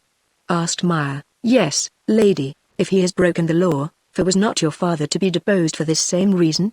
Also, Tycho holds his place, not by right of birth, but by treaty. You are the true heir to Zybalbay, Lady of the Heart. It may be so, she answered coldly, but I have renounced my claim and I do not desire to go back upon my word. If you have renounced it, said Demas, there is one to whom it passes, and he pointed to the sleeping infant. Yonder is the child of prophecy, hope of the people, and he it is whom we purpose to crown as our ruler, setting you and your husband up to act for him till he reaches his full age. Nay, said Maya, for thus shall he become the mark of Tychel's rage and be put to death openly or in secret, as it may chance. Not so, lady, for in that hour when he is proclaimed, Tychel will be taken into safe keeping, where he shall abide for so long as his life lasts. And when is this to be? Asked the Signor. Tomorrow, at noon, upon the pyramid, that the child may be solemnly anointed 3 days hence in the sanctuary, on the night of the rising of waters. It is foolish to crown a babe, and neither I nor my husband seek this greatness, said Maya. If Tychel is to be deposed because of his crimes, let one of the great lords be set in his place until the child is old enough to rule, although you and your husband are to command us in the future, answered Demas, sternly. Till then you must obey, lady, for the voice of the council is supreme, and it carries out the will of its founder and invisible president, the heart of heaven. The council has determined that the heaven-sent child, of whom you are the earthly parents, must take his own, as you will, said Maya, with a sigh, and presently they went. That evening the Signor and I attended a feast at the house of one of the great nobles, whence we returned somewhat late. Having dismissed those who had escorted us, I walked with him as far as the door of his private chambers, purposing to leave him there, but he bade me enter, for he wished to talk with me about the events of the day and this forthcoming ceremony of the anointing of the child. Accordingly I did so, and, passing through the first chamber, we came to the second, beyond which lay his sleeping rooms. Here we halted by the open window, and I approached the lamp, for I wished to smoke and had no light. As I bent over it, something caught my ear, and I listened, since it seemed to me that through the massive doors of the bedchamber I heard the sound of a woman's voice crying for help. Instantly I flung them open and rushed thither by way of an anteroom, calling to the Signor as I went. I did not arrive too soon, for in the bedchamber itself a strange sight met my eyes. At the foot of the bed stood a cradle, in which lay the child, and near to it 2 women struggled. One of these, in whom I knew Noah, the wife of Tychel, held a copper knife in her hand, and the other, Maya, gripped her round the body and arms from behind, so that, strive as she would, she could not free herself to use it. Still, of the 2 women Noah was the heavier and the more strong, and, though slowly, she dragged the other closer to the cradle. Indeed, as I reached the room, she wrenched her right arm loose and raised it to strike at the infant with a knife. But here the matter ended, for at that moment I caught her round the waist and threw her back, so that she fell heavily on the floor, letting drop the knife in her effort to save herself. She sprang to her feet and ran towards the door, there to be met by the Signor, who seized her and held her fast. Chapter 23. Our flight, and how it ended. How came this lady here, Maya, and what does she seek? The Signor asked. I do not know how she came, gasped his wife. My waiting women were gone, and I had begun to prepare myself for sleep, when, looking into yonder mirror, I saw her behind me, having in her hand a naked knife, and searching the room with her eyes. Presently they fell upon the cradle, and, lifting the knife, she took a step towards it. Then I turned and gripped her, holding her as well as I was able, but she was too strong for me and dragged me forward, so that had it not been for Ignacio here, by now she would have made an end of our son. Is this true? Said the Signor to Noah. It is true, white man, she answered. Why do you desire to kill one so innocent? He asked again, is it not natural that I should wish to destroy the child who is to supplant my child, and to break the heart of the woman who has broken my heart? Noah answered, sullenly. Amongst many other things, I have learned, white man, of that ceremony which is to take place tomorrow, whereat my husband is to be deposed and my child dishonored, that they may make room for you and for your child, you, the white wanderer, and your son, the heaven-born, the foreordained. What have we to do with these things, O woman with the heart of a puma? He asked. If Tychel is to be driven from his place, it is because of his crimes. And if you and yours are to be set in it, white man, without doubt it is because of your virtues. And yet, O black-hearted knave that you are, I tell you that I know all the truth. I know how you forged the writing, setting the false for the true within the holy symbol of the heart. I know also that my father helped you to the deed, for although he is dead, he wrote down the tale before he died, and gave it to me, together with the ancient prophecy that you dared to steal from the holy sanctuary. Yes, I have the proofs, and when needful I will show them. I did not come here to do murder, at least not upon the infant, but the sight of it sleeping in its cradle overcame me, and of a sudden I determined to wreak my wrongs upon it and upon its mother. In this I have failed, but when I denounce you to the council, then I shall not fail, then you will be known for what you are, and die the death that you deserve. It comes into my mind, husband, said Maya coldly, that if we would save our own lives we must rob this woman of hers. Such a doom she has richly earned, nor will any blame us when they learn what was her errand here. Now when she heard these words, Noah struggled in the señor's grasp, and opened her mouth as though to scream. "Be silent," he said, "if you wish to keep your soul in you. Ignacio, close those doors and give me yonder shawl." I did so, and with the shawl we bound Noah's arms behind her, fastening it over her mouth so that she could make no sound. Then we took a leather girdle and strapped it about her knees, so that she could not move, but lay helpless on the floor, glaring at us with her fierce eyes. "Now let us take counsel," I said. "Yes," answered the señor, "let us take counsel, for we need it. One of two things we must do, kill that woman, or fly the city, for if she leaves this place alive we are certainly doomed to death before the altar, eh? And the child also." "Fly," said Maya. "How can we fly when I am still weak and the babe is so young and tender? Should we succeed in escaping from the city and across the lake, certainly we must perish among the snows of the mountains or in the deserts beyond. Also, we should be missed and overtaken, then Noah must die," said the señor. "Could we not swear her to silence if we released her?" I asked, for I shrank from such a dreadful deed, however just and necessary it might be. "Swear her to silence," said Maya contemptuously, "as easily might you swear a snake not to use its fangs, if one should chance to tread on it. Do you not understand that this woman hates me bitterly, who she thinks has robbed her of her husband's love, that she would gladly die herself, if thereby she could bring about my death and that of those who are dear to me? So soon as she could leave her bed of sickness she came here to taunt me with the doom she had prepared, knowing that I was alone. Then she saw the child, and so great was her desire for revenge that she could not even wait till the law should wreak it for her. No, the issue is plain. If we cannot fly, either she must die or we must. Is it not so, Ignacio?" "It seems that it is so," I answered sadly, "and yet the thing is awful." "It is awful, but it must be done," said the señor, "and it falls on me to do it for the sake of my wife and child. Alas! That I was ever born, that I should live to stand face to face with such necessity. Could not another hand be found?" "No, for then we should confess ourselves as murderers." "Give me a knife." "Nay, my hands will serve, and this end will seem more natural, for I can say that when I found her in the act of murder, I seized her and killed her suddenly by my strength alone, not meaning it in my wrath." Now he stepped to where Noah lay, and knelt beside her, and we two drew away sick at heart and hid our faces in our hands. Presently he was with us again. "Is it done?"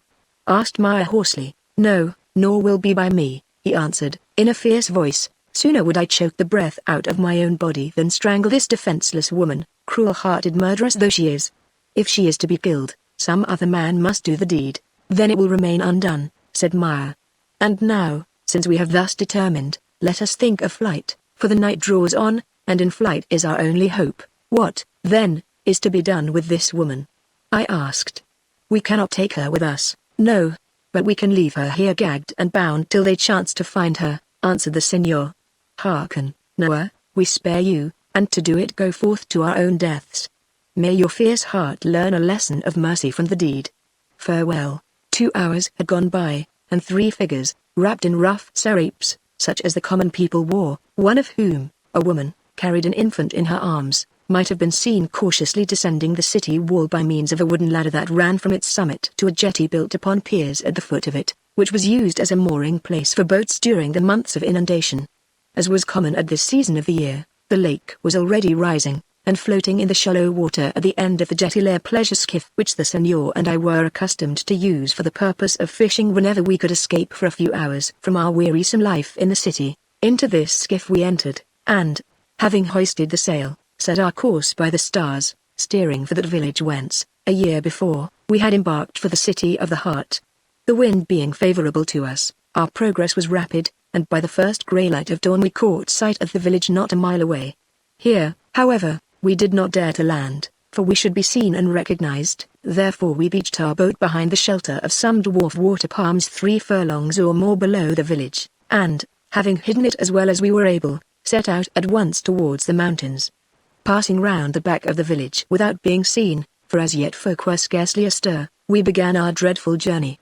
For a while Maya bore up well, but as the heat of the day increased she showed signs of tiring, which was little to be wondered at, seeing that she carried in her arms a child not 3 weeks old. At midday we halted that she might rest, hiding ourselves beneath a tree by the banks of a brook, and eating of such food as we had brought with us.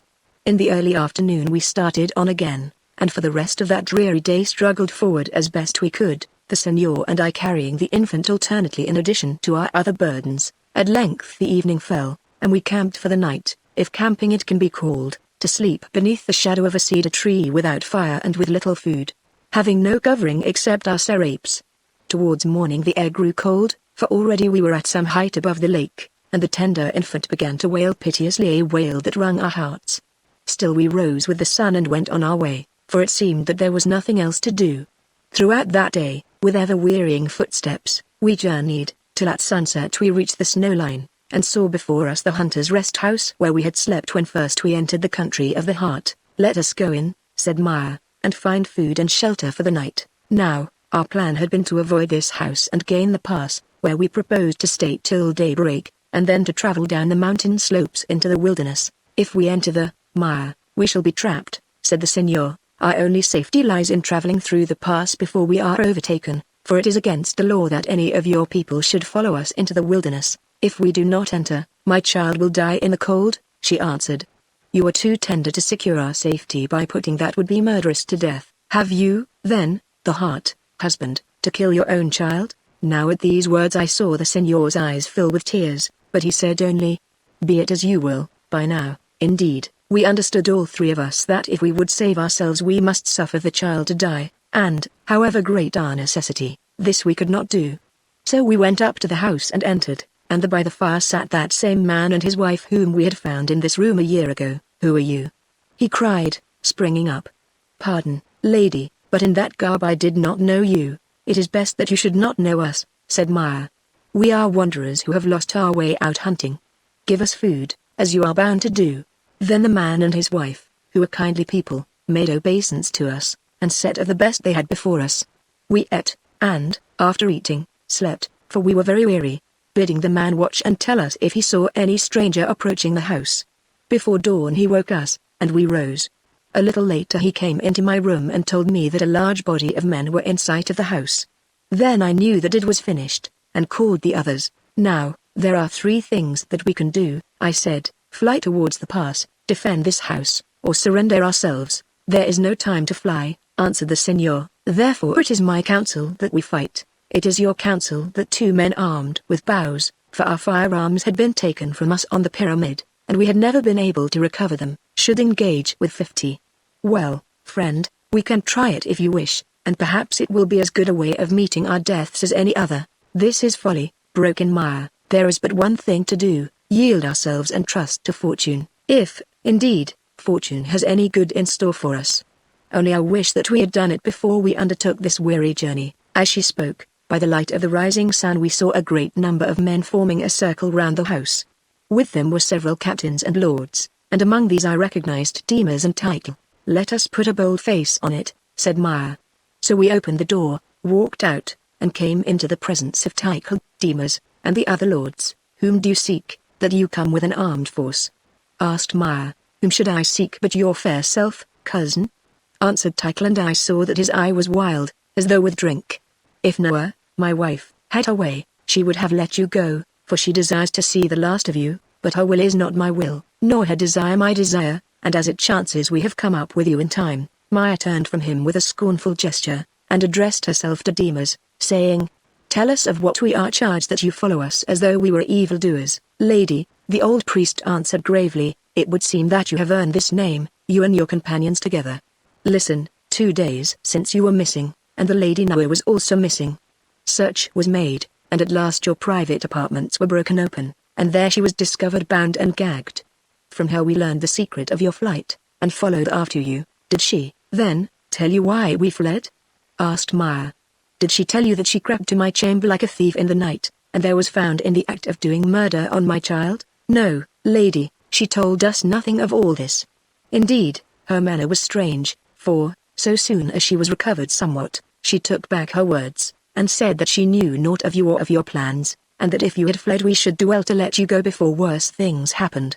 But, knowing that for all this she had reasons easy to be guessed, we followed and found you, and now we arrest you to answer before the council for your great sins, in that you have broken your solemn oaths by attempting to leave the land without the consent of the council, and have added to your crimes by taking with you this child, the heaven-sent deliverer, on whom rest the hopes of our race. If we have broken our oaths, said Maya, we broke them to save our lives. Were we, then, to stop in the city till the knife of the assassin found us out? On the very night of my marriage a murderer was set upon my husband, and perhaps one stands there, and she pointed to Tycho, who could tell us who he was and whence he came. 3 days ago another murderer sought the life of our child, and that murderer the wife of the Lord Tycho. Is it, then, a sin that we should take from the land one whose life is not safe within it? All these matters you can lay before the council, lady, answered Demas, and if Noah is what you say, without a doubt she must suffer for her crime. Yet her evil-doing cannot pay for yours, for when you found yourself in danger, you should have claimed protection from those who could give it, and not have betaken yourselves to flight like thieves in terror of the watch. Come, enter the litter that is prepared for you, and let us be going. As you will, she said, but one thing I pray of you, let this man, my cousin, Tycho the cacique, be kept away from me, for the sight of him is hateful to me, seeing that, not content with plotting to kill my husband and my child, he puts me to shame continually by the offer of his love. It shall be as you wish, lady. Your husband and your friend can travel by your side, and guards shall surround your litter to see that none molest you. Then we started. Of our journey back there is nothing to tell, unless it be to say that after its own fashion it was even more wretched than that which we had just accomplished.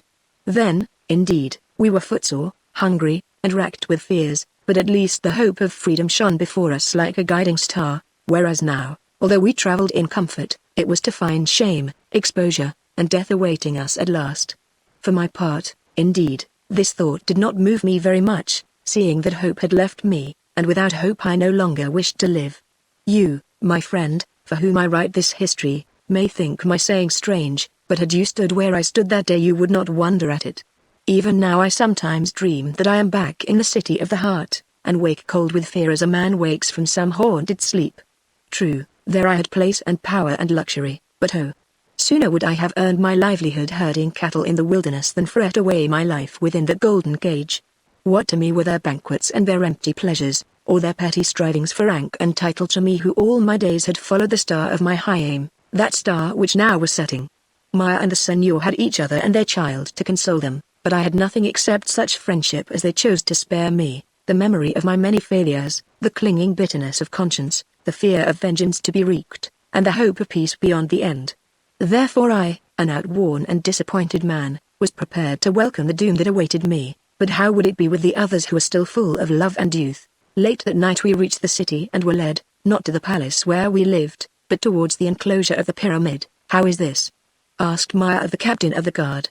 Our road lies yonder. No, lady, he answered, my orders are to take you up the stairway of the pyramid. Now Maya pressed her face against the face of her child and sobbed, for she knew that once more we must inhabit the darksome vault where her father had been taken to die.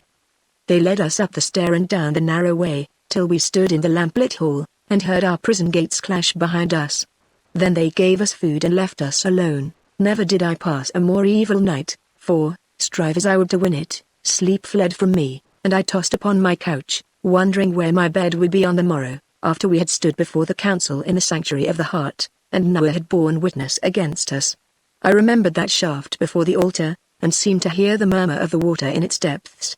Well, as I have said, I did not fear to die, for God is merciful to sinners, but oh! It was dreadful to meet this last doom, and to remember that it was I who brought the Senor here to share it. As I mused thus, even through the massive walls of the vault I heard a woman scream, and, springing from my bed, I ran into the central hall, where the lamps burned always. Here I met Maya, clad in her night-dress only, and speeding down the hall. Her wide eyes filled with terror. What has happened? I said, stopping her, and, as I spoke, the Senor came up. Oh! I have dreamed, she gasped. I have dreamed a fearful dream.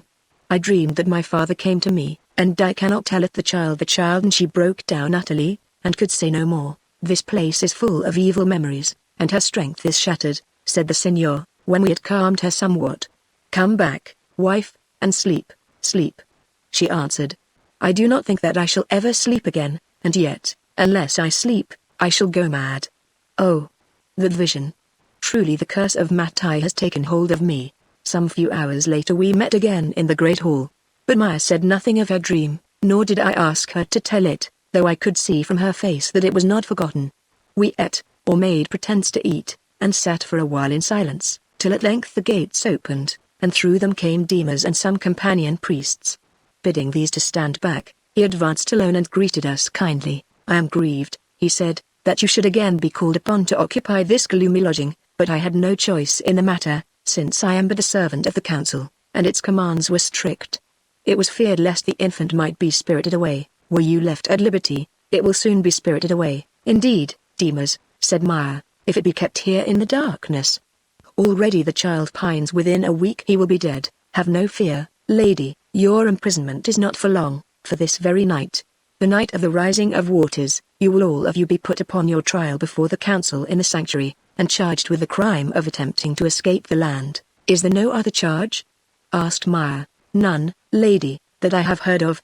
"What other charge should there be, and what will be the verdict of the council?" "I cannot say, lady, but I know that none wish to deal harshly with you, and if that charge which you bring against the Lady Noah can be proved, it will go in your favor. The crime you have attempted is a great one, both in our eyes and still more in the eyes of the people, for now they talk day and night of this deliverer who has been born to them, and they will not easily forgive those who strove to take him from them. Still, I think that upon certain terms the anger of your judges may be appeased." "What terms?" asked Maya. Now Demas hesitated, and answered, "By the strict letter of the law, if your offense is proved against you, you are worthy of death, every one, unless you yourself are held inviolate because of your hereditary rank as Lady of the Heart. But it may be that the council will not exact the extreme penalty. It may be that it will satisfy itself with driving these strangers from our borders instead of driving them from the land of life. Yet one of them is my husband, Demas, true, lady, but the child is born. I cannot be parted from my husband. Better that we should die together than that we should be parted. If the people have no need of him, neither have they any need of me. Let us bid them farewell and go free together. I am weary of this land, Demas, for here murder dogs our steps and I am in terror of my life. I desire nothing from my people save liberty to leave them, but, lady, your people desire something from you, they desire the child. Of these strangers they would be rid by death or otherwise, and you though of this I am not sure they may allow to accompany them, but with your child they will never part, for he is their heaven-sent king, the son of prophecy. It comes to this, then, that if the council should exercise its prerogative of mercy as it will do if I and my party have sufficient weight, at the best you must choose between the loss of your husband or of your son." Now the face of Maya became drawn with pain, so that she looked as though age had overtaken her. Then she answered, "Go, tell those that sent you, Demas, that these are the words of Maya, Lady of the Heart. My child is dear to me, for he is flesh of my flesh, but my husband is yet dearer, for he is both flesh of my flesh and soul of my soul. Therefore, if I must choose between the two, I choose him who is nearest, for I may have another child, but never another husband." Chapter 24. Noah bears witness. Some hours passed, and again the gates were opened, and through them came Tychel and a guard of 5 men. The guard he left by the gates, advancing alone to where we were seated at the far end of the hall. "What would you of us?" asked Maya. "Can you not leave me in peace even here in my dungeon? I desire to speak with you alone, Maya." "Then, Tychel, I tell you now what I have told you before, that I will not listen to your words alone. If you have anything to say, say it in the presence of my husband and my friend, or go and leave it unsaid. You speak roughly to one who comes here in the hope of saving the lives of all of you," he answered. "Still I will bear with you in this as I have borne with you in much else. Listen, all your crimes are known to me, for Noah, my wife, has revealed them to me. I know how you and that dead rogue, Mattai, on whom the curse of heaven has most justly fallen, forged the prophecy and violated the sanctuary, for I have held the proofs of it in my hand. Do you know that we did this to save our lives?" asked Maya, "for if we had not done it, Mattai would have murdered us in order that, by removing me, he might assure his daughter in her place. I do not know why you did it, nor do I care, seeing that nothing can lighten such a crime, but I think that you did it in order that you might win yonder white man as a husband. At the least, the thing is done, and vengeance waits you, vengeance from which there is but one escape." "What escape?" asked Maya quickly, for when she learned that Tychel knew everything, all hope had faded from her heart, as from ours. "Maya, 2 people live, and 2 alone, who knows this tale? Noah my wife, and I myself. Till this morning there was but one, for Noah only told me of it when she found that you had not escaped, and this she has done that she may be rid of you whom she hates as her rival. Therefore it was that she would have held me back from pursuing you, and therefore it is that she will appear before the council of the heart this night, so that our evidence may ensure your instant death in the pit of waters. But as it chances, least of anything on the earth do I desire that my eyes should lose sight of you, whom now as ever I love better than anything on the earth." Now the Senor grew white with rage, and he broke in, "You will do well to keep such words to yourself, Tycho, for of this be sure if you do not, I will add to my crimes and you shall not leave this place alive. No need to look at your guards. What do I care for your guards, who have but one life to lose? Speak thus again, and, before they reach you, you shall be dead." "Let him go on, husband," said Maya. "What can a few insults more or less matter to us now?" "Continue, most noble Tycho, but, for your own sake, restrain yourself, and say nothing that a husband should not hear. It is for this reason," he went on, taking no notice of the Senor's anger, "that I have come here with a plan to save you all. Yes, even this braggart white man who has robbed me of you. If Noah and I are silent, who will know of your crimes? And if the evidence of them is destroyed before your eyes, who is there that can prove them? Now, I will be silent at a price. I will even bring the true tablet of the prophecy and the roll of Mattai's confession, and destroy them with fire before you." "You will be silent," said Maya. "But what of Noah? Will she be silent also?" Now Tycho's dark face grew evil with some purpose of his own, though whether it were of murder or of what I do not know. "Leave Noah to me," he said. "Withdraw the charge you made against her, of attempting to kill yonder child, and free her thus of the need of appearing this night in the sanctuary, and I swear to you that no word of her dreadful secret shall ever pass her lips. Then you will be tried upon one issue only, that of having broken your oaths by flying the city, a crime that is not beyond forgiveness. You spoke of a price, Tycho. Tell us, what is this price that we must pay?" "The price is yourself, Maya. Nay, hear me out, and you, white man, keep silent. If you will swear upon the heart to become my wife within 6 months from this day, then I, on my part, will swear that the white man your husband who is not your husband, for he won the consent of the council to his marriage by a trick, shall be suffered to escape the land unharmed, taking with him his friend and so much of our treasure and things needful for their journey as he may desire. I will swear also, and by this you may see how deep and honest is my love for you, that your son shall not be dispossessed of the place and rank which he holds in the eyes of the people as a heaven-sent deliverer whose coming was foretold by prophecy. My child shall give place to yours, Maya. Once before I held out the hand of peace to you, but you refused it and tricked me, and from that refusal has sprung the death of your father and many other sorrows. Do not refuse me again, Maya, lest these sorrows should be increased and multiplied upon you, and upon us all. It is no strange or unnatural thing I ask of you, that you should wed the man to whom for so many years you were affianced, and take your place as the first lady in this city, instead of giving yourself over, with your accomplices, to the most infamous of deaths. Yet it is most strange and unnatural, Tycho, that a wife should be asked to part thus from her husband. But stay, it is for him to speak, not me, for he may be glad to buy safety at this cost. First, what do you say, Ignacio? Tell me, though I fear your answer, for it is easy to guess, seeing that Tycho offers all that you can desire, freedom, and treasure to enable you to execute your plans. It is true, lady, I replied, that he offers me these things, though whether or no he is able to give them I cannot say, and it is true also that I have no wife here whom I must leave, and no prospect save that of a traitor's death. Still, lady, I remember a certain promise that I made to you yonder in the wilderness, when by your courage you saved your husband's life. And I remember also that it was through me that he, my friend, came to visit this accursed city. Therefore I say, let our faith be one fate. Those are very noble words, friend, she said, such as could have come only from your noble heart. Now, husband, do you speak? I have nothing to say, Maya, replied the senor with a little laugh, except that I wonder why you waste time, which we might spend happily together, in listening to this fellow's insults.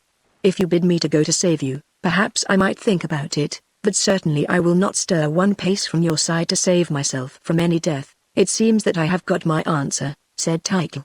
May none of you regret it tonight when you come to look down into the pit of waters.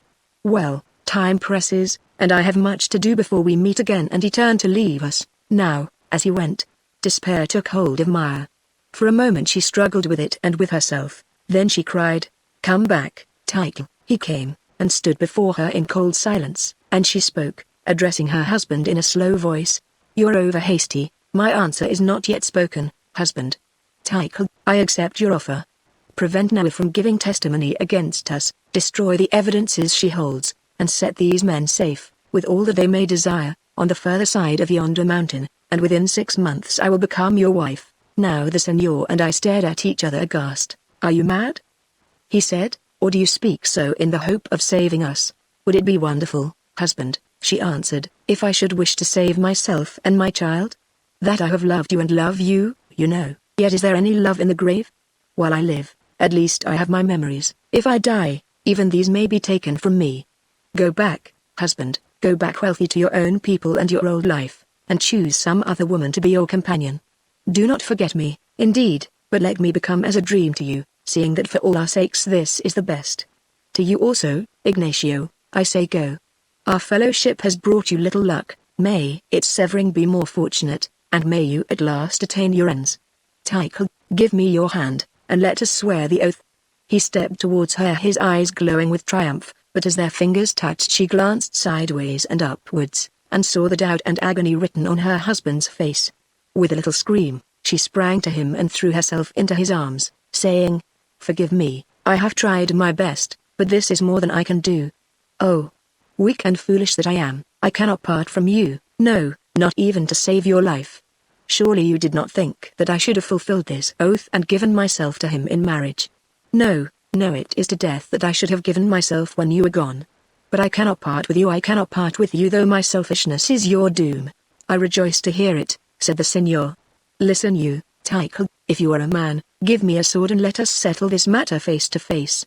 So shall one of us at least be rid of his doubts and troubles." "Surely, white man," answered Tycho, "you must be a fool as well as a rogue, otherwise you would scarcely ask me to risk my life against yours, which is already forfeit to the law. Farewell, Maya, long have you fooled and tormented me, tonight I will repay you all." And he went. It might be thought that, after Tycho was gone, we should have spoken together of what had passed, and of the dangers before us. But this was not so. I think we felt all of us that there was nothing more to be said. It is useless to fight against fate, and it is still more useless to be afraid of him, seeing that whatever we do or leave undone, he has his will of us at last. So we sat and chatted on different things of our life at the mine at Cumavo, of that night which we spent in the hacienda at Santa Cruz, of the death of our brave companion, Molas, and I know not what besides. Presently the child awoke, and its parents occupied themselves with it, finding resemblance to each other in its tiny features, while I walked up and down the hall, counting the lamps, smoking, and wondering where I should be by this time on the morrow. At length the gates opened, for now it was almost the middle of the night, and there came through them demons and a guard of priests. The old man bowed before us and said that the time had come to lead us before the council in the sanctuary, but that we were to have no fear, seeing that, from all that he had been able to learn, our offense would be leniently dealt with. Maya asked what was to become of the infant, which could not be left alone, and he replied that she must bring it with her, whereon she began to wrap it in a serape. "Your care is needless," said Dimas. "There is a secret way to the sanctuary from this place, by which I propose to lead you in order that the child, our Lord, shall not be exposed to the raw cold of the night." Then he took a bunch of keys from his girdle, and, handing them to one who accompanied him, a fellow priest and a member of the council, he commanded him to go forward with several of the escort, to open the doors and light lamps in the passages that lay between us and the sanctuary. The priest went, and, having waited a while, we followed him, to find him standing by the marble wall which separated the passages from the sanctuary. On seeing us approach, he gave the signs, which were answered from within. Next he opened the false door with a silver key, leaving the key in the bunch to which it was attached fixed in the lock, for Dimas to take as he passed. This, however, the old priest did not do, for he thought that we should all return by this passage, and as we stepped into the sanctuary he contented himself with closing the door without locking it. Now once more we stood within the dim and holy place, there to take our trial for offences committed against the laws of the City of the Heart. There was a full gathering at the council, and Tycho, its high priest and president, sat in his seat behind the altar, but I noted, with a thrill of hope, that now his wife was not by his side, nor was she to be found among the members of the council. We took seats that had been prepared for us in the open space before the altar, Maya being placed in the center, and the Senor and myself on either side of her. Next the priest of the records rose and announced that the first business before the council was the trial of 3 of its members, namely, Maya, Lady of the Heart, her husband, the white man, son of the sea, and Ignacio, the wanderer, a lord of the heart from beyond the mountains, upon the charge of having broken their oaths which they took as members of the council. Having read this formal accusation, the priest set out the case against us clearly but briefly. On this very night of the festival of the rising of waters, a year ago, he began, you, strangers, amongst other things swore upon the altar, setting in pledge your souls and bodies for the fulfillment of the oath, that without the consent of this high brotherhood you would not attempt to leave the gates of the city of the heart. Yet but the other day you were overtaken and seized in the act of flying across the mountains to the wilderness beyond. Nor is this all your crime, for with you was that infant, born of the white man and the lady of the heart, the heaven-sent child of prophecy, of whom you wickedly sought to rob us and the people. Say, now, how do you plead to these charges? We plead guilty, answered Maya, but we ask to be heard in our own defense. Listen, lords, since that night when we were married by your command, my husband and I myself have been dogged by murder, and yonder, as high priest of the heart and president of your councils, he sits who would have murdered us. I see among you this night some of those who waited on me upon the day of our escape, having the Lord Demas at the head of them. What did they tell me? That a plot had been discovered, made by Tycho, my cousin, to murder my husband, my child, and my friend, Ignacio the Wanderer. They told me also that Tycho would be deposed because of this and his other crimes, and that the infant in my arms would tonight be anointed cacique of the people of the heart. Is it not so, Demas? It is so, lady, he answered, and learned that you are not the only ones who are on trial this night.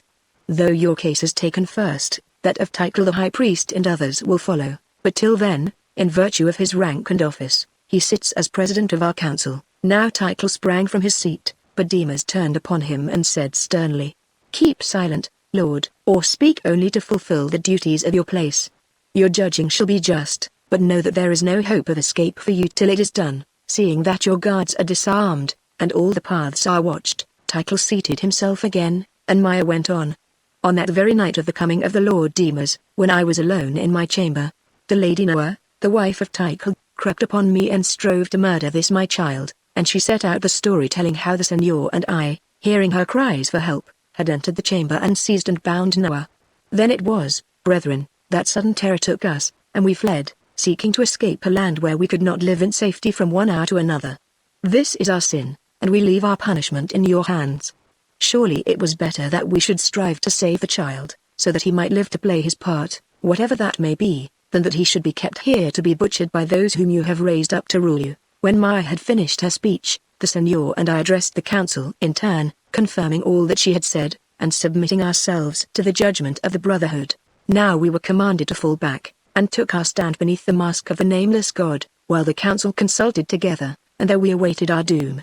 Presently we were brought forward again, and Tycho spoke to us, saying that our sentence was postponed till the charge against Noah, the daughter of Mattai, and against himself, Tycho, the cacique and high priest of the city of the heart, had been considered, adding in a slow and triumphant voice, let Noah, the daughter of Mattai, who waits without, be brought into the presence of the heart. We heard, and gathered up our courage to meet the advancing fate, for we knew that death was on us, and that for us there was no more pity or escape. The door was opened, and Noah came through it, dressed in the robes of her rank, and wearing the green diadem that could be carried only by the wife or mother of the cacique. What is your pleasure with me, lords?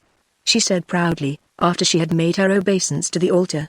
Then the priest of the records rose and read the charge, namely, that she had attempted with her own hand to do murder upon the body of the infant child of Maya, Lady of the Heart, and her husband, the white man, also that she had aided and abetted Tycho, her husband, in various acts of cruelty and misgovernment that were all edged against him, asking her what she pleaded in answer to the last charge. Not guilty, she said. Let Tycho defend his own sins. To the first, guilty. I did attempt to put an end to yonder brat, but Maya discovered me, and I was caught and bound. Surely, brethren, said Demas, rising, we need carry this matter no further. We have heard the evidence of the Lady Maya and the others, and now Noah confesses to her crime. She confesses that she attempted to take the life of him whom she knew to be the sacred child, the hope of the people of the heart, and for such a sin it seems to me that there is but one punishment, though it is terrible, and she who must suffer it is a woman and of high rank. Stay.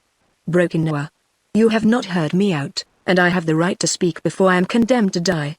You charge me with having attempted to take the life of the sacred child, the hope of the people of the heart, and, had I done this, doubtless I should be worthy of your doom, whereas in truth I am worthy of your praise. Lords of the heart, this child whom you adore, the heaven-sent child of prophecy, whom tonight you would anoint as your cacique, deposing Tycho, my husband, and who, as you believe, shall be the star to light our race to greatness and to victory, is a living lie, a fraud, and a bastard." Now a confusion broke out among the council, and angry voices called to her to cease her blasphemies. But she won silence, and went on. "Hear me out, I pray you, for, even if I wished it, I should not dare to speak thus at random, but am prepared with proof of every word I utter. You think that I would have killed this child to wring the heart of my rival, Maya, and indeed I desire to wring it, and that I would set my own son in his place, and indeed I wish to set him there. Yet these were not my reasons for the deed. Lords of the council, listen to a tale, the strangest that ever you have heard, and judge between me and Tycho, my husband, and Maya, my rival, and her friends. Mattai, my father, was known to you all, seeing that at the time of his death, and, indeed, since Tycho was anointed cacique, he stood next to him in place and power among the people of the heart, holding those offices in the brotherhood which now are filled by demons, and among them that of keeper of the sanctuary. Yet, lords, Mattai, my father, was no true man. Alas! That I should have to say it, seeing that it was more for my own sake that he sinned than for his own, since he loved me, and desired my welfare above everything on earth. It was this love of his that ruined him, making him false to his God, to his oaths, and to his country. Thus, in the beginning, he knew that since I was a child I had set my heart upon the Lord Tycho, who was affianced to the Lady Maya, also that I was ambitious and yearned to be great. Therefore it was that he deceived Tycho, pretending that it had been revealed to him by heaven that the Lady Maya and her father were dead in the wilderness. Therefore it was also that when he had persuaded him that she was lost to him forever, he pressed it upon the Lord Tycho that he should marry me in place of Maya, his affianced, who was dead, promising him in return that he would bring it about that he should be anointed cacique of the people of the heart. All these things and others he did, though at that time I knew nothing of them, and thought in my folly that Tycho married me because he loved me, and sought me as the companion of his life and power. Then Zybalbay returned on the night of our marriage feast, and with him came Maya and the strangers, and from that hour my husband began to hate me because I was his wife in place of Maya, whom he loved. More, as I have learned since, he went to Zybalbay while he lay in prison, and offered to resign his place as cacique in his favor for so long as he should live, and no more to oppose his schemes, if he would give him Maya in marriage after I had been put away either by death or by divorce. This Zybalbay would have done, and gladly, but, as it chanced, Maya here had her heart set upon the white man during their journeyings together through the wilderness, and refused to be separated from him that she might be palmed off in marriage upon Tycho. Yet he might have won his way, for their case was desperate, and the alternative was death had not Mattai, my father, found a plan whereby they could be saved and I remain the wife of the cacique. This was the plan, lords, that a prophecy should be set in the symbol of the heart yonder, such as would deceive the council of the heart, and bring it about that Maya should be given in marriage to the white man whom she loved. Lords, this was done. At the dead of night they crept to the sanctuary, and, opening the heart, they placed within it the tablet which you have seen, the tablet that foreshadowed the birth of a deliverer.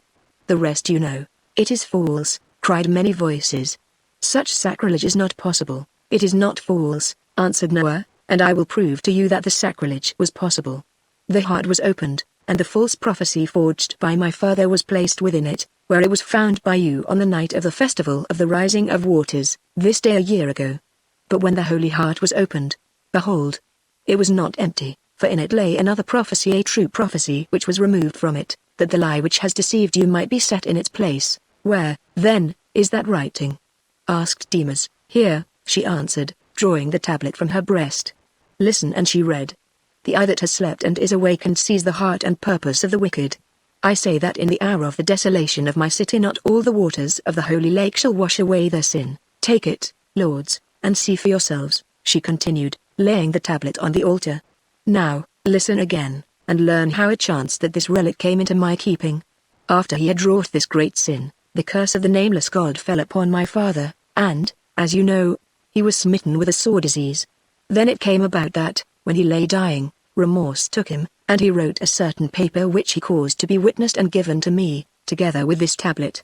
In my hand I hold that paper, lords, hear it and judge for yourselves whether I have spoken truth or falsehood. And she read aloud the confession of Mattai, that set out every detail of our plot and the manner of its execution. Now, lords, she added, when the reading was finished and the signatures had been examined, you will understand how it happened that in my rage at this tidings I strove to kill yonder infant, who has been palmed off upon you as the seed of the god. and I leave it to you to deal with those who planned the fraud. Chapter 25 Farewell.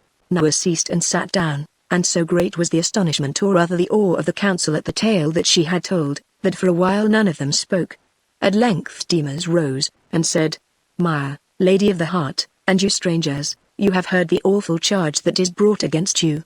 What do you say in answer to it? We say that it is true, answered Maya calmly. We were forced to choose between the loss of our lives and the doing of this deed, and we chose to live.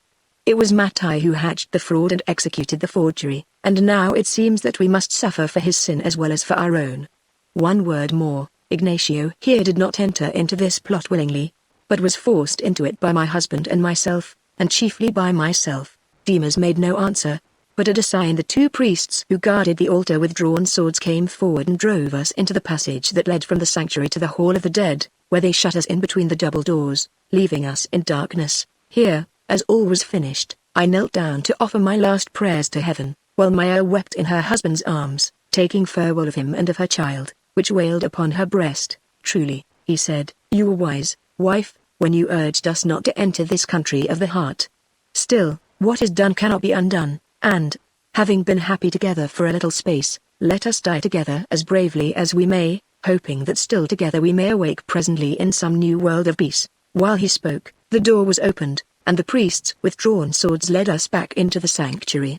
As Maya crossed the threshold first to the three of us, she was met by Tycho, who with a sudden movement, but without roughness, took the child from her arms. Now we saw what was prepared for us, for the stone in front of the altar had been lifted, and at our feet yawned the black shaft from which ascended the sound of waters. They placed us with our backs resting against the altar, but Tycho stood in front, and between him and us lay the mouth of the pit. Maya, daughter of Sibalbe the cacique, Lady of the Heart, White Man, Son of the Sea, Ignacio the Wanderer, and Mattai the Priest, whom, being dead in the body, we summon in the spirit, began Demas in a cold and terrible voice. You by your own confession are proved guilty of the greatest crimes that can be dreamed of in the wicked brain of man and executed by his impious hands. You have broken your solemn oaths taken in the presence of heaven and your brethren, you have offered insult to the God we worship, and violated his sanctuary, and you have palmed off as their God-sent prince, upon the people who trusted you, a bastard and a child of sin. For all these and other crimes which you have committed, why we know not, it is not in our power to mete out to you a just reward. That must be measured to you elsewhere, when you have passed our judgment seat and your names are long forgotten upon the earth. This is the sentence of the Council of the Heart, that your name, Mattai, be erased from the list of the officers of the heart, that your memory be proclaimed accursed, that your dwelling place be burned with fire, and the site of it strewn with salt, that your corpse be torn from its grave and laid upon the summit of the pyramid till the birds of the air devour it, and that your soul be handed over to the tormentors of the lower world to deal with according to their pleasure for ever and for aye. This is the sentence of the Council of the Heart upon you, Maya, daughter of Sibalbe the cacique, Lady of the Heart, White Man, Son of the Sea, and Ignacio the Wanderer, that your names be erased from the roll of the Brethren of the Heart, and proclaimed accursed in the streets of the city, that you be gagged, bound hand and foot, and chained living to the walls of the sanctuary, and are left before the altar of the God which you have violated, till death from thirst and hunger shall overtake you, that your corpses be laid upon the pyramid as a prey to the birds of the air, and that your souls be handed over to the tormentors of the underworld to deal with according to their pleasure for ever and for aye. It is spoken. Let the sentence of the council be done. But first, since this bastard babe is too young to sin and suffer punishment, let him be handed into the keeping of the God, that the God may deal with him according to his pleasure. As the words passed his lips, and before we fully understood them, dazed as we were with the horror of our awful doom, Tycho stepped forward, and even now I shudder when I write of it, holding the poor infant, which at this instant began to wail again as though with pain or fear, over the mouth of the pit. Suddenly he let it fall into the depths beneath. The shriek of the agonized mother ran round the walls of the holy place, and before it had died away the Senor had leapt forward, leapt like a puma across the gulf of the open well, and gripped Tycho by the throat and waist. He gripped him, and, rage giving him strength, he lifted him high above his head and hurled him down the dreadful place whither the child had gone before. With a hoarse scream, Tycho vanished, and for a moment there was silence. It was broken by the voice of Maya, crying aloud, in accents of madness and despair, "Not all the waters of the holy lake shall wash away our sin, yet may they serve to avenge us upon you, O you murderers of a helpless child." As she spoke, followed by the Senor and myself, who I think alone of all the company guessed her dreadful purpose. Maya ran round the altar, and with both her hands grasped the symbol of the heart which lay upon it. "Forbear!" cried the voice of Demas, but she did not heed him. Before he or any of us could reach her, dragging at it with desperate strength, she tore the ancient symbol from its bed, and with a loud and mocking laugh had cast it down upon the marble floor, where it shattered into fragments. For 1 second all was still, then from the altar there came a sudden whang as of harp strings breaking, that was followed instantly by another and a more awful sound, the sound of the roar of many waters. "Fly! Fly!" cried a voice. "The floods are loosed and destruction is upon us and upon the people of the heart." Now the council rushed one and all towards the door of the sanctuary, but I, Ignacio, by the grace of heaven, remembered the outer door, the secret door through which we had entered, that the priest had left ajar. "This way!" I cried in Spanish to the señor, and seizing Maya by the arm I dragged her with me into the passage. When all 3 of us were through I turned to close the door, and as I did so I saw an awful sight. Out of the mouth of the pit before the altar sprang a vast column of water, which struck the roof of the sanctuary with such fearful force that already the massive marble blocks began to rain down upon the crowd of fugitives, who struggled and in vain to open the door and escape into the hall of the dead. One other thing I saw, it was the corpse of Tycho, vomited from the depth into which the señor had hurled him, a shapeless mass ascending and descending with the column of water as alternately it struck and rebounded from the roof. Then, before the flood could reach it, I closed the door, and, possessing myself of the bunch of keys that still hung in the lock, we fled up the passages and stairs till we came to the hall where we had been imprisoned. Here, however, we dared not stay, for already strange gurgling sounds struck upon our ears, and we felt the mighty fabric of the pyramid shake and quiver beneath the blows of the imprisoned waters as they burst their way upward and outward. Seizing lamps, we ran to the copper gates at the head of the hall, and not without trouble found the key that opened them. We had no time to spare, for as we left it the water rushed in at the further end of the chamber, a solid wave that in some few seconds filled it to the depth of 6 or 8 feet. On we fled before the advancing flood, and well was it for us that our course lay upwards, for otherwise we must have been drowned as we searched for the keys to open the different gates and doors. But now fortune, which for so long had been our foe, befriended us, and the end of it was that we reached the summit of the pyramid just as the dawn began to break. The dawn was breaking, and seldom perhaps has the light of day revealed a more wonderful or terrible sight to the eyes of man. Outside the gates of the courtyard of the pyramid were gathered a great multitude of people waiting to be admitted to celebrate the feast that on this day of the year was to be held, according to the custom, upon the summit of the pyramid.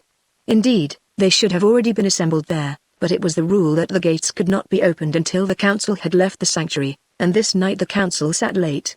As we looked at them a cry of fear and wonder rose from the multitude, and this was the cause of it.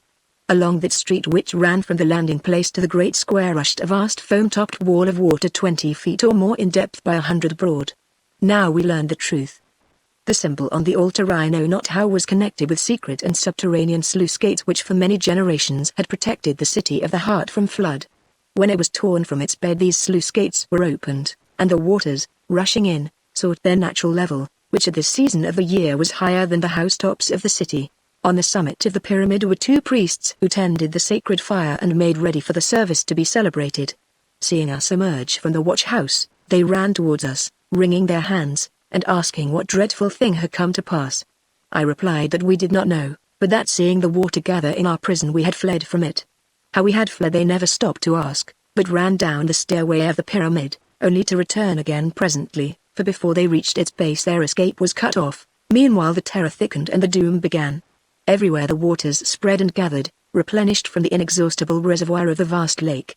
Whole streets went down before them, to vanish suddenly beneath their foaming face, while from the crowd below rose one continuous shriek of agony. Maya heard it, and, casting herself face downward upon the surface of the pyramid, that she might not see her handiwork, she thrust her fingers into her ears to stop them, while the señor and I watched, fascinated. Now the flood struck the people, some thousands of them, who were gathered on the rising ground at the gates of the enclosure of the temple, and lo! In an instant they were gone, borne away as with the leaves are borne before a gale. Ere a man might count 10 the most of the population of the city of the heart had perished. For a little while some of the more massive houses stood, only to vanish one by one, in silence as it seemed, for now the roar of the advancing waters mastered all other sounds. Before the sun was well up it was finished, and of that ancient and beautiful city, heart of the world, There remained nothing to be seen except the tops of trees and the upper parts of the pyramids of worship rising above the level of the lake. The golden city was no more. It was gone, and with it all its hoarded treasures, its learning and its ancient faith, and that which for many generations had been held to be a myth had now become a myth indeed. One short hour had sufficed to sweep out of existence the ripe fruit of the labor of centuries, and with it the dwindling remnant of the last pure race of Indians, who followed the customs and the creeds of my forefathers. Doubtless their day was done, and the power above us had decreed their fall. Still, so vast and sudden a ruin was a thing awful to behold, or even to think upon. What, I wondered, would the founders of this great city and the fashioners of its solemn pyramids and sanctuary have thought and felt, could they have foreseen the manner of its end?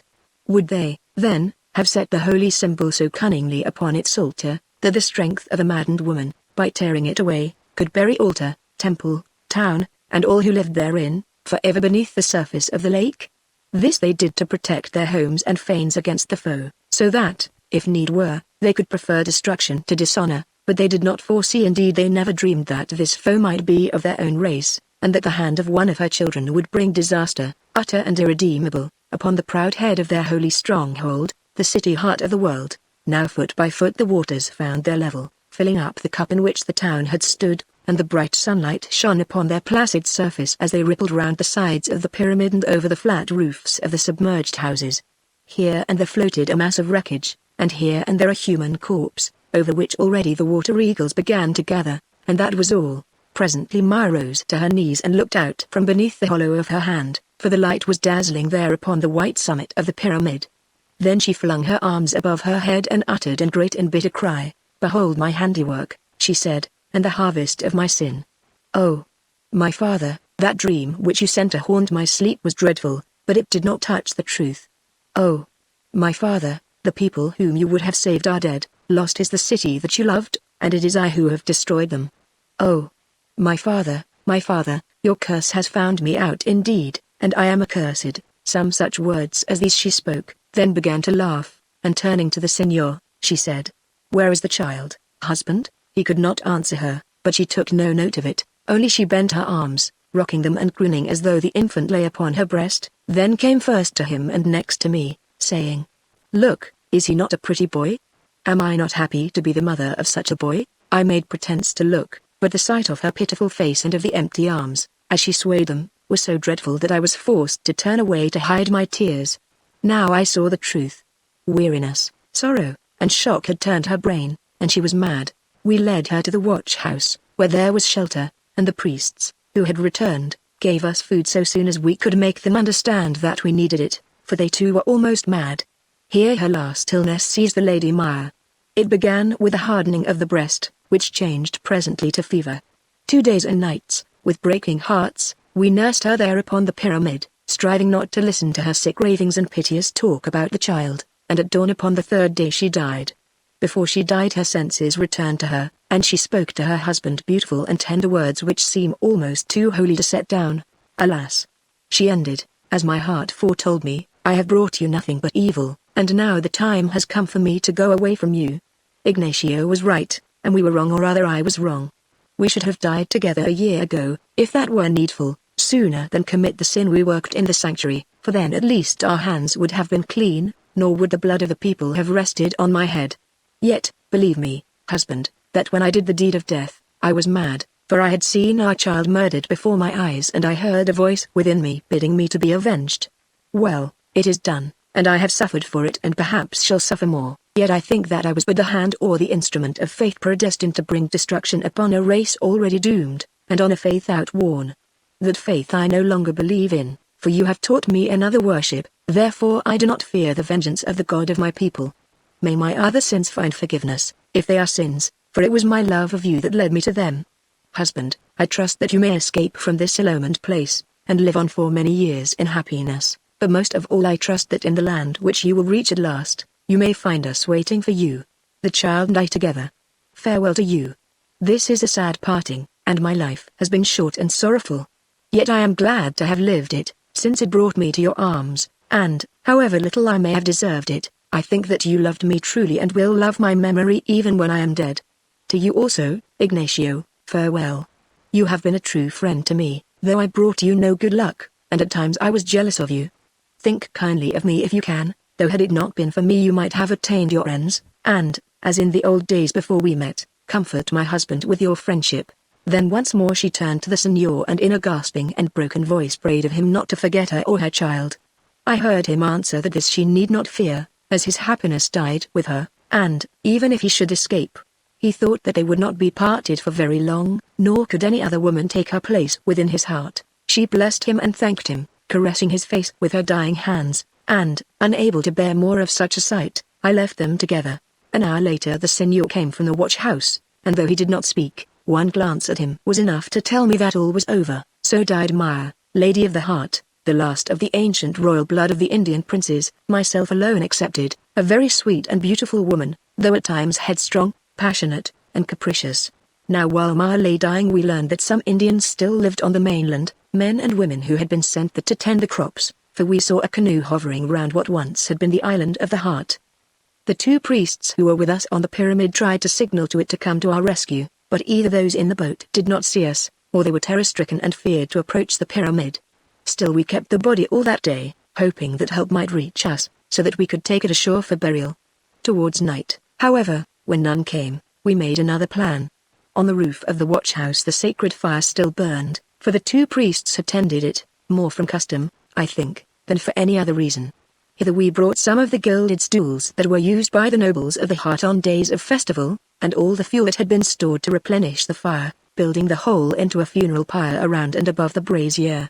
Then, as it caught, we carried out the body of Maya, wrapped in her white robes, and laid it upon the pyre and left it. Presently the great pile was alight and burning so fiercely that it lit up the whole summit of the pyramid and the darkness which surrounded it.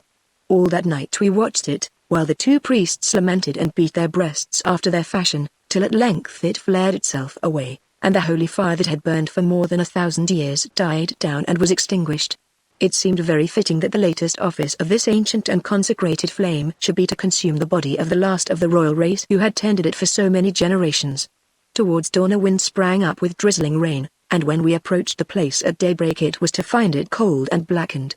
No spark remained alight, and no ash or fragment could be seen of her who was once the beautiful and gracious Lady of the Heart. Now we set ourselves sadly enough to find a means of escape to the mainland, which indeed it was time to do, for the waters, working in its center, were sapping the foundations of the Great Pyramid, portions of which had already fallen away. Our plan was to form a raft by lashing together some benches that were at hand, and on it to float or paddle ourselves to the shore. This, however, we were spared the pains of doing, for when our task was half completed we saw a large canoe, manned by 3 Indians, advancing towards us, and signaled to them to paddle round to the steps of the pyramid. They did so, and, taking with us all the food and such few articles of value as were to be found in the watch-house, the 4 of us embarked, though not without difficulty, for the current ran so strongly round the crumbling edges of the pyramid that it was hard to bring the canoe up to the stairs. From the Indians we learned that those on shore were so overwhelmed with horror at the catastrophe which had fallen upon their holy city, that they did not dare to approach the place where it had stood. But when on the previous night they saw the great flame of Maya's funeral pyre, they knew that men still lived upon the pyramid, who, as they thought, were signaling to them for help, and ventured out to save them.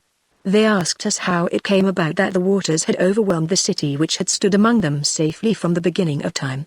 We replied that we did not know, and the priests with us, now that they had escaped with their lives, seemed too prostrated to tell our deliverers that we had been imprisoned in the hollow of the pyramid, even if they knew that this was so. On reaching the shore we found a little gathering of awe-stricken Indians. Perhaps there may have been 150 of them, their sole survivors of the people of the heart, unless indeed a few still lived on the high land of those portions of the Island of the Heart that as yet had not been submerged.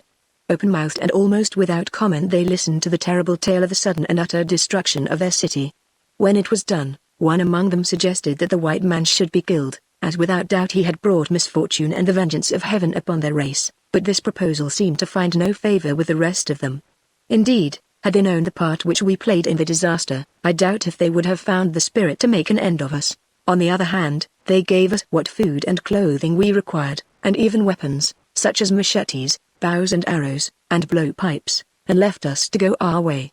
Often I have wondered what became of them, and if any of their number, or of their children, still survive. So we turned our faces to the mountains, and on the second day we crossed them safely, for Maya had told us the secret of the passage through the rocks, which, under her guidance, we had passed blindfolded. Thus, at length, having looked our last upon the blue waters of the Holy Lake, sparkling in the sunshine above the palaces of the city and the bones of its inhabitants, did we leave that accursed country of the heart, where so much loss and evil had befallen us. Chapter 26. Envoy. My friend, now I, Ignacio, have finished writing that story of how I came to visit the golden city of the Indians, which so many have believed to be fabulous, and that today exists no more.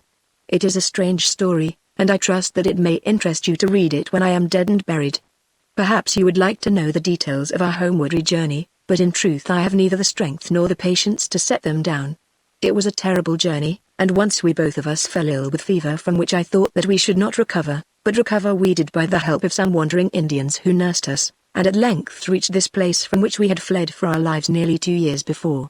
We found the hacienda deserted, for it had the reputation of being haunted, though some of the Indian dependents, or rather slaves, of the great villain, Don Pedro Moreno, still worked patches of the land.